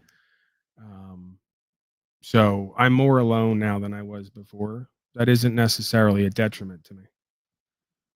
It isn't necessarily a negative perspective or standpoint, right? Are we ever really alone if we have God and we're all connected on some level? I know that's cliche, but there's some truth to it. All right, what else do we got? Come on, more questions, comments, concerns, guys. We need more. You are the lifeblood of this broadcast. So if your child dishonored you, are you going to create a hell for your child? No, my child's going to create a hell for themselves. Or they're going to subconsciously or consciously align with the hell that already exists here and experience it, if that makes sense. But that's a good question. Thank you for being part of the question and answer period. You're making it all about God, right? When the only way that it becomes all about God is if you give your life over to the truth that God as an experience reveals, or higher self, if you want to call it that, reveals. So if you're not making it all about God, then it's not all about God. Till it is. So yeah, this again, you want to talk like a victim and you want to make excuses. God didn't force me to choose a thought, feeling, and action that led me to wherever I was when I was on drugs, harming myself and other people. That was my choice. Right? So failure to recognize that that was my choice will mean that I'm basically saying I have no choice in my life and how it turns out. That's disempowerment. Okay. So God is merely the revelation that we all have free choice and therefore can create the reality that we want to experience and live, which is an opportunity for empowerment based on our thoughts, emotions, and actions, and the revelation of that truth that we're all creating. We're all co-creators with the Most High, creating the reality we experience. That's the good news revelation of the truth of God, or God as an experience. It's not some guy in the sky doing everything for everybody else and stopping everybody from what they're meant to be doing. Quite the opposite. It's really just a reflection of a certain experience or dynamic. It's really just a recognition of a certain aspect of self. That with that recognition, that understanding comes more power and inspiration.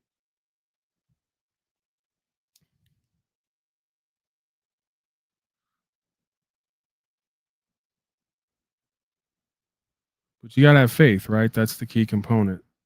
The recognition that you are not in control beyond a certain point. What you are in control of, you take care of. You surrender the rest that you're not in control of, and you have faith that God's going to work and do whatever it is meant to do. And I contend that it hasn't failed me yet.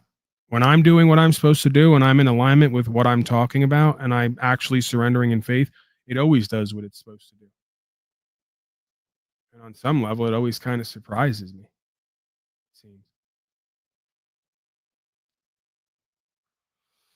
A little bit of hemp wrap reefer. A couple puffs, why not? We've greatly reduced our intake here. We went from 15 blunts a day back to back on this broadcast to maybe 1.5 a day. At some point, it may be none. Again, who knows what this process is going to lead to, right? God, whoever, whatever that is, has been working on me from the inside out this whole time, whether I want to believe it or not. So, yeah, we'll see where that goes. It's refreshing to listen to a man that doesn't have vile coming out of his mouth and is intelligent. Well, give me time. Let's be clear, Teresa. You give me enough time, energy, and attention and space to be the idiot that I am on some level, and you will see all that and more. Okay, so don't be confused. Don't be misled. I'm far from above it. Ask the people who've been around here long enough. I scream. I curse. I do a fair bit of projecting, presuming, rejecting at times. I bring up genitalia, sexuality. We do it all here at times, right? I'm definitely not unaccustomed to working blue. So if that's a deal breaker, leave now, because it will happen. I will disappoint you. Be faithful and trusting in the fact that I will disappoint you, right? That's a bit paradoxical. Just trust and have faith that I will disappoint you and we'll never have a problem. I'm probably not a good man. I'm probably not a good role model.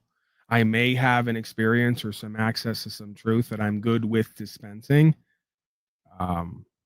Don't confuse that necessarily for who I am on the lowest level as a beingness.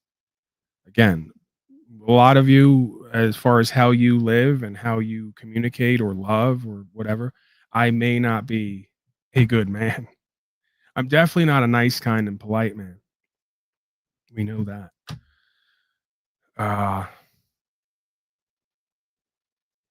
Should we get to the tabs? I keep saying I'm going to go there, but I just keep engaging with the audience. I rather like audience engagement.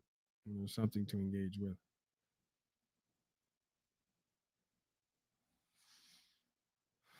Weak, not even doing dabs and supporting pedophiles. Okay, how do they always get to this? They always presume that because I'm pink with brown spots and I look Irish or Italian and I'm from New York, that I must be a Trump supporter. So they're now all of a sudden, they got the PDF thing going all of a sudden.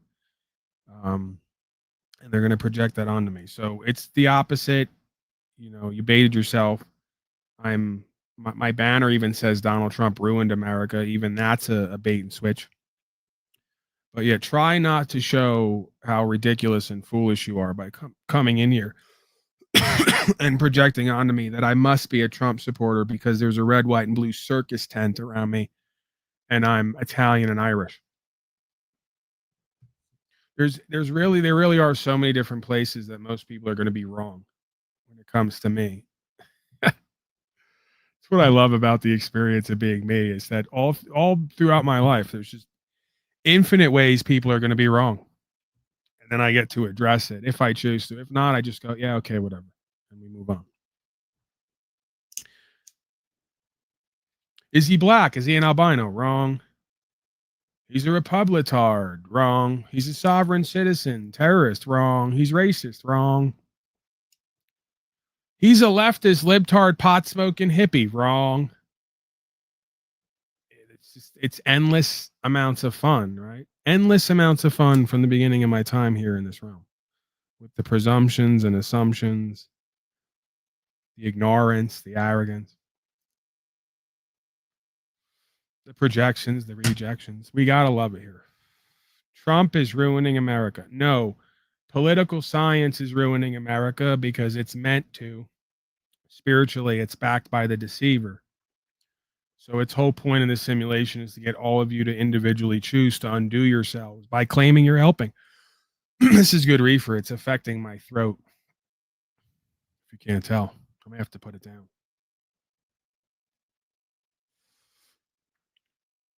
Political science is the mask that the shaitan is wearing, and it's wearing it to put on the performance to get you to choose to act in a greater cosmic performance where you choose to embody being a slave. That's why they call it State Farm Insurance. I love that. I love why they call it State Farm, because you're all animals choosing to be animals on a slave farm.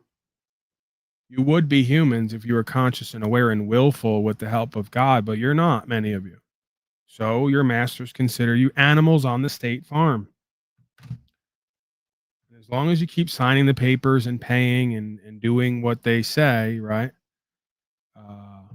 They can live off of you, essentially. They can fatten you up, consume you metaphorically, and live off of you. That's what the system is. One big slave farm for the animals who choose to not be conscious and aware. The only difference between a supposed human and animals, a human is supposed to be able to be conscious and aware and be able to infer and read between the lines. It's discerning. I could argue that most human beings would have to work hard to rise to the level of discernment that most animals display. We've gotten so far down the line. What's my proof of this dynamic? The simulation I always put forth, that if I went to go give any animal, pick an animal anywhere, except the ones completely soul broken and domesticated, take any wild animal. Keyword is wild. Wild is synonymous with free. Civilization is synonymous with the antithesis of wild, interestingly enough. Take a wild animal, approach with Bill Gates and Netanyahu and all the rest with needles in your hands, and see if the animals stick around and let you poke up their children. That's all I'm asking. Let's just do one fucking simulation here to really try to understand what's happening and how it all works. I dare anyone to go out with anything that looks like a syringe and try to approach a wild animal or its children to give it vaccines for safety and see what happens. Once you get your answer there based on the wild animal and what it does instinctually when it sees a creep with a needle, right? You'll get your answer as far as why that animal is wild and free and why the rest of you aren't. Because it still is tapped into its instincts. It still has some level of discernment.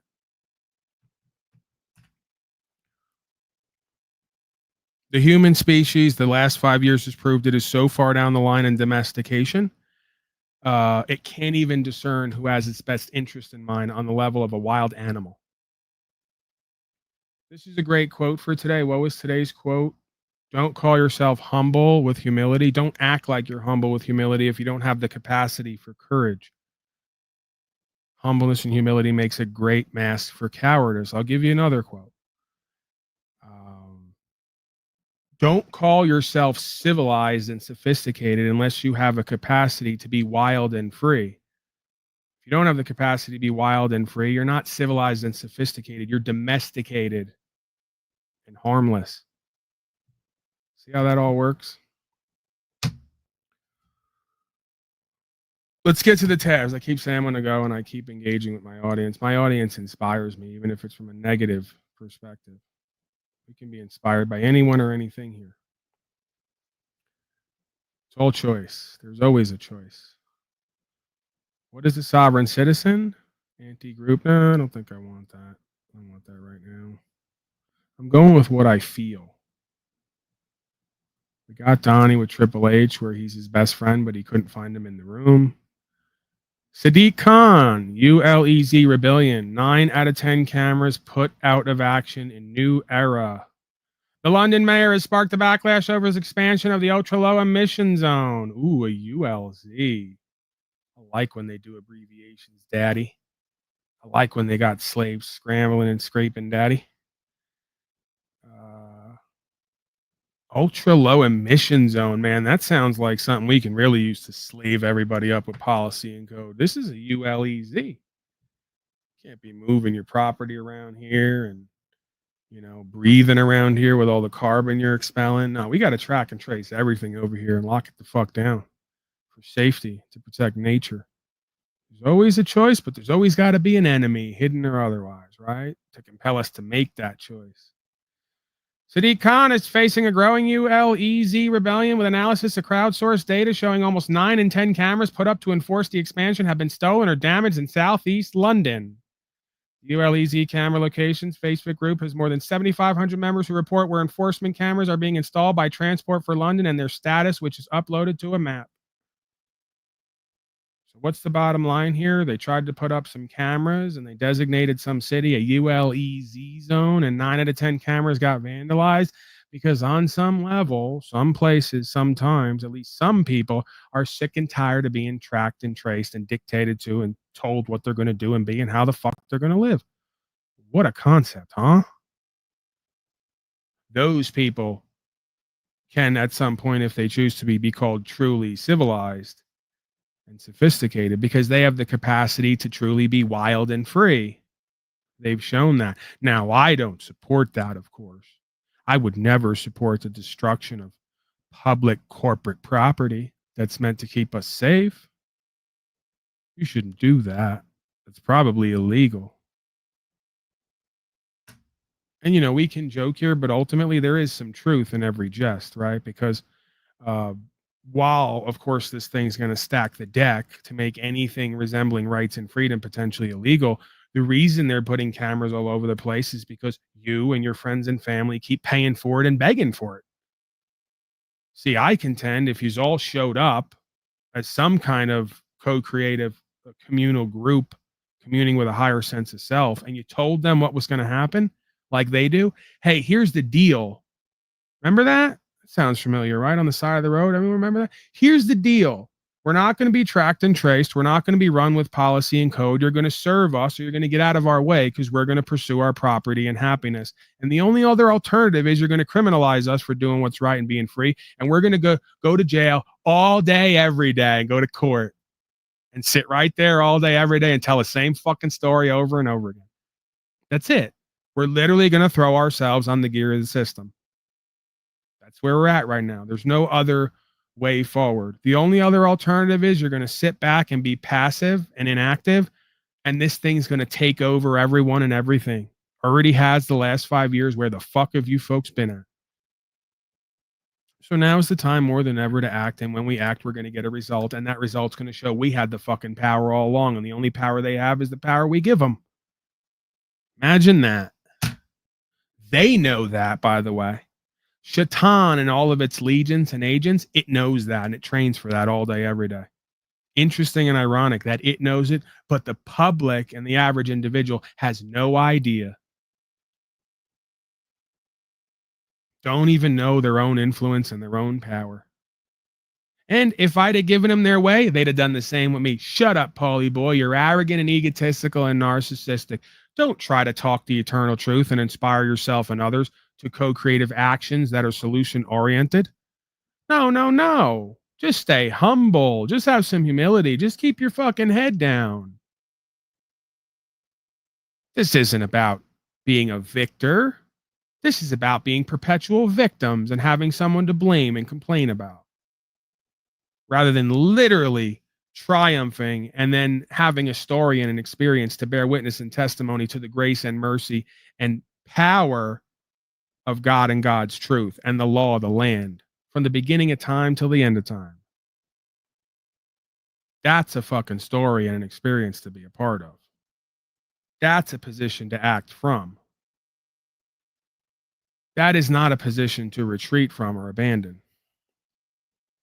Some might say. Did we ever finish? No, we didn't. Oh, well. Let's finish Kanye West. Why not? We got into it when Kanye went up to TMZ and he took his black ass, happy black ass, up to TMZ and told all the house Negroes up there that, hey, you guys want to keep crying and complaining while you're all working for the white man? You want to blame the white man? Slavery sound like a choice to me.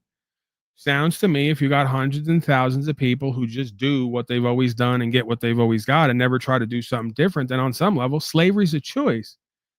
And, you know, if you want to piss everybody off, all you got to do is talk the truth. So we'll pick up where Kanye left off here. He told them the truth. Slavery's a choice. And they're about ready to start positioning and turning their back on him and betraying him and the truth, because that's uncomfortable reality we don't want to have to deal with.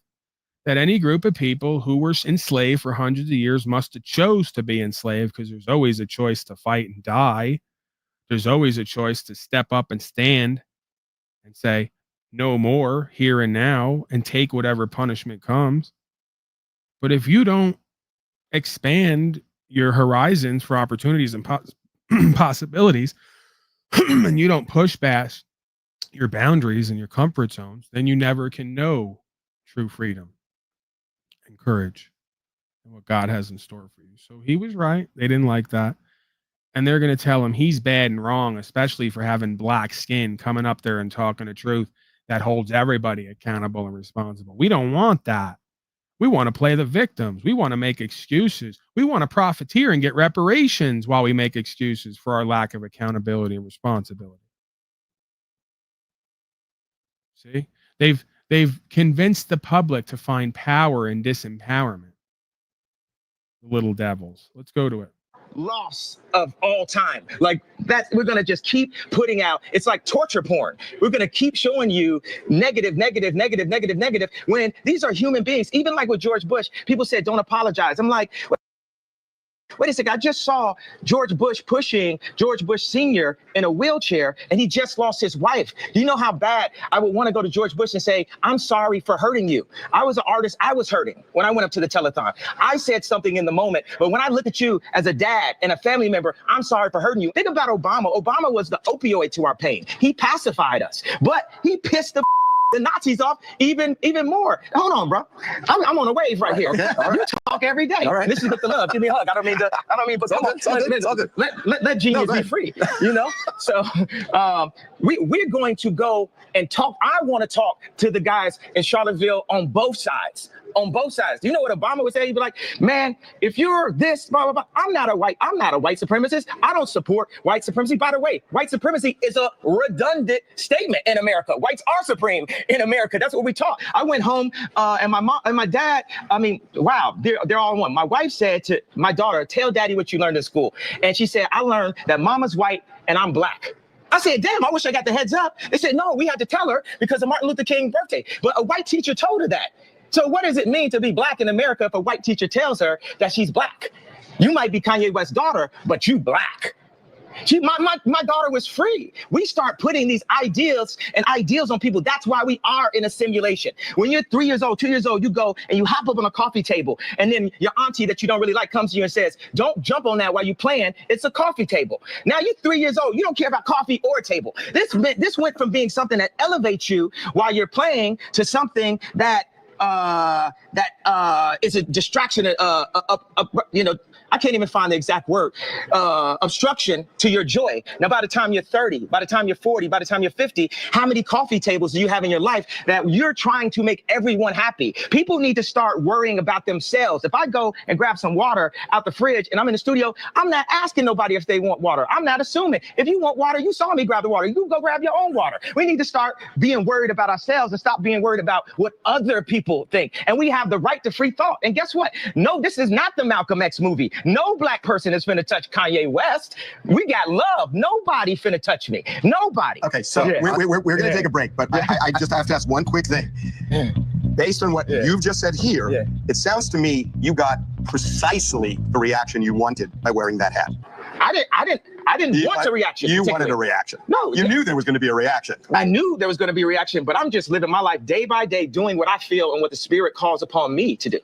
But it also opens up this dialogue that you're not apologizing, because everybody else, when they make a statement like that, they end up apologizing because they're so worried about what people say on social media. Well, you know why?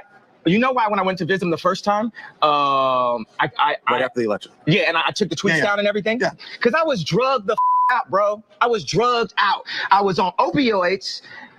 2 days after I got off of opioids, and I was addicted to opioids, 2 days I got off of opioids, I'm in the hospital, right? I'm taking hey, everyone listen to this, please. 2 days before I was in the hospital, I was on opioids. I was addicted to opioids. I had plastic surgery because I was trying to look good for y'all.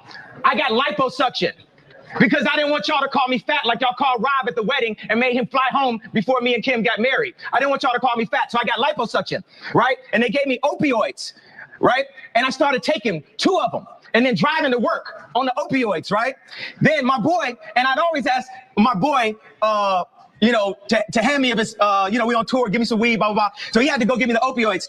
And there was talks amongst my camp, like, Ye's popping pills, right? So when he handed to me, he said, you know, this is used to kill genius, right? So I didn't take it. 2 days later, I'm in the hospital. I was taking 2 pills a day at that time. When I left the hospital, how many pills you think I was given? 7. I went from taking 2 pills to taking 7. So the reason why I dropped those tweets and everything, because I was drugged the out, bro. And I'm not drugged out. These pills that they want me to take 3 of a day, I take 1 a week, maybe 2 a week. Y'all had me scared of myself, of my vision. So I took some pills so I wouldn't go to hospital and prove everyone right. We are drugged out. We are following other people's opinions. We are controlled by the media. And today it all changes. You got Tupac and Lennon in that hallway. Today it all changes. We need to think how to think free. We need to be free thinkers. Then we need to learn how to feel free. People say feel free, but we don't even know how to feel free or think free. Say what you feel, positive or negative. I just got off the phone with J. Cole. He said, how do you feel when they said the Crips is gonna kill you? I said, man, that was the headline. But when they said they wanted to beat me up, I said, that's great. They're my brothers. They love me. They don't want nothing to happen to you. They just want to be some sense to me. I love Daz. I love the Crips. I love the Bloods. I love everyone. But you and I have had a talk about this, Kanye, that you say you have to love everybody. I just don't believe that, because I think there are people who are evil and people who want to hurt you. And I think you've got to distinguish people, and however you want to do it, but you've got to distinguish this group from this group or this person from this group. Okay, the people are not want to hear everybody's. You want to hear everybody's side, but people are not. At some point, it's probably better just to have Harvey, because I got too much to say, and when y'all both say stuff, y'all just gonna confuse my stream of thought. I love you, but you can sit here. That's cool. Now I was gonna. Thanks. I was gonna stand on this chair right now, right? You know why I'm not standing on the chair right now? Do y'all remember an Oprah Winfrey moment? What do y'all remember, Oprah Winfrey? Who's that? Tom Cruise. He was in love, right? He jumped on the couch, and what happened? Now he's crazy. So because of that, I'm not gonna hop on my coffee table. He's also a Scientologist. Does that, okay, that makes him crazy? A little bit. Okay, so you're more crazy to be a Scientologist. So Scientology is a lesser religion than any other religion, right? They believe in aliens. Wait a second. Scientology is a lesser religion than any other religion. That's what you're saying? It's not believable, and it's not a religion. So what's a religion? Well, they're not classified as a religion. And what's the reason for that? See, this is so great, because this is like the Socratic methods or dialogues that would have went on back in the day. And this can happen in any venue, right? So now he's the supposed crazy guy. He may not be as coherent with his thoughts, but as he turns to the journalists who are supposed to be credible and the know-it-alls, they expose how little they actually know, and that all of what they believe they know is just based on beliefs they've been uploaded with. So Scientology is not a believable religion. Oh, but, you know, the sky man who hopped off the back of an alligator that took a shit that then had a seed in it that birthed the Amazon rainforest is believable. Oh, the guy who came out of a cave with a rock after he healed the blind and violated what might be seen as laws of nature, right? Which we now, you know, seem to know is a genetic component, right? Spontaneous healing. There is miracle there. There's something to be said for that quantum field. But this idea of what's believable or not, you know, where does that begin or end? Is it believable that Joe Biden ran United States Corporation, self-defined as a corporation like McDonald's?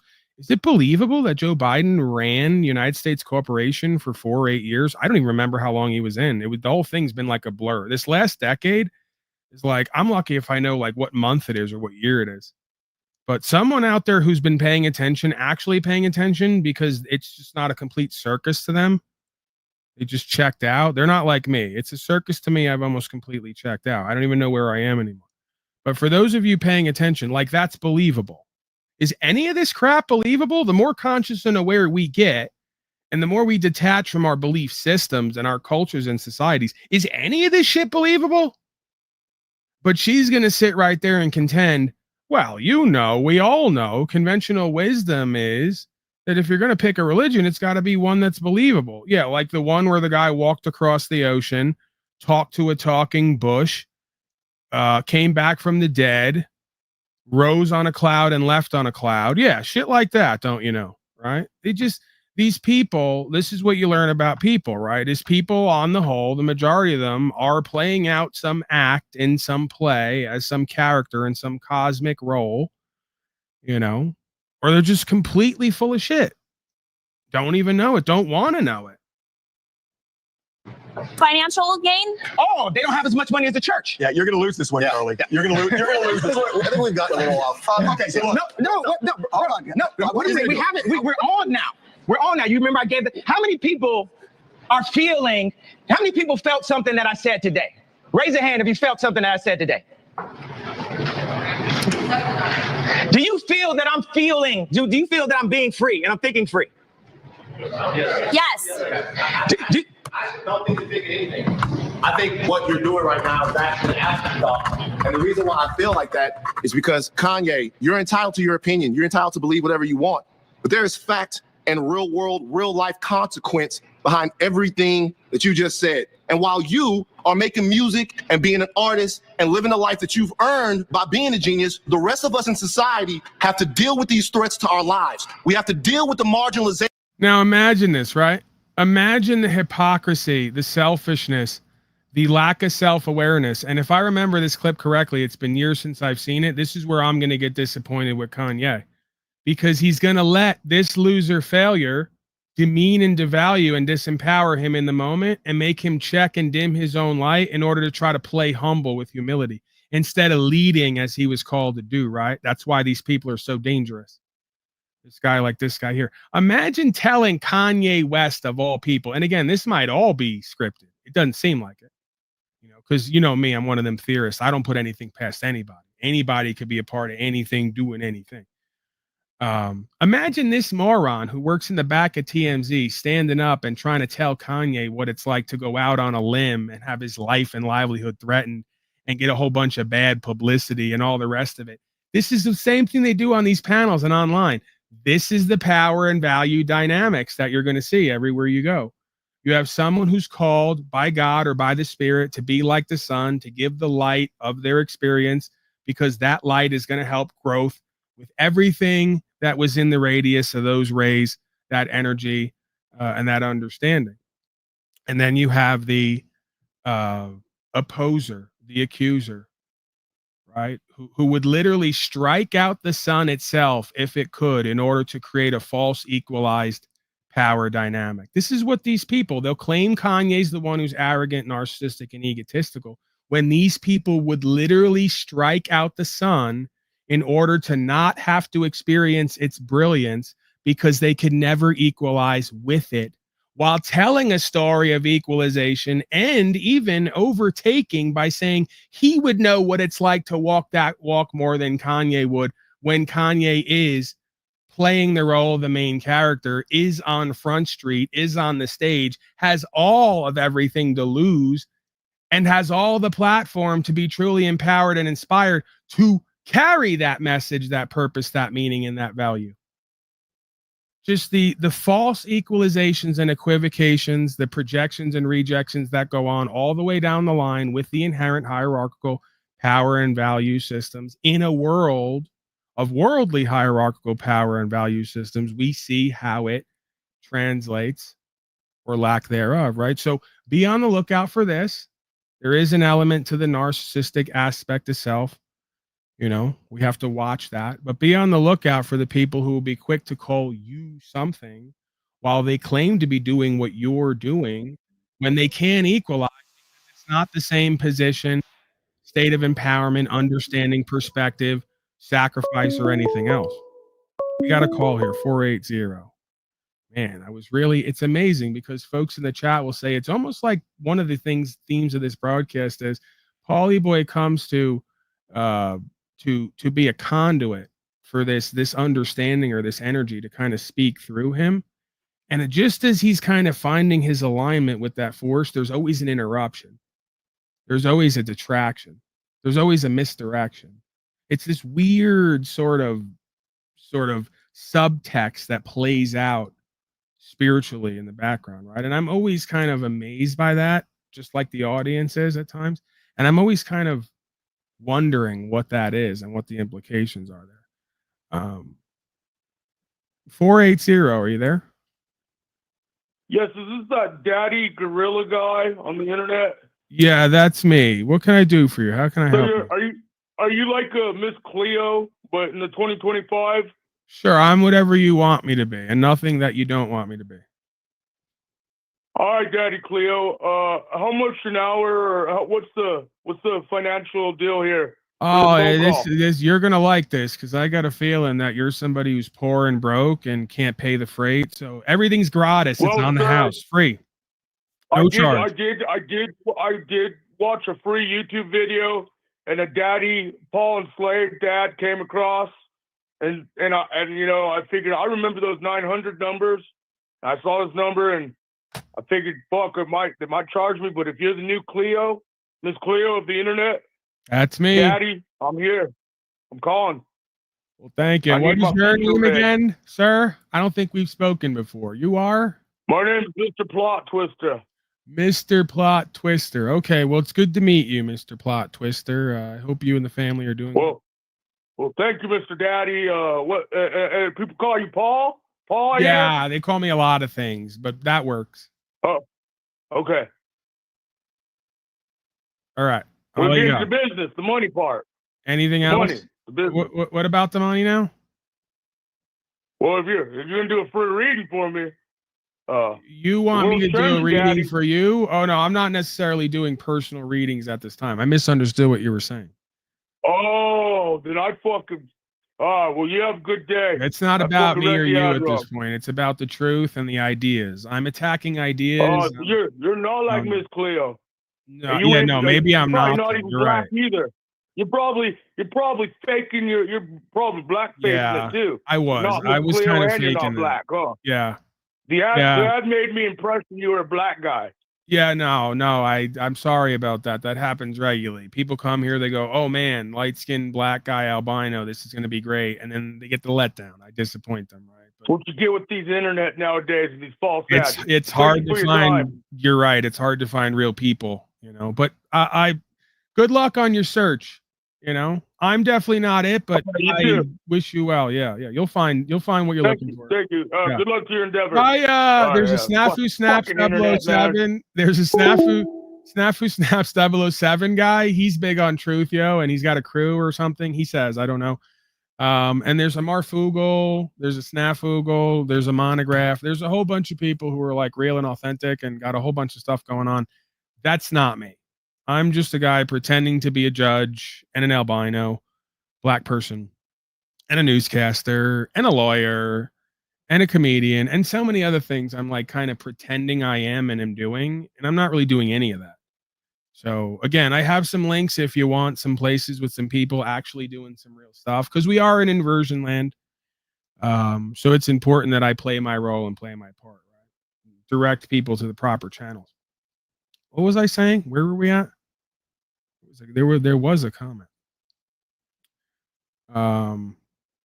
What's the difference? What difference are you making to your fellow many other than not than pointing out their faults? See, the same thing I'm going to be doing with this comment, because you don't like that I'm pointing out faults, but by pointing out faults and inconsistencies, I'm giving you and others the opportunity to do and be and have better. So in your case, pointing out how grammatically incorrect and illiterate you are, right? The more I point that out, that you're confused, you're chaos, you're in chaos, you're an agent in chaos. You can't even type out a proper set of sentences to where it could be adequately understood. Maybe you have some kind of condition where you shake or something, like a Michael J. Fox type of shaking condition that I always suppose I'm going to wind up with by even doing this broadcast. It's always how I imagine the end. I come on one day and I'm just kind of doing a biological robot, and they go, "What happened?" And the Paulie boy has some horrible disease that he somehow contracted from doing this broadcast and interacting with the various people, places, and things. We love these people. Yeah, so I am making a difference in my own little corner of YouTube in my own way by pointing out logical inconsistencies and inadequacies and ineptness. I believe that it inspires all of us.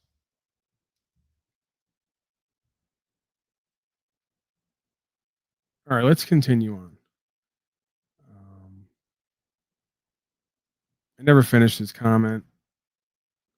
Oh, he said, did you even bring out the good in people? This whole show is about demeaning people, right? Another perpetual victim. My position online is to exclusively bring out the good in you while ignoring all the negative, right? Said the toxically positive person who's blinded by the false light of toxic positivity. Why don't you bring out the good in everybody, Polly boy? Why won't you do namaste with us? Well, because I got to do namaslave first. If I don't point out how all of us are in bondage and vice and living from a space of lack and loss and fear and abandonment instead of faith and abundance, if I don't point out the obvious space of disconnection, misalignment, disempowerment, how can we do namaste together? I see the light in me that I see in you and in all beings, but that is overtaken by and clouded by the overwhelming stench of slavery and genocide, if you haven't noticed. See? So, in order to truly align with the good and the positive and the power on the light side of the force, one must become aware of and remove all the dark interferences and impediments there that potentially seek to test and challenge us to do and be and have better, right?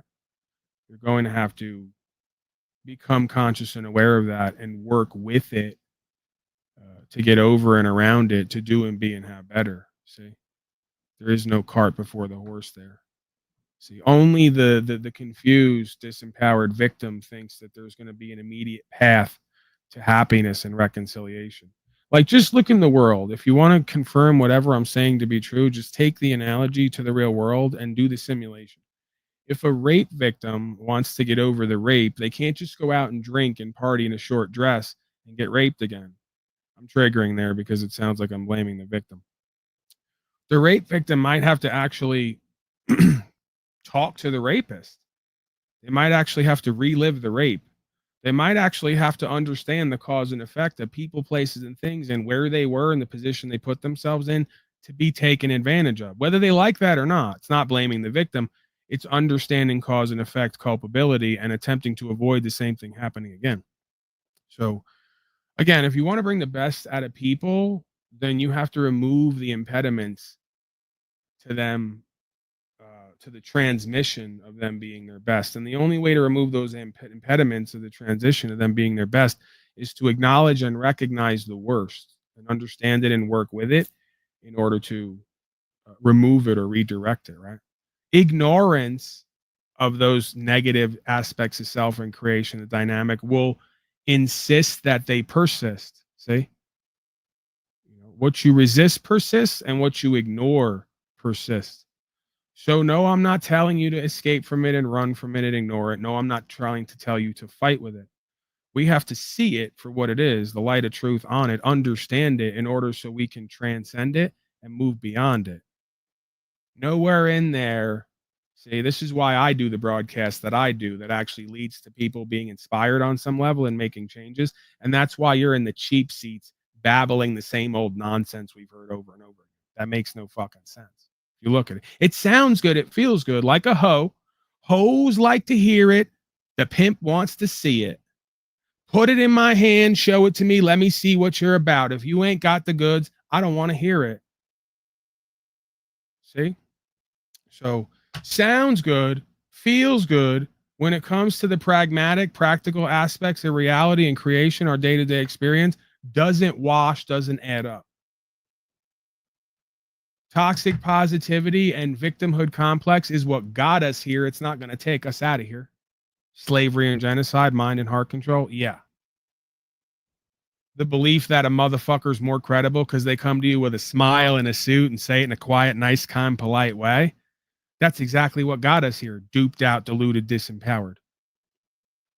You get a real motherfucker who shows up out of nowhere, who ain't pushing nothing and ain't selling nothing, who tells you the real deal, and you say, shut up, you're not being positive enough to mislead me. Well, you didn't want the truth anyway. And see, your enemies, they're like me. They can see you for who and what they are. They know you before you ever even speak. They can feel you before they ever see and hear you. And they just decide to play on you. They know what you want to hear and see. So they give it to you in order to misdirect you and manipulate you. You would prefer that rather than the uncomfortable truth that's supposed to shake you awake to the reality that you're not meeting the conditions of life on life's terms. So you don't want the truth that leads to growth and development where you could be saved by grace. They want to be ungraceful slaves who stomp around the chat area and in life and act like selfish, spoiled children who say, I want the world and life on my terms. I want help on my terms. I want truth on my terms. That's not how this works. Snafu Snaps creature flashing in the back. Don't flash me from the back, Snafu Snaps creature. Will be brought in like everyone else when I deem it to be appropriate for my broadcast. Yes, I'm pulling that card. I'm tired of this idea that because I'm dumb enough or because I'm a sap enough at my core, because I have such a big enlarged heart from all the oil I've eaten on pizza all my life, that I continue to give access to anyone and everyone on this broadcast. Why I do that is beyond many of the members of the audience. Please don't take advantage of me and that opportunity for you. Because I got to tell you, 9 out of 10 times, whatever I do here, right, wrong, or indifferent, doesn't require you or many other people's presence or input. You can say that's arrogant and egotistical. I think that's just the way that it is. And it's been like that from the beginning. Okay? So I've become endeared to you. You know, I say nice things to you and about you from time to time if they're true. I try to understand you and I try to give you access to this platform. So because I'm so magnanimous and forgiving and endeared to you, and I accept your faults and I tolerate your weaknesses and I try to see the best in you, could you please show some thankfulness and gratefulness by maybe practicing some patience and allowing me to do my monologue to my heart's content, and then decide when I'm thoroughly satisfied with my lack of satisfaction, that I will then decide to go to you. And you can do and say whatever you want, as long as you can agree to my terms and conditions about the way we're going to do this broadcast. I don't see why for over 3 years now, I should have to ask folks over and over again to please try to conform with the way that I want to do this broadcast. Because if I didn't do it the way that I decided I wanted to do it, you probably wouldn't be here to begin with, and you probably wouldn't stick around, whether that irks you or not. That's part of the magic that is me and what we do here. You don't have to like that for that to be true. I'm on business. I'm on business here, though, Paul. I'm on a time-sensitive content. That's fine. I'm telling you personally, this is something you and Tommy and even me, the fraud of all media, as they call me, is not good with at times, which is respecting other people's wishes and boundaries. I love that you're a free wilding creature just like me. I don't love that you're a free wilding creature just like me. This is a perfect reflection for me to learn more about me and for me to do and be and have better. So again, what you want doesn't trump what I want.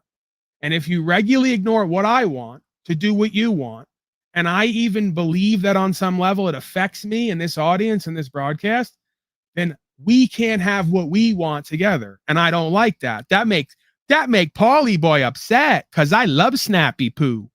I want Snappy Poo around, but Snappy Poo has a boundary, discipline, will issue. See?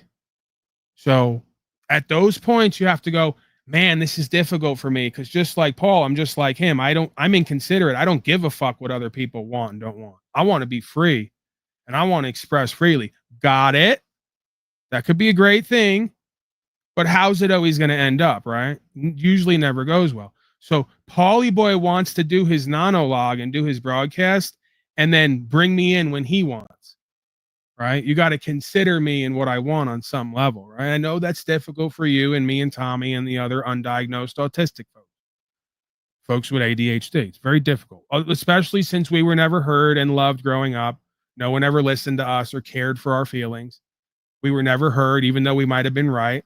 We were dismissed. See, an outcast. Many of us. Tommy won't cop to that. He has his own psychology then, but the psychology profile fits for you and I think Tommy's delusional in denial. He says he don't lump him in, right? So I get it, but I don't get it. Because again, what have I been practicing? The same thing he yelled at me at when I went over to Slackcott's area. And I said, I may not agree with Slackcott. I may be here to contribute toward the truth with Slackcott. I may be entertained by Slackcott, but I don't get to tell Slackcott how he's going to be Slackcott and do his Slackcott broadcast. I'm done with that. If he wants some input from me, I will give it. The moment that I perceive he doesn't really want what I'm doing the way I'm doing it, I will back the fuck off, because I don't need to be in control of other people's life and what they do. I'm open to co-create. We get in where we fit in. We have a good time. The moment it stops being a good time, we retire to our mutual corners and we start all over again, right? This has been the nature of the loop this whole time. So I'm asking you again, for the 1,000th time, please don't do things that make me feel like I'm being manipulated, even if it's just my trauma expressing that I have to learn my own way about. Because if I feel manipulated and used, right, or lied to, or any of these things, I'm not going to like you again, and I'm not going to respect you, and then I'm not going to want to bring you in, and then you're going to want to start playing power games with me, right? And it's not good for any of our business. We have bigger and better and more interesting or entertaining things that we could be doing than running this program again in this loop. And it's very easy to avoid. It really is. I love you, Matthew. I'm gonna cupcake. It's I funny. love you. I care about you. I want you to be.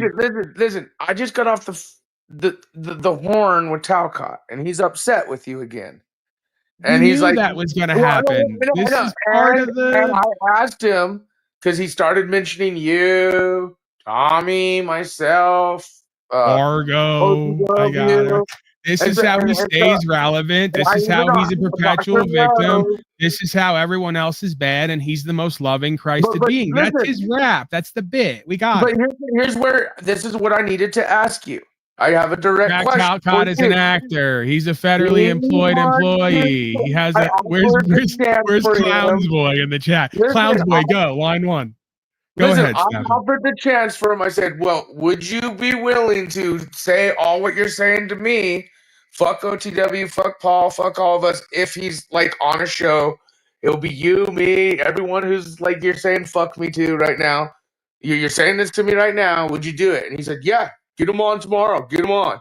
So I'm inviting you personally to let Jack and you talk it out. Now you just went through this bill of like why you would. So I'm sitting here like, oh fuck. But I got Jack to basically say, yeah, tell them motherfuckers. I'll tell them right now. So I don't understand. He acts like regardless of whatever I want here that I've asked for, that he couldn't overstep the boundaries I've created that I've expressed, may even be hypocritical. Because I told him, Jack, I'm going to come to your area from time to time. If I just for whatever reason, you can make up your own reason. Even I'm ridiculous. I'm a fool. I like to clown around at times. I even like to just be part of doing better broadcasts. There's times I go places where there's 20 people, there's no money in numbers, other places. And I just go there to add on to whatever's going on, to try to practice, to keep myself sharp, to talk about certain things, right. And just make a better broadcast. Well, you just got done saying how you're not going to have that confrontation, and that's what the show's about, is that confrontation. So I'm kind of inviting you over to have that confrontation. Right. He's willing to, like, everything he said to me just now, fuck me, fuck OTW, fuck Paul. And I said, whoa, I thought you and Paul are cool now. No, fuck that fucking piece of shit, motherfucker, fat fuck. They're never good. This is the point, right? This is the point. I've proven over and over again that I can't be okay with these people, and they'll never be okay with me, because on some level I am or have something they want or need. But let's talk about it. And they can't get over it. Because I'll tell you why I don't want to, because I'm already commenting on something I can't confirm is true. And I've allowed you to open the door to doubt the credibility of what I'm saying. If I didn't make a caveat here that you're not to be believed outright. I don't know if you talk to anyone. I don't know what they said. And until they confirm it to me, this may as well just be a simulation pipe dream. I'm willing to entertain it in simulation form, but I'm not going to confirm or even deny that what you're saying is based in reality. I have no idea about it. But I do know the common theme and pattern is I can't be me and do what I do the way I do it, and I can't talk truth the way I see it without people getting in their feelers about it and wanting to play power games with me over it. Everyone does it with me in my life. My own father did it on here for everyone to see. The mates in my life do it with me. It goes from love bomb city, I love you so much, I want you in my life. I literally give them a warning. Listen, I may not be who I appear to be to you. This is the rest of me. And they go, no, we see that. We know that. We take the good with the bad, whatever. At some point, we get to a juncture where they're not getting whatever they want or need from me. And it switches from, I can't accept that, to instead of just go away and stay away or stay neutral, I'm going to start playing some fucking power games and seeing what this guy's made of and where his boundaries are, what he's going to accept and not accept, and how I can get one over on him and manipulate. It's pretty much every time, man. It's like 7 out of 10 times. And I make it very easy for people because of the way that I communicate or lack thereof or how I come across. So, big surprise, man. Big surprise and shocker that I'm just being me, doing what I'm doing. I thought that I was being rather kid-lovey lately with Mr. Talcott. That's what I thought too. Okay, so you're not, because I was going to set this up for tomorrow. It's never enough. It's never enough. With anyone in my life, the majority of people in my life, no matter how much I give or change who and what I am and what I want to do versus what I'm told I should do to get along with everyone, no matter how much I try to conform to that and try to be empathetic and try to care for other people, even at the expense of not caring for myself and what the fuck I want out of life.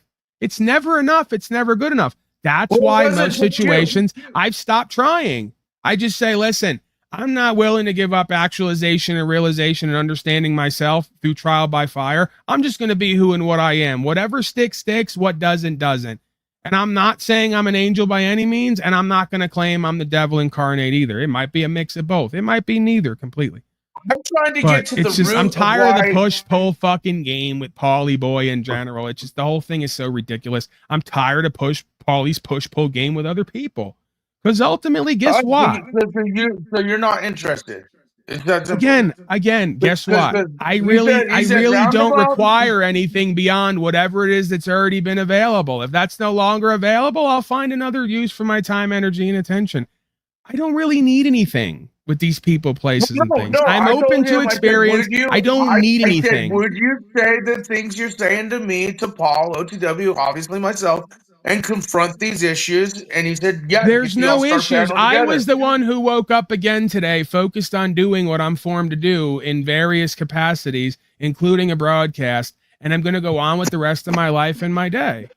And I'm going to get in where I fit in along the way. What's the problem? I don't understand why I thought you guys were cool. Now, obviously, he's still holding. Everybody's cool till they're hot. That's just the way it goes. Hot and cold central. They'll say I'm the same way because I'll be warmer and deep. Listen, man, it's the nature of how things are. Whatever, okay? It is. He hasn't said, and this is the first time he admitted that he's willing to tell you, fuck Paul, fuck OTW, fuck myself. He said, because I said, okay, man. So he finally found his balls. Great. Everybody's finding their balls when it comes to Paulie Boy. It's so laughable and fascinating.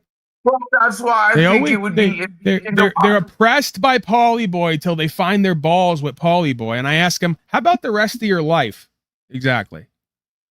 Where else are you oppressed, repressed, and depressed? And where else are you not finding your balls exactly? That you want to play this game of doing it with me? Why do you think he's still mad at you and holds the? I don't care. I don't care. You're digging deeper and you're trying to get me to talk about it to incite him to have more of a back and forth. This is why you're all toxic. This is why you're all toxic. And you all say I'm the most toxic. I'm head toxico of all the toxicos. It's just not true. You're not interested. I'm totally willing, and I've shown it. I'm totally not only willing and capable and able to stay in my own lane and do what I do. I'm willing to go other places and play a supporting role till I'm not wanted, and I move on with my life. Okay, that's fair. I always since he said he balls up and say to your business, like, well, I'll round up the star panel, and I know OTW probably would show. I know Rose. There's no star panel. You have a bunch of folks who can't get 1,000 people together if they wanted to, if they could. There's no content to. There's no star panel. You can't get 1,000 people together to give them anything if you wanted to. If you did, there's nothing to give them, and you can't get $1,000 up between yous. Okay. And you don't stand for nothing, and you got no results, and nobody's going to come to you as any kind of position for leadership or understanding. And there's little to no expectation from you because you're all perpetual victims and ne'er-do-wells. So there's a very low standard for what you have to do and be for it to be considered a show or a performance. And it's fucking embarrassing and laughable. And the fact that you identify with this garbage and you repeat it or speak about it like it's a thing is beyond embarrassing and laughable and pathetic.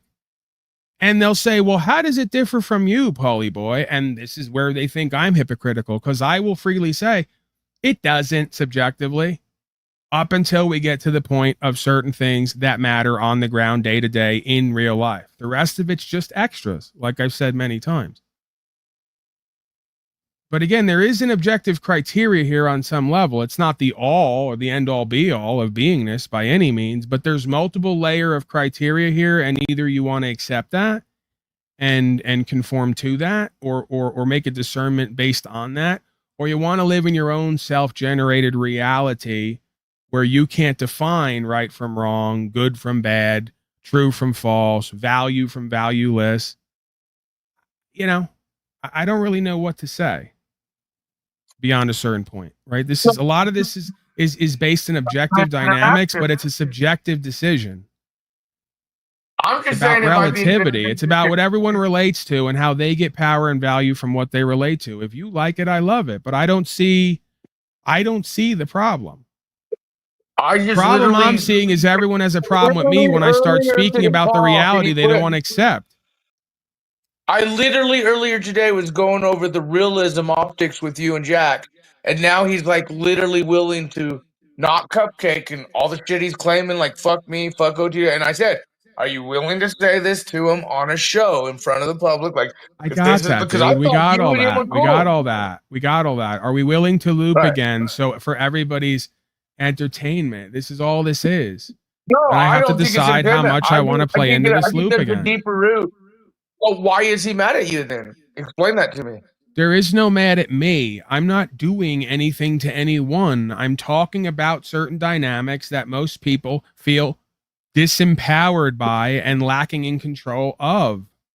And for. So it's the ideals you talk about that upset him, you think? Yeah, or I just have a different perspective of other people than they have of themselves. Join the club. There's a whole bunch of people who don't like me and have a skewed, from my perspective, they have a skewed or altered perspective about who and what I am. It's very selective and it's very limited. But at the end of the day, that's their decision. That's their choice. Now what? All right, that's fair. That's fair. Well, just know if he comes live and there's others and you said he'd do it, you're more welcome to show up. Right, because again, we can't do a broadcast some other places without having a perpetual perpetrator and a perpetual victim. And the irony of this is there are perpetual perpetrators and victims. It's us and the system and us. That's what you could be focusing on, not only for content, but how you're going to be the change to it. And instead of doing that, which I'm attempting to do at least some places sometimes, you're too busy having internecine stimulated battles of verbal warfare on panels with other loser failures who are inactive in life. Well, I'm just curious to see the optics. I'm just curious to see the optics because just 2 days ago you guys were the optics are I'm the biggest fool here because I'm conscious and aware and have the optics are I'm the biggest fool here because I'm conscious and aware and have some results and could be immensely successful. And I don't put as much time, energy, attention into branding and marketing and co-creating and networking like I could. I spend more time than I'd like to admit interacting with dunces and failures going nowhere quick. If you really want to be clear about it, I need a little more narcissism and egotism in my life, if anybody's got any. or like some of these court neglecting cases my say, work, go my over process, and my them. path to entertain and humor people who I've identified with, who literally have little to nothing to offer in the way of power and value in the world or even online. Well, have you thought Why I about switching continue the to do it to content up? myself must be evidence of my low level of self-worth and self-esteem. That I'm not You could recognizing the greatness that's available for me in life. You could go over one of these court cases you always talk about with the audience, where no Oh, panelists, lie. no So they could nothing. say I You made go it over up and lied about all of it and did Photoshop. It doesn't matter, man. The ones who know. The ones who listen to me actively and resonate. If they resonate, they're going to go look more. They're going to live it. They're going to get the result. They don't need me. I'm just playing a role and Yeah, playing but my that part on stuff the is cosmic stage, interesting. man. That stuff is interesting, and to see how others do it and their techniques and routes away, it is interesting. And that would require no Bro, panel, you no got a nothing. dozen people on here who've listened to my ramblings and taken a piece of a claim that I was inspired by Carl and maybe added my own stuff onto it, that he then comes on here and tells me, forget all of it. If I'm not living in a complete haunted house of mirrors, the guy who inspired me originally to do all this comes on my broadcast regularly and tells me you're doing it all wrong after I got all the results with myself and everyone else. So what do I make of that? You want to talk about psychedelic tripping? I don't need drugs anymore. I started a broadcast. That is kind of ironic. So then it just becomes, you know what, man? Forget everyone and everything. Back to square one. What was square one? Forget everyone and everything. Complete That's almost detachment. like what happened with Wes Watson, though. You got all pushed up with Wes Watson. Same shit happened. You got all Whatever, sad man. because Wes Watson's just another actor on the heroes, cosmic stage. Paul. Why are you choosing these loser heroes for you?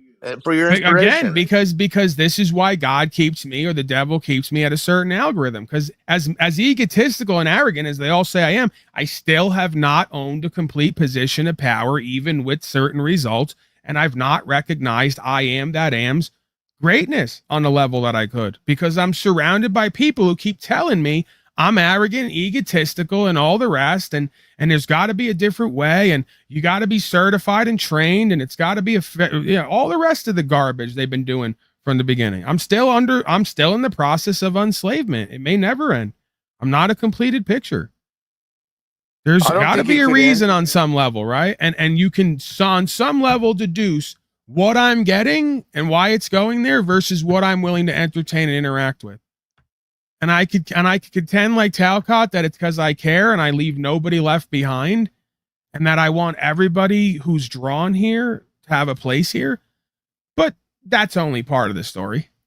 The other part of the story is I must really believe or have accepted on some level that this is who I'm meant to be with and co-create with, regardless of even what they show me. You don't see any benefit of showing how you obtain the goals in the court systems? Like, there's no panel, no one talks. Well, this is what I have faith in. This is what I have faith in, that there's a lot of folks who come here and over time they're going to get a message that they're not ready for and don't even think they're ever going to receive. And they just hang around to try to troll or play games or be laughing and giggling at mocking me and how silly they think I am. And then over the course of months and years, the least likely to take an active role in their life and in the world actually have nothing left to lose and get an opportunity. So I am literally a retelling of a story that's been told over and over again in many different ways. I'm not going to go the Jesus route like Talcott because it sounded a lot like I am a retelling of the. No, I'm a retelling of no. I'm a retelling of the Forrest Gump story, the Rudy story, the story of radio, and many other retarded characters who were counted out, underdogs who wound up out competing many other folks because of something that was with them, right? It wasn't about the someone, the who, is about the what behind the who, right? Or the way behind the who.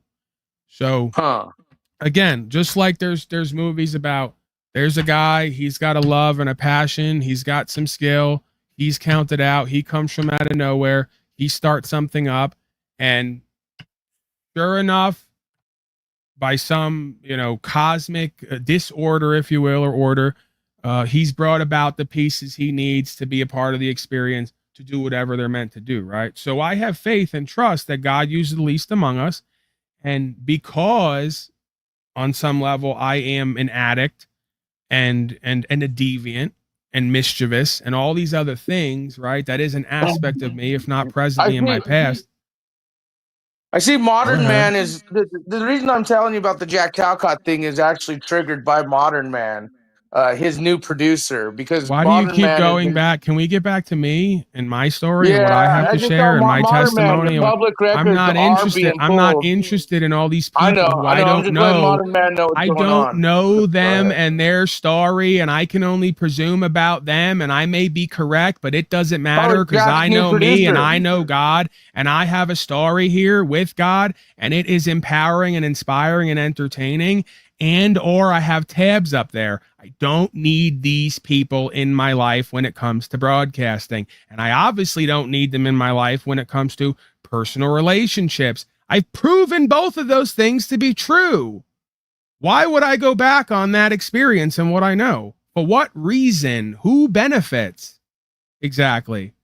The audience is not clamoring and begging and asking me to have all these people here and says they need them for me to broadcast. As a matter of fact, most of the time the audience tells me get rid of these people, places, and things. Just broaden your perspective on what you talk about and include different aspects of your life and do more on the ground for content. That's what they're waiting for and want. They want more me all day, every day, doing different things.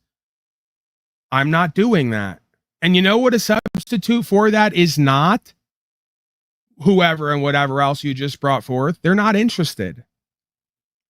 My haters in this audience are more interested in watching me waddle around Main Street and make some content, good, bad, or indifferent. They're not interested in Queen Stephanie and Slackcott and whoever, whatever else. If they were, they'd be wherever those people are.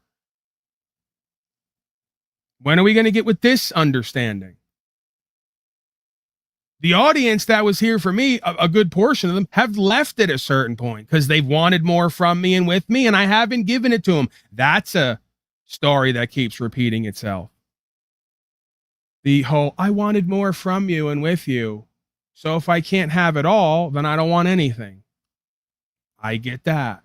It's not you, it's me. Snafu is gone now.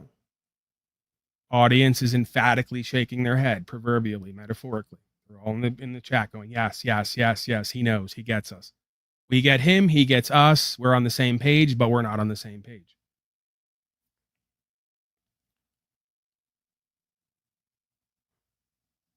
Thank you for your time, energy, and attention. Thank you for your service, Snafu. Hey, Paulie, can I get a wrench for promotion? Okay, I'll play this game with you, Rights Camera Action. I reached out to Rights Camera Action. I asked him, Rights Camera Action. I didn't say this, but I'm going to go ahead and pull this card. I'm going to play this card. Rights Camera Action, you were part of the community. You've been over with me for, some years. I'm sure I inspired you. You made a channel. You're doing stuff with cops and legal and lawful stuff. Is there any way? See, I didn't pull the card with him and try to throw my weight around. I actually tried to do good business with him. We'll see where it goes. I said, RCA, I'm no better than you. You're no better than me. You have a channel now. It's in the live algorithm. I have a hard time at times staying in the algorithm for obvious reasons. He's doing strictly auditing stuff, right? They want more of that from me, by the way. So newsflash to Snafu and the others who can't get an audience. Paulie Boy already knows what he could do to get 300 to 500 live viewers and not even have a stricken channel. Yes, another talent or ability or an understanding I could employ to get everything you all act like you want, but can't get on your own. Oh, and I know I'm arrogant and narcissistic for pointing out that reality. Okay. So I could at any time, and I might at some point, start another channel and do exclusively police interactions and courtroom interactions. I won't get shadow banned or any of that. And I'll get all the live viewers and all the rest of it. Blah, blah, blah. But I reached out to RCA. I said, you're in the live algorithm. You're doing auditing. They love you. YouTube loves you. They're giving you access. Is there any way, not that I should have to ask, by the way, but see, this is life, right? In life, I have to ask people who've been here for years and been a part of what I'm doing, who I care for, I've grown endeared to on some level, like RCA's RCA, he's got that clip with Talcott. There's a thing going on here, I thought. This is why I'm a romantic at heart and I'm overly sensitive. Because I always perceive there's a thing, there's a connection. And I go, should I have to ask these people to realize I'm shadow banned, and because they care back about me and respect me and what I do and got so much value out of it, promote it on their channels? Or is that not good to ask? Because everyone likes to do the thing of, oh no, Poliboy, we love you, we respect you, we get value from you, but we're not going to promote you in our area, because then we might get shadow banned and we have no integrity and we're not willing to put our ass on the line for you or for what's right. Sorry. And then I go, oh, okay. At least you told me directly or indirectly. Now I know. See? So it's always like what I describe as a game, because you would think organically, authentically, that we care about each other. We serve the same truth. We're on the same team. If somebody's like not getting what we know they should, well, then we work with them to help them get that, especially if they're in good standing in the community and they're a being of respect or value. You know, but this is why the Talcottians and others, they're right. I am the biggest fool to purport that there's this inherent hierarchical power and value system, and that in the world and of it, people are going to do good business like that and look out for people and do the right thing. No, they're not. But that's okay. Because again, I have to then check myself, because that's an entitlement. That's me being selfish. Even if I'm right, that's me having an entitlement and be selfish. So the point is, I reached out to RCA. I said, RCA, I see what you're doing. I love you. We love these people. But I need an art of the deal. We need to make a deal. Here, there's the deal. Deal on the table. And I said to him, can I compensate you in some way? Whether it is financially, whether it's knee rubs that I learned from JT, whether it's I promote your channel on my channel and you promote mine on yours. And he's getting back to me on that. He wants a wrench now. We're going to start there. So we'll see how this goes. We're going to give him a wrench. We love these people. But yeah, I'm straightforward and honest with the RCA, despite whatever thing or connection we have or don't have. I'm looking for a beneficial use here, because I believe I am shadow banned, and it's just good business, right? Either way, you know, if you have everything you need and then some, part of whatever you do is marketing and promotions, especially if you're not given complete access to that. You know, like if I go through YouTube promotions and I try to pay them to promote, 8 out of 10 videos, they say, we're not going to promote this. It's inappropriate. We can't have it in our algorithm. No matter what it is, they have a reason why it's inappropriate and they're not going to back it. So, you know, that's when I start to reach out to other fellow up and coming content creators who may have, you know, studied here, we'll call it, studied under the auspices of the Unslaved Broadcasting Company, you know, and I am open to paying them, you know, whatever is a reasonable fare, put a couple bucks in their pocket and, you know, get them to pay it forward. Hey, what we're doing now is great. We're doing our thing over here. It's great. We were over there. We learned about the law. You know, if you want to learn about the law, go see at Pimp Unslaved. You know, but you may have to be willing to take a risk. If you do that, YouTube and Google may not like you as much. See the game? See how we're all back in middle school and high school again? We never leave these power value dynamics. So that's why money talks, right? With a lot of folks, you know, they're going to stick their neck out. They're going to potentially put their platform on the line for what you say is true and right. You got to give them some incentive. So there you go. There's my incentive. Rights Camera Action. I just promoted him. He now owes me a promotion. It's that easy. RCA, I'll be expecting my promotion when you go live later. But yeah, RCA is from back in the day. He's been here from the beginning. A little Puerto Rican fellow, or Somalian fellow, Sudanese fellow. He's very inclusive. He's all in one inclusive. He's many things. He's Swahili. He's what are those big black Hawaiians? Polynesian. I don't really know what Polynesian means. Whether it's food or the people, I really never know what that means. Like if they say Polynesian beef, or if they say braised beef in Polynesian sauce, I don't know what that means. I just presume it's a little spicy, a little sweet. Same thing I presume about RCA. A little spicy, a little sweet. Okay? Kid's Polynesian. Go over there, check him out. He's got it all. He's an amazing man, amazing broadcast and platform. See how I'm playing it up to this audience for you, RCA? I'm only doing this for you. This is a special promotion here today. We love this people, this person, these people. No, but seriously, on some level, RCA's doing some auditing. I'm open to it. I have been in the past. But if I'm going to do auditing, it's going to be auditing with class. Paulie doesn't need to be yelling and screaming and cursing at people and trying to pop shit and challenge these people. You know, we're just documenting. We're upholding the law. We're asking questions. You know, does the slave public even want our help? That's something RCA and others should do next time they get to a scene. Approach whoever's involved and ask them, do they even want you taping and commenting and helping? You'll find out 8 out of 10 citizens don't want you there. They're going to tell you, go away. Shut up and go away. Let the cops handle it. They don't want to make anything worse on themselves. So, but you may not want to do that because you may get your little heart broken when you find out you're not helping as many citizen slaves as you think you are. They don't actually want you there because they think recording the police pisses them off and it's going to make it worse on them. I had to learn that the hard way. But yeah, RCA, the point is RCA is doing something other than drama, gossip, power games on panels with a bunch of other loser failures. He's attempting to do whatever he believes is good and right when it comes to legal and lawful. And I'm sure, like most of our journeys, as that goes along, it'll move and change as he learns more about himself and life, and or just changes what he wants out of himself and life, right? But overall, still content on some level. You can't deny it. That's not saying much with everything else that's out there, but it's official. I'm certifying it to get my official judge stamped approval.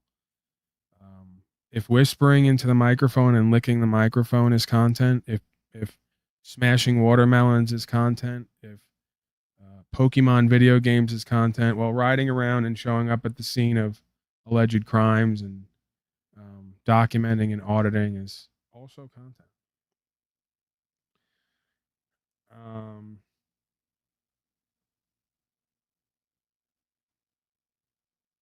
He says, yes, I go live 3 to 4 nights a week now during summer. Yeah, I've thought about that for a while, doing something like that, just because I want to get out, move around a little bit, test and challenge myself, keep myself on the ball, right?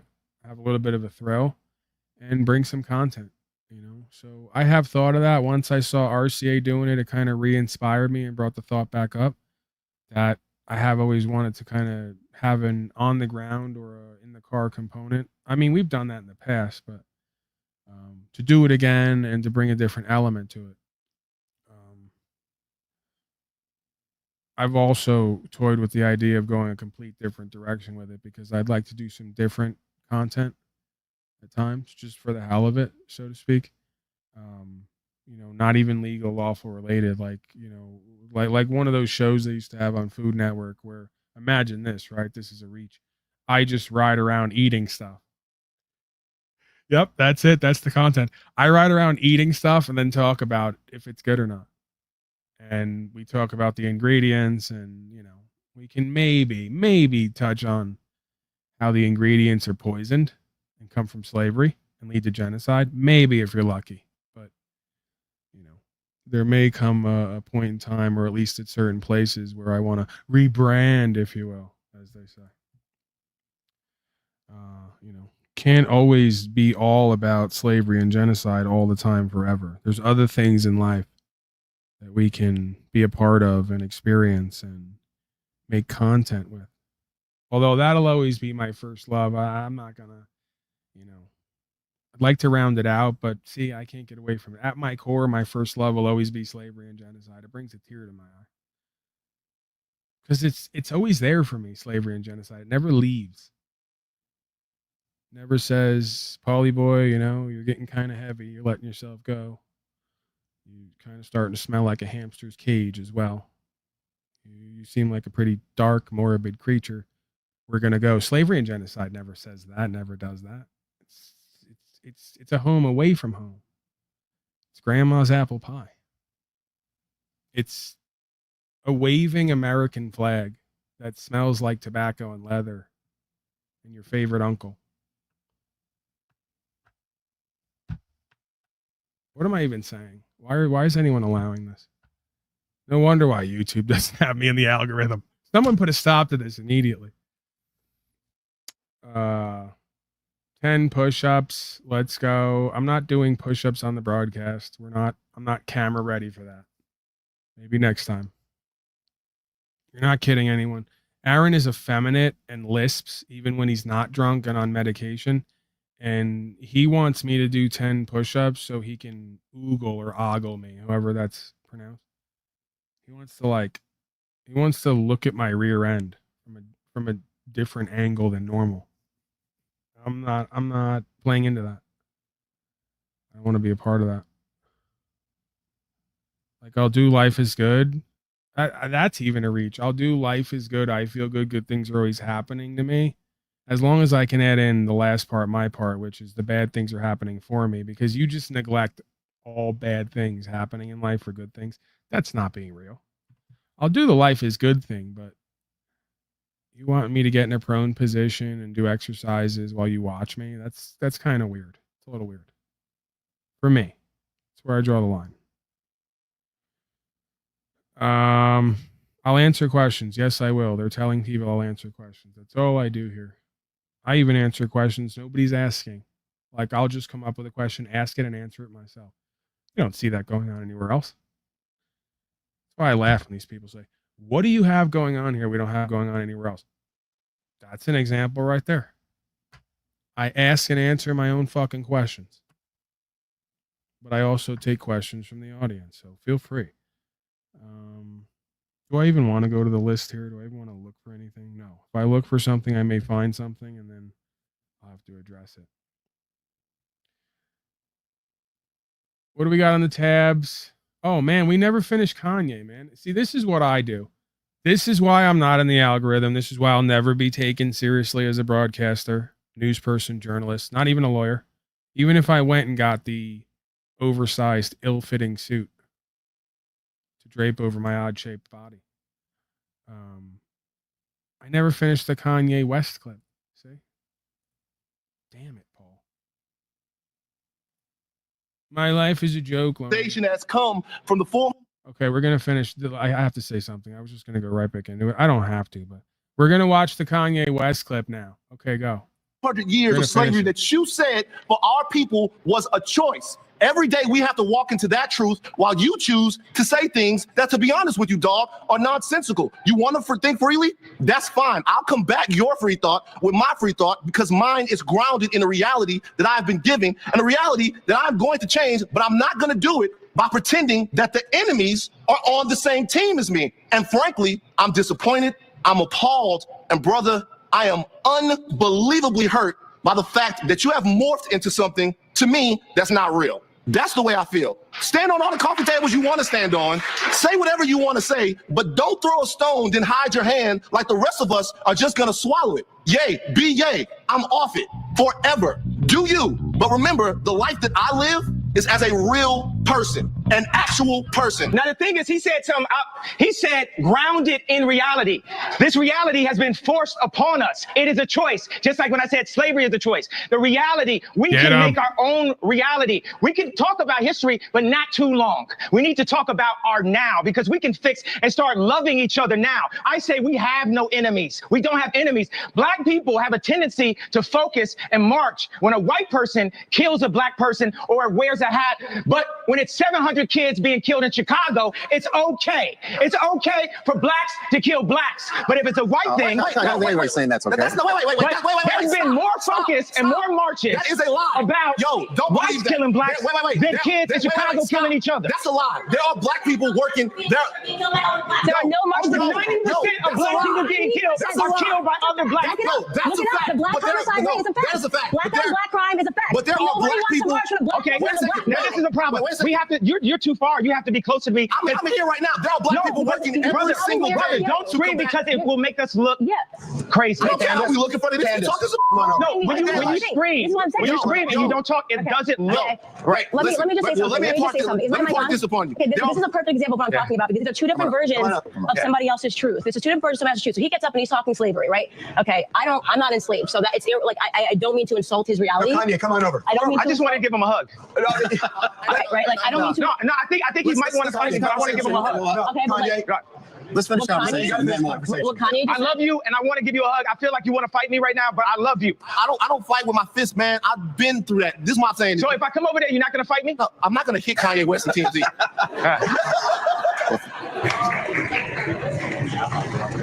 Bro, you got to be responsible, man. Bro, I'm sorry I hurt you. You got to be responsible. I'm sorry I hurt you, bro. Your voice is too big. I'm sorry I hurt you, bro. I love you, bro. I'm sorry I hurt you with my words, bro. I love you, bro. Bro, I gotta be responsible. I didn't mean to say things that hurt you. I didn't mean to wear the hat out the blue and shock so many people and not give them a way out of the pain. I understand that gave them pain, that made them see pain. But guess what? When I went into the hospital, we're now in the hospital. TMZ is the hospital to fix the world. Obama. Bro, that's not true. Listen, first of all, calmly. What's your name, though? It's not true. I'm sorry for disappointing you, man. Yeah, listen. Calmly. Yeah. What you said up there a second ago, the statistic on black on black violence is true.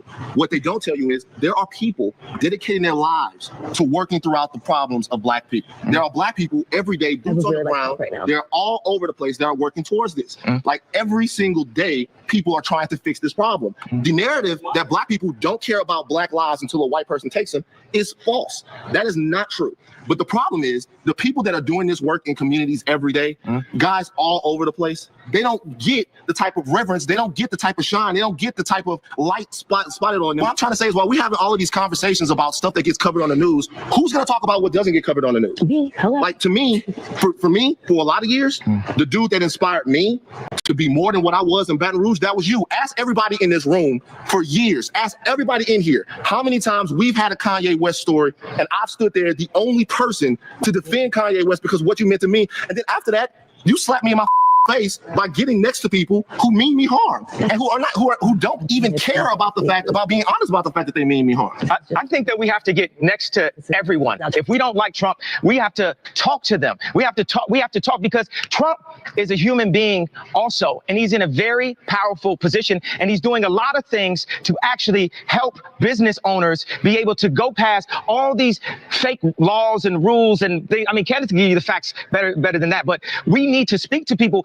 Einstein says the definition of insanity is doing the same thing, expecting a different result. So we keep on saying, I hate you, you. How are we going to get a different result out of hate? Why don't we just try love? Why don't we just try love? Why can't it be okay for an influential rapper in the black community to go up to the president and talk to him about how we can make a change one by one? We have the resources for a peaceful world. I believe that Kim Jong-un didn't believe that Obama was crazy enough to come at him. You know, sometimes you need some crazy to change something. Steve Jobs is crazy. Now we all on Steve Jobs' phones. They say Trump's crazy. They say I'm crazy. But I'm here to show love. And we're going to make it through. I know I disappointed you today, brother. And I know I disappointed the black community when I wore the hat. And I'm sorry for disappointing you. But like I just told J. Cole on the phone right now, it's a bigger plan. And I'm just doing what the universe told me. Now, I'm not drugged the out, but I did pop a 911 yesterday before I got here to make sure I didn't prove everybody right. So I do think that pharmaceuticals can be extremely helpful. Everything in moderation, though. Kanye, we are going to take a break right now. We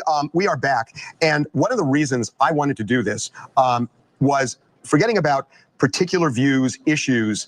The reason I was really interested in doing this with Kanye is because he got me thinking about the notion of free thought, which honestly, on that level, I completely agree with him. I think free thought is almost dead in this country, that people are bullied into feeling a certain way. And if you don't believe what somebody else does, they will bully you and boycott you and try to kill you. And that's what I was connecting with, not specific issues, but you tell us what the root of all of this is. What are we talking about? Are we talking about free thought, free love? What is it?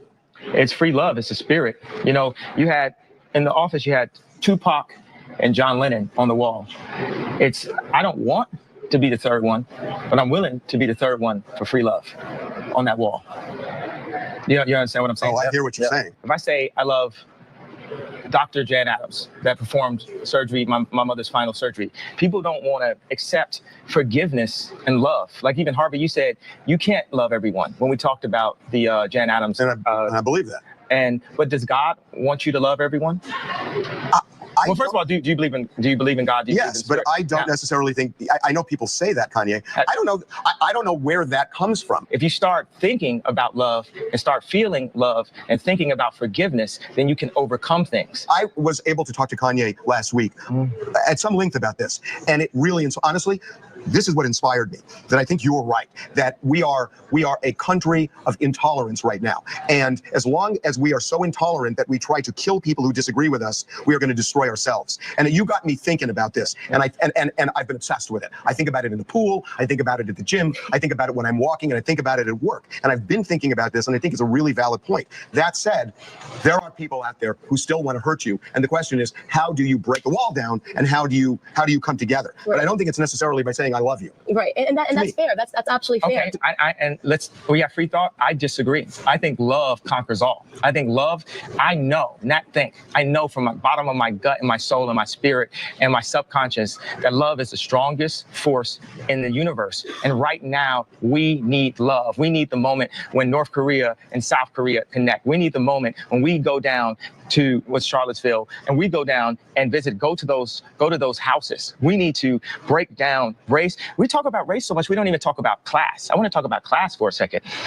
There's a class war happening right now too. And the class war might be The class war is one of the reasons why Trump won, because Obama was so high class that it stopped speaking to the middle and the lower class. He's so classy.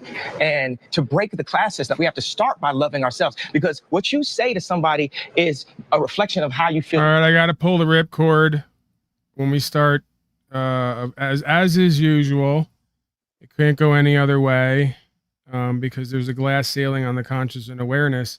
So we could talk freedom, slavery's a choice, the dignity of the individual, the power to choose, and somehow, some way, it will get back to statism, fascism, corporatism, who's our favorite daddy president in a suit, who's the most manly and classy and all the rest of the garbage. And we're right back to square one, right? Because that is the slavery.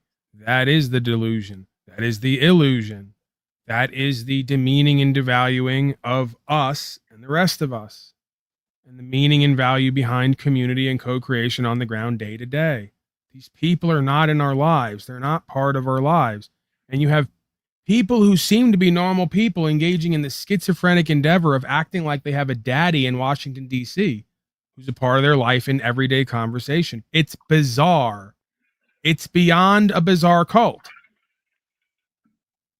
I mean, the only next step more bizarre than that is someone who's sitting at their table right now talking about me like I'm their online daddy because they heard and saw me online somewhere, or even Jack Talcott for that matter. That's a scary thought. But yeah, can we stop doing this thing? I'm just asking. I know it's not going to happen, but I can dream. Can we stop doing this thing where we're having regular conversations about ideas and solutions and problems, and people just inject their favorite daddy into the conversation like it's anywhere a part of our real life or even a thing? You know? Your thoughts, Aaron, on any of this? I know I'm really annoying people and confusing people. I think that you were trying to say you wanted to be promoted, and I think that just now you said you don't want to be promoted. Yeah, You said there's RCA to complementary promote you on his- aspects. You said you want RCA to promote you on his channel, but if people are sitting around talking about you at their table, that's still promotion. Yeah. Well, I was kind of creating the imagery of there's always this kind of hero idol worship leader thing that goes on where people go, oh, that person makes sense and they're powerful. Let's live through them or hope that they can change our lives. And whatever that is, it seems to me has to stop. You know, I don't know where that started. The person, the individual, and that's what you're teaching. Essentially, it like you take responsibility for your own self and stand up and depend on your own self and when you can do that, and when you do that, then you can share that with other people and they can do that. And then ultimately we can, one person at a time, make major changes over time, ideally. But I've seen a lot happen just in the last couple of years, you know, with police and lawsuits and Cam and you, and there are a lot of good people out there doing, you know, a lot of good things, and it's coming together, you know, synchronistically. That's what, you know, that's the whole point, right? Just to spread the good word, spread the gospel. You have the power within you to change whatever it is that you want. What's your message for this guy? He's been in the chat. He's gotten a lot of attention from other people in chat. He doesn't realize, it seems, that he needs something that I am or have. He thinks he's teaching me and others here. That's a common theme. We enjoy that. It's entertaining. And he's blathering on, you know, in the form of typing, you know, typing things along the lines of the Fed will be whittled down to nothing when we are done. So I'm going to ask him for some more details on that. And then if you have a message for him, because maybe you can speak retard better than I can. I've tried many times. It's not coming across with these people. It's not, and we love these people, by the way. But if you really want to get into my talents, I mean, you think that I can lisp well? I can do the retard, dude. I don't know if I'm allowed to, but I can do it. So I'm going to ask him for some more details. AWACS, could you please call in or come up on panel? If you're too cowardly to do that, I guess I'll entertain you from chat. Could you give me like 3 to 5 or more lines about who's the way, what are you guys going to do with the Fed? And when it's insanely wrong and doesn't go that way, or when you're right for the wrong reasons, because you honestly think there's some people somewhere, and I guess anything's possible. This is what's so fun about this simulation. Anything's possible. So it could be that. But it's like, given the choices between the group of us who are actually doing things to get notice from daddy that kid's taking over the block, right? Like, given the choice of who's a part of making this happen, is it the people in the chat boxes who are voting and paying slave tax and begging QAnon to appear at an Alligator Alley to save them? Or is it the people who are actually putting everyone on notice that we're not going away, we're not complying, so you better adapt your system around us or we're going to go to jail and you're going to have to live with that PR? See? And U.S. corporation doesn't want that PR. If it has to take that PR, it's going to do it by lying to everyone about how everyone's a terrorist and extremist. I don't think they can get it done, because you'll start having stories about school teachers and firemen and ambulance techs and just regular old people, good old down home, salt of the earth people being thrown in a box because they dared to want rights, freedom, principles, spiritual faith. Not the greatest ad campaigning, right? So given the choice between the two, I'm going to go with, because I'm weird like that, what makes the most sense. And I'm going to like implore other people to do that, because that makes sense, right? Not to sit on your hands and wait for QAnus to appear, or have faith QAnus is doing it all in the background. Actually put yourself on record as a real American under God with natural rights and make these people work for you. Thoughts on any of that? Yeah, it all starts with yourself. You're doing it, and you're showing other people what you're doing, and entertaining at the same time. There's a whole wave of folks on Facebook now. Every other person on my Facebook list knows policy and code's not law. It's given the force of law through the consent of the governed. They now know after Slave-19 that a mandate is not a necessity. It's a choice. They're asking you questions and giving you advisory code. Many of these folks are emailing, writing letters. They're asking their corporation, government questions about how it does what it does and how it's able to do what it does. And they're having to hire way more people to take these calls and answer these emails. And the next level of this is they're either going to have to hire more people to arrest everybody, which if there's a large enough number, they can't get it done. They don't even have space for the miscreants now they have to house. Right. And again, it's going to be really bad PR. Okay. So I believe we're potentially on the precipice here of radically changing this system without changing the system at all, by changing ourselves and giving the system the opportunity to change itself to adjust to the men and women who they're supposed to serve and represent or emulate, right? And that makes sense. That's a sound idea when it comes to the physics and systems dynamics, right? Garbage in, garbage out. Freedom in, freedom out. Slavery in, slavery out. You know, this isn't that complicated.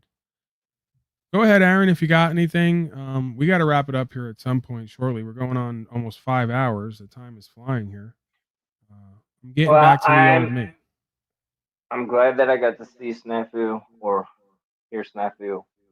It was divine timing. Here I am again, divine timing. I catch you when I can. It's good. I always appreciate you.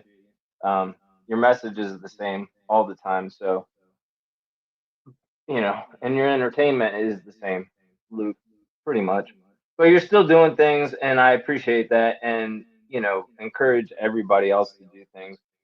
I've just learned a lot, and I've taken some stance, you know, like trying to not trying to, but correcting the record and just essentially not buying into anything, you know. As long as I'm not causing loss, injury, or harm, I feel guilt-free, and I'm ready to, you know, fight on that till death. I have nothing holding me back from going to jail for, I don't even want to predict any amount of time, but, you know, I'm not using a license and I'm not using a plate. But I am driving a car that is registered right now because it's my mom's, and I'm borrowing her van. So, but that's where I'm living right now, and that's as a result of this and other, you know, other people that are doing the same thing. So if everybody doesn't have a plate, if everybody doesn't, you know, have a driver's license or a contract with the state, what can be done on, you know, from the enforcers? Nothing, because, you know, there's nothing to enforce. It's all, you know, it's like, this is the general truth now. We understand that you don't have any dominion over me while I travel. Sorry, buddy. And then they say, okay, well, what can they do? They can't arrest everybody that does that. The more people that do it, the more, you know, it's you know, grassroots movement. It starts with you, or it starts with me. So life is good. I feel good. Good things are always happening to me. So when we say, you know, people are opening their eyes, people are learning, you know, bit by bit from the ground up, like through platforms like this. We're speaking that into existence, and it's, I mean, I'm seeing it that way. So when you say life is good, I feel good, good things are always happening to me, then you're casting that forward. So do that. Say it every day, all day. Even if you stub your toe, I'm telling you, it changes your life. My life, I swear to God, no matter what, even when I was sitting here drunk all those, you know, times, my life was still good. I felt good, and good things were always happening to me. They were. And I was So you're okay kind with of being confused drunk. why you ever stopped drinking, right? Because from your perspective, you're like, Well, everything was great, no. life was Here's the good, good thing. things were happening. I was finished with that state. I was in that state for some time. I enjoyed that state. I knew where I was. I knew what I was doing. And I knew that I could move from that state when I chose to. And at some point, it got to be that I didn't enjoy that state any longer. And I wanted to move on from that state. And I've done that. So maybe I'll go back to that state sometime and visit. I don't know. As of now, I have no desire to as of now. You know, I'm enjoying, you know, just my life in general. Every day is a good day. Life is good. I feel good. Good things are always happening to me. That doesn't mean that it doesn't come with, you know, things, challenges, or whatever that happen through the day, you know. But I can say with full, you know, sincerity and commitment, life is good. I feel good, and good things are always happening to me. Somebody could look at my life from a cross So if section. I throw you out of here right now and call you names, that's good stuff happening to you? Well, I mean, it's entertaining for sure. I just I'll want to take know, it. because if you're, you know, I'm if you're not gonna run this rap condoning it. about good things are I'm always not happening, I'm condoning gonna it. test the They boundaries are. on that. All right. Well, I know that everything happens as it should. I have these beliefs that are just within me that nobody. This is what's so great about God, right? When you know God, then nobody can have control over you any longer because you know yourself. And so it matters not what they say. You have your own discernment from your own self to be able to say, this is right, this is wrong, this is not, this is, and I understand because I was you. I already played that part. I was a dickhead. I was an asshole. I still am, an imbecile or a fool or, I still am these things at times and whatever. That's not who I choose to be. Now you can't have control over me whatsoever. You just can't because I don't give you that control. So if you threw me out, okay, that happened for some reason. I don't know what it's going to be or why it was or whatever. And again, I'm not inviting that or condoning that. That's not my point. All right, give me the final And word. I'm going to push-ups. address this guy, That's it. and then I'm going to wrap up. All right. Thanks for having me. Do Thank good. you, Be Aaron. good. All right. See you guys. Patrick states 5 hours. How do you have the time? I'm always tending my garden, my toasted cheese plant. Don't do it alone. I'm guessing that's some strain of wacky weed. All the wacky weed heads out there. Is that really what's happening, sir? Are you really tending to the plants, or are you suffocating them? And being overbearing, right? Because what I've learned about growing cannabis, and I'm sure it relates to growing anything, including self, the more that you try to force it and play with it and make it into something it's not, and think that you have some power and control outside of observing and just looking at what it needs and giving it what it needs and then surrendering the rest in faith, the more that you undo yourself and whatever it is that you're doing, because again, you're suffocating and you're overbearing. That's not the conditions that leads to growth. So typically the people who sit around their plants all the time and play with them and clip them and water them and fucking stick their fingers in the dirt to find out how dry it is every 5 minutes, you're going to be overbearing, you're going to be suffocating, and you're not going to be able to grow something or have it express in growth as much as it would be if you just left it the fuck alone. And of course, there's always a middle ground, right? Because you got to leave it the fuck alone and observe it from time to time, see what it needs, give it exactly what it needs, nothing more, nothing less. So there's not a plant on earth that requires a human being sitting with it throughout the day in order for it to express. Right? That's your projection onto the plant. If anything, it's exactly the opposite. The plant is, if it's an expert at one thing, it's growing in conditions where it may have only exactly what it needs, and it's able to live within its means, and it doesn't require anything more than what's necessary. And typically what's necessary is given by the order of creation. So that's just my experience. Maybe you're different, but I've been there, and I know other people who are like that. They think more is better, more light, more nutrients, more water, more interference, tending to it, all the rest of it. That's not how plants typically grown and adapted from the beginning of time, right? You get water ever so often.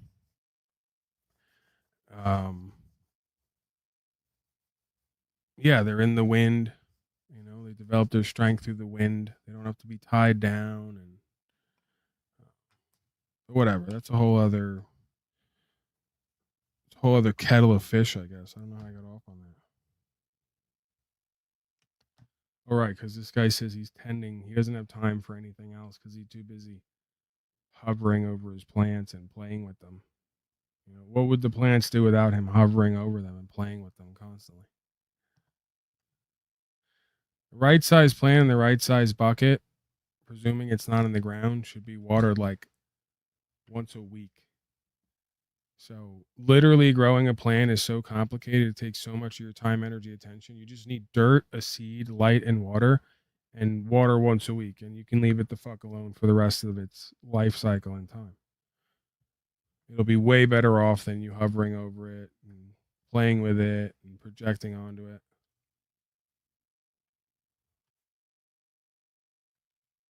I could relate to that too, by the way. They do that with me here. They go, Paulie Boy's our plant, and we're going to like watch it, hover over it, clip it, prune it, tie it down, retrain it.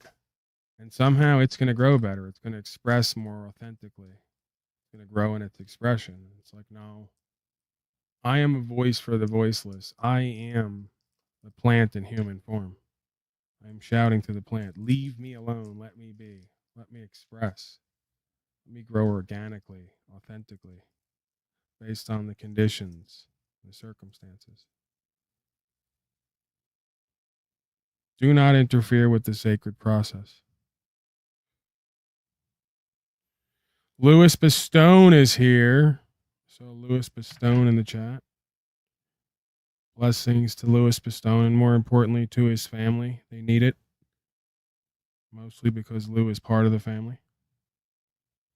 We love these people. We love Louis.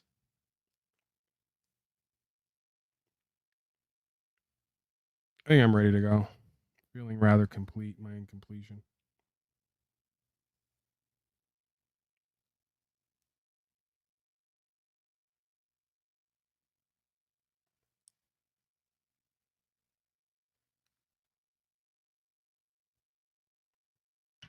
Slave fly in here.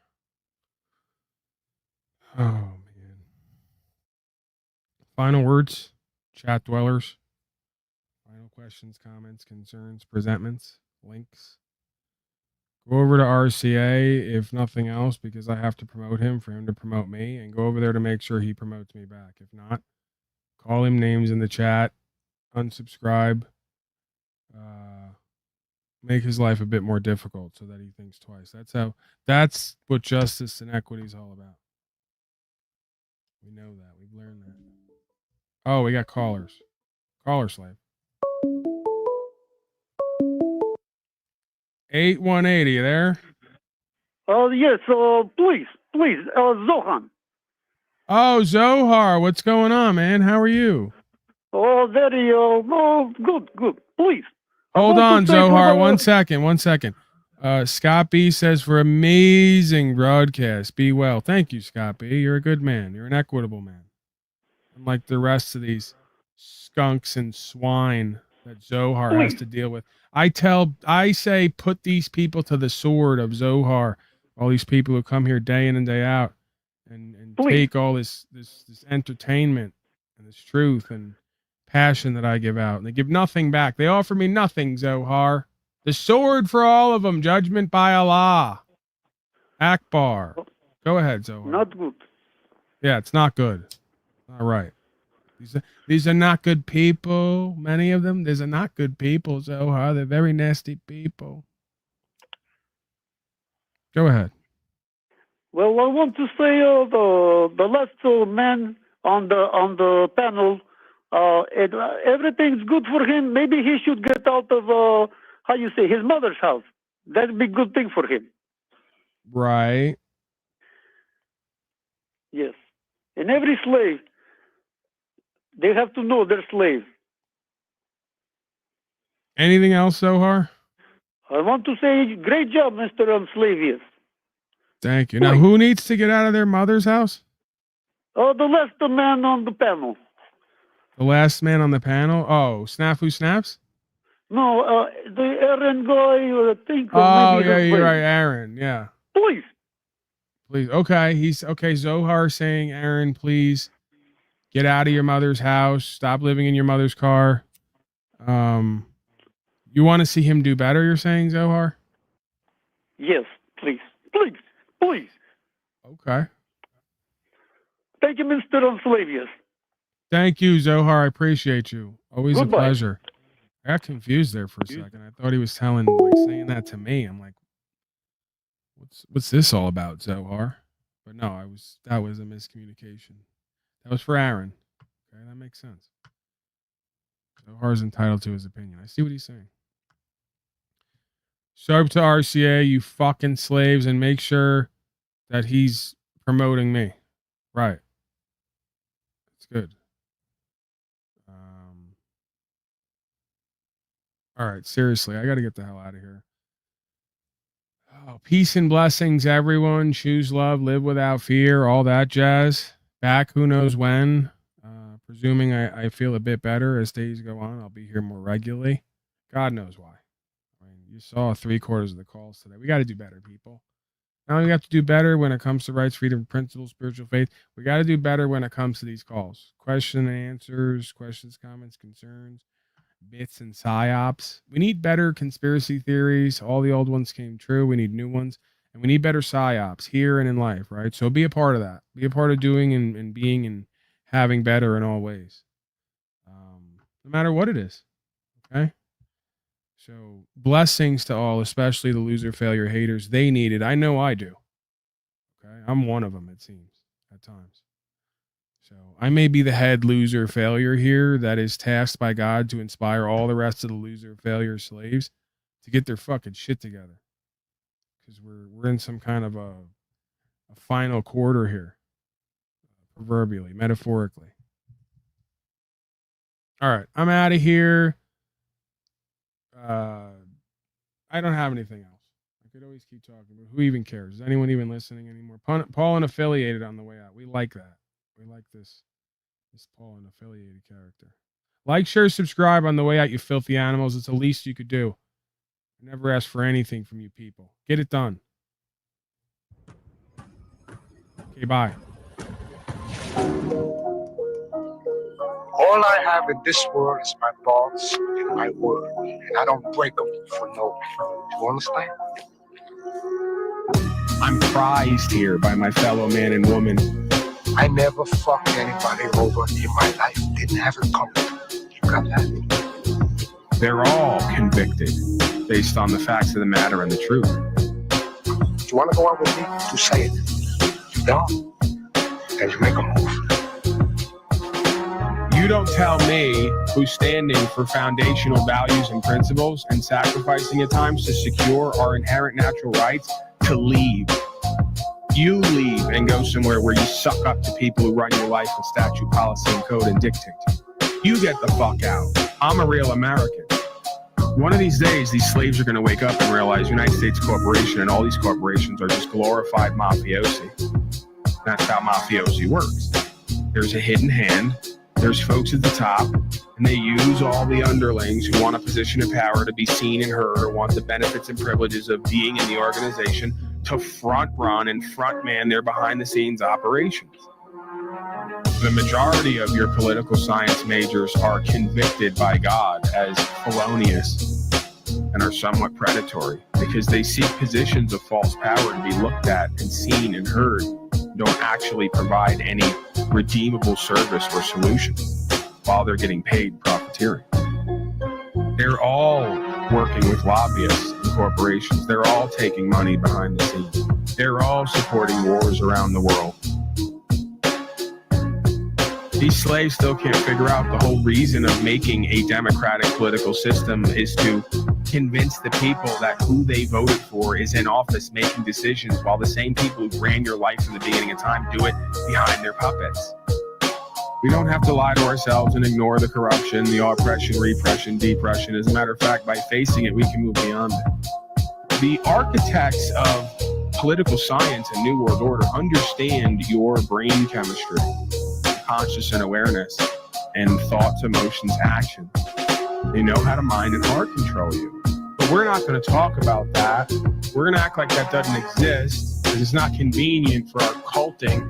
See, right below the surface is of I love you, and the love bombing and the using is, Paul, you're a grifter, you're not credible, but somehow you are. When I have over and over again experiences that inspire others to change what they're doing to get results, that's actually moving the mainstream narrative. Literally, I and hundreds of others on the ground, including quote-unquote state nationals and others, are moving certain ideas forward by being the example, and we're pushing the narratives into the mainstream based on what we're doing on the ground, month by month, year by year. Who put this thing together? Me! That's who! Who do I trust? Me! God damn it, Paul.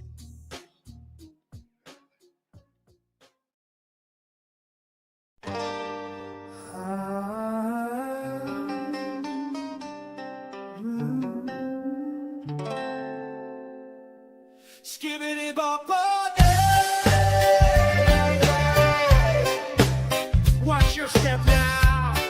Jump back, catch the law. Just the other day I was watching the chat. Half the slaves was talking about they homeboy Jack. Did you see what he said? OMG, what'd he say? OMG, I'll have to tell you I was watching all day. Those cupcake motherfuck turds don't know how to be free. If they only knew the law, they could see what I see. I know the law really well, cause I read UCC. If I was a life coach, listen to me. That's you, caught in the drift, waiting for a sign, looking for a leader that you can't define. That's you, stuck in an echo, never breaking free. You follow the current, but you don't even see. Skibbity-bop.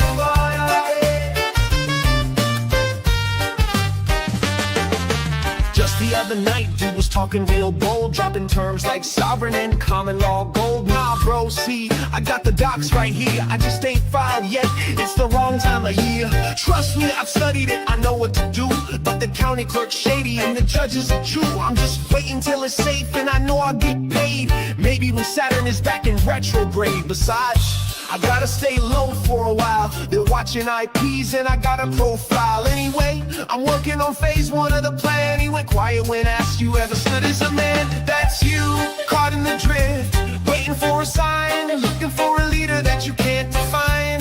That's you, stuck in an echo, never breaking free.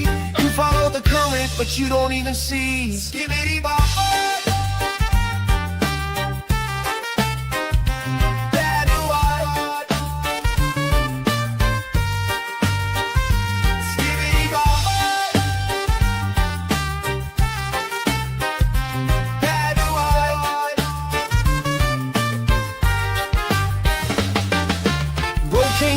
Like he owned the place, typing all caps with the crooked face. Oh great, more soft sit clown shit here. Where's the tinfoil clowns and the flat earth queers? Let me guess, you don't pay taxes. You should be arrested, a criminal felon who didn't get his vaxes. I'm telling you, I know the law better than you. I read the USC, my lawyer knows what to do. What I want to know is, why are you free? That, and please tell me what you're offering me. He's a fed, he's a fraud, he's broke, he's a broke. He probably lives in a pod. He's Illuminati. Nah, he's just fake. I could do it better if I caught a break. They're all in on it. It's a psyop feed. Anyone got a link to the doc I need? That's you, caught in the drift, waiting for a sign, looking for a leader that you can't define. That's you, stuck in an echo, never breaking free. You follow the current, but you don't even see. Skibbity-bop-bop.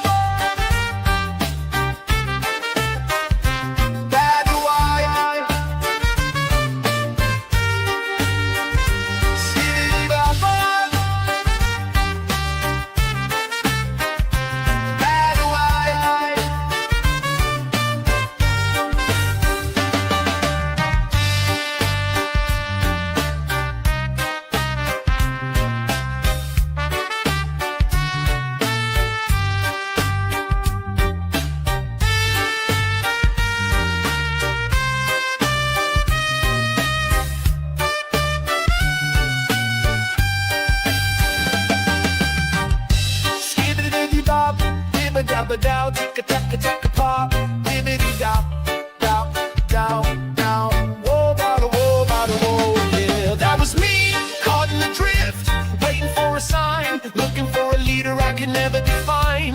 That was me, stuck in my echo, caught in the feed, following the current I thought was me. Skibbity-bop-bop.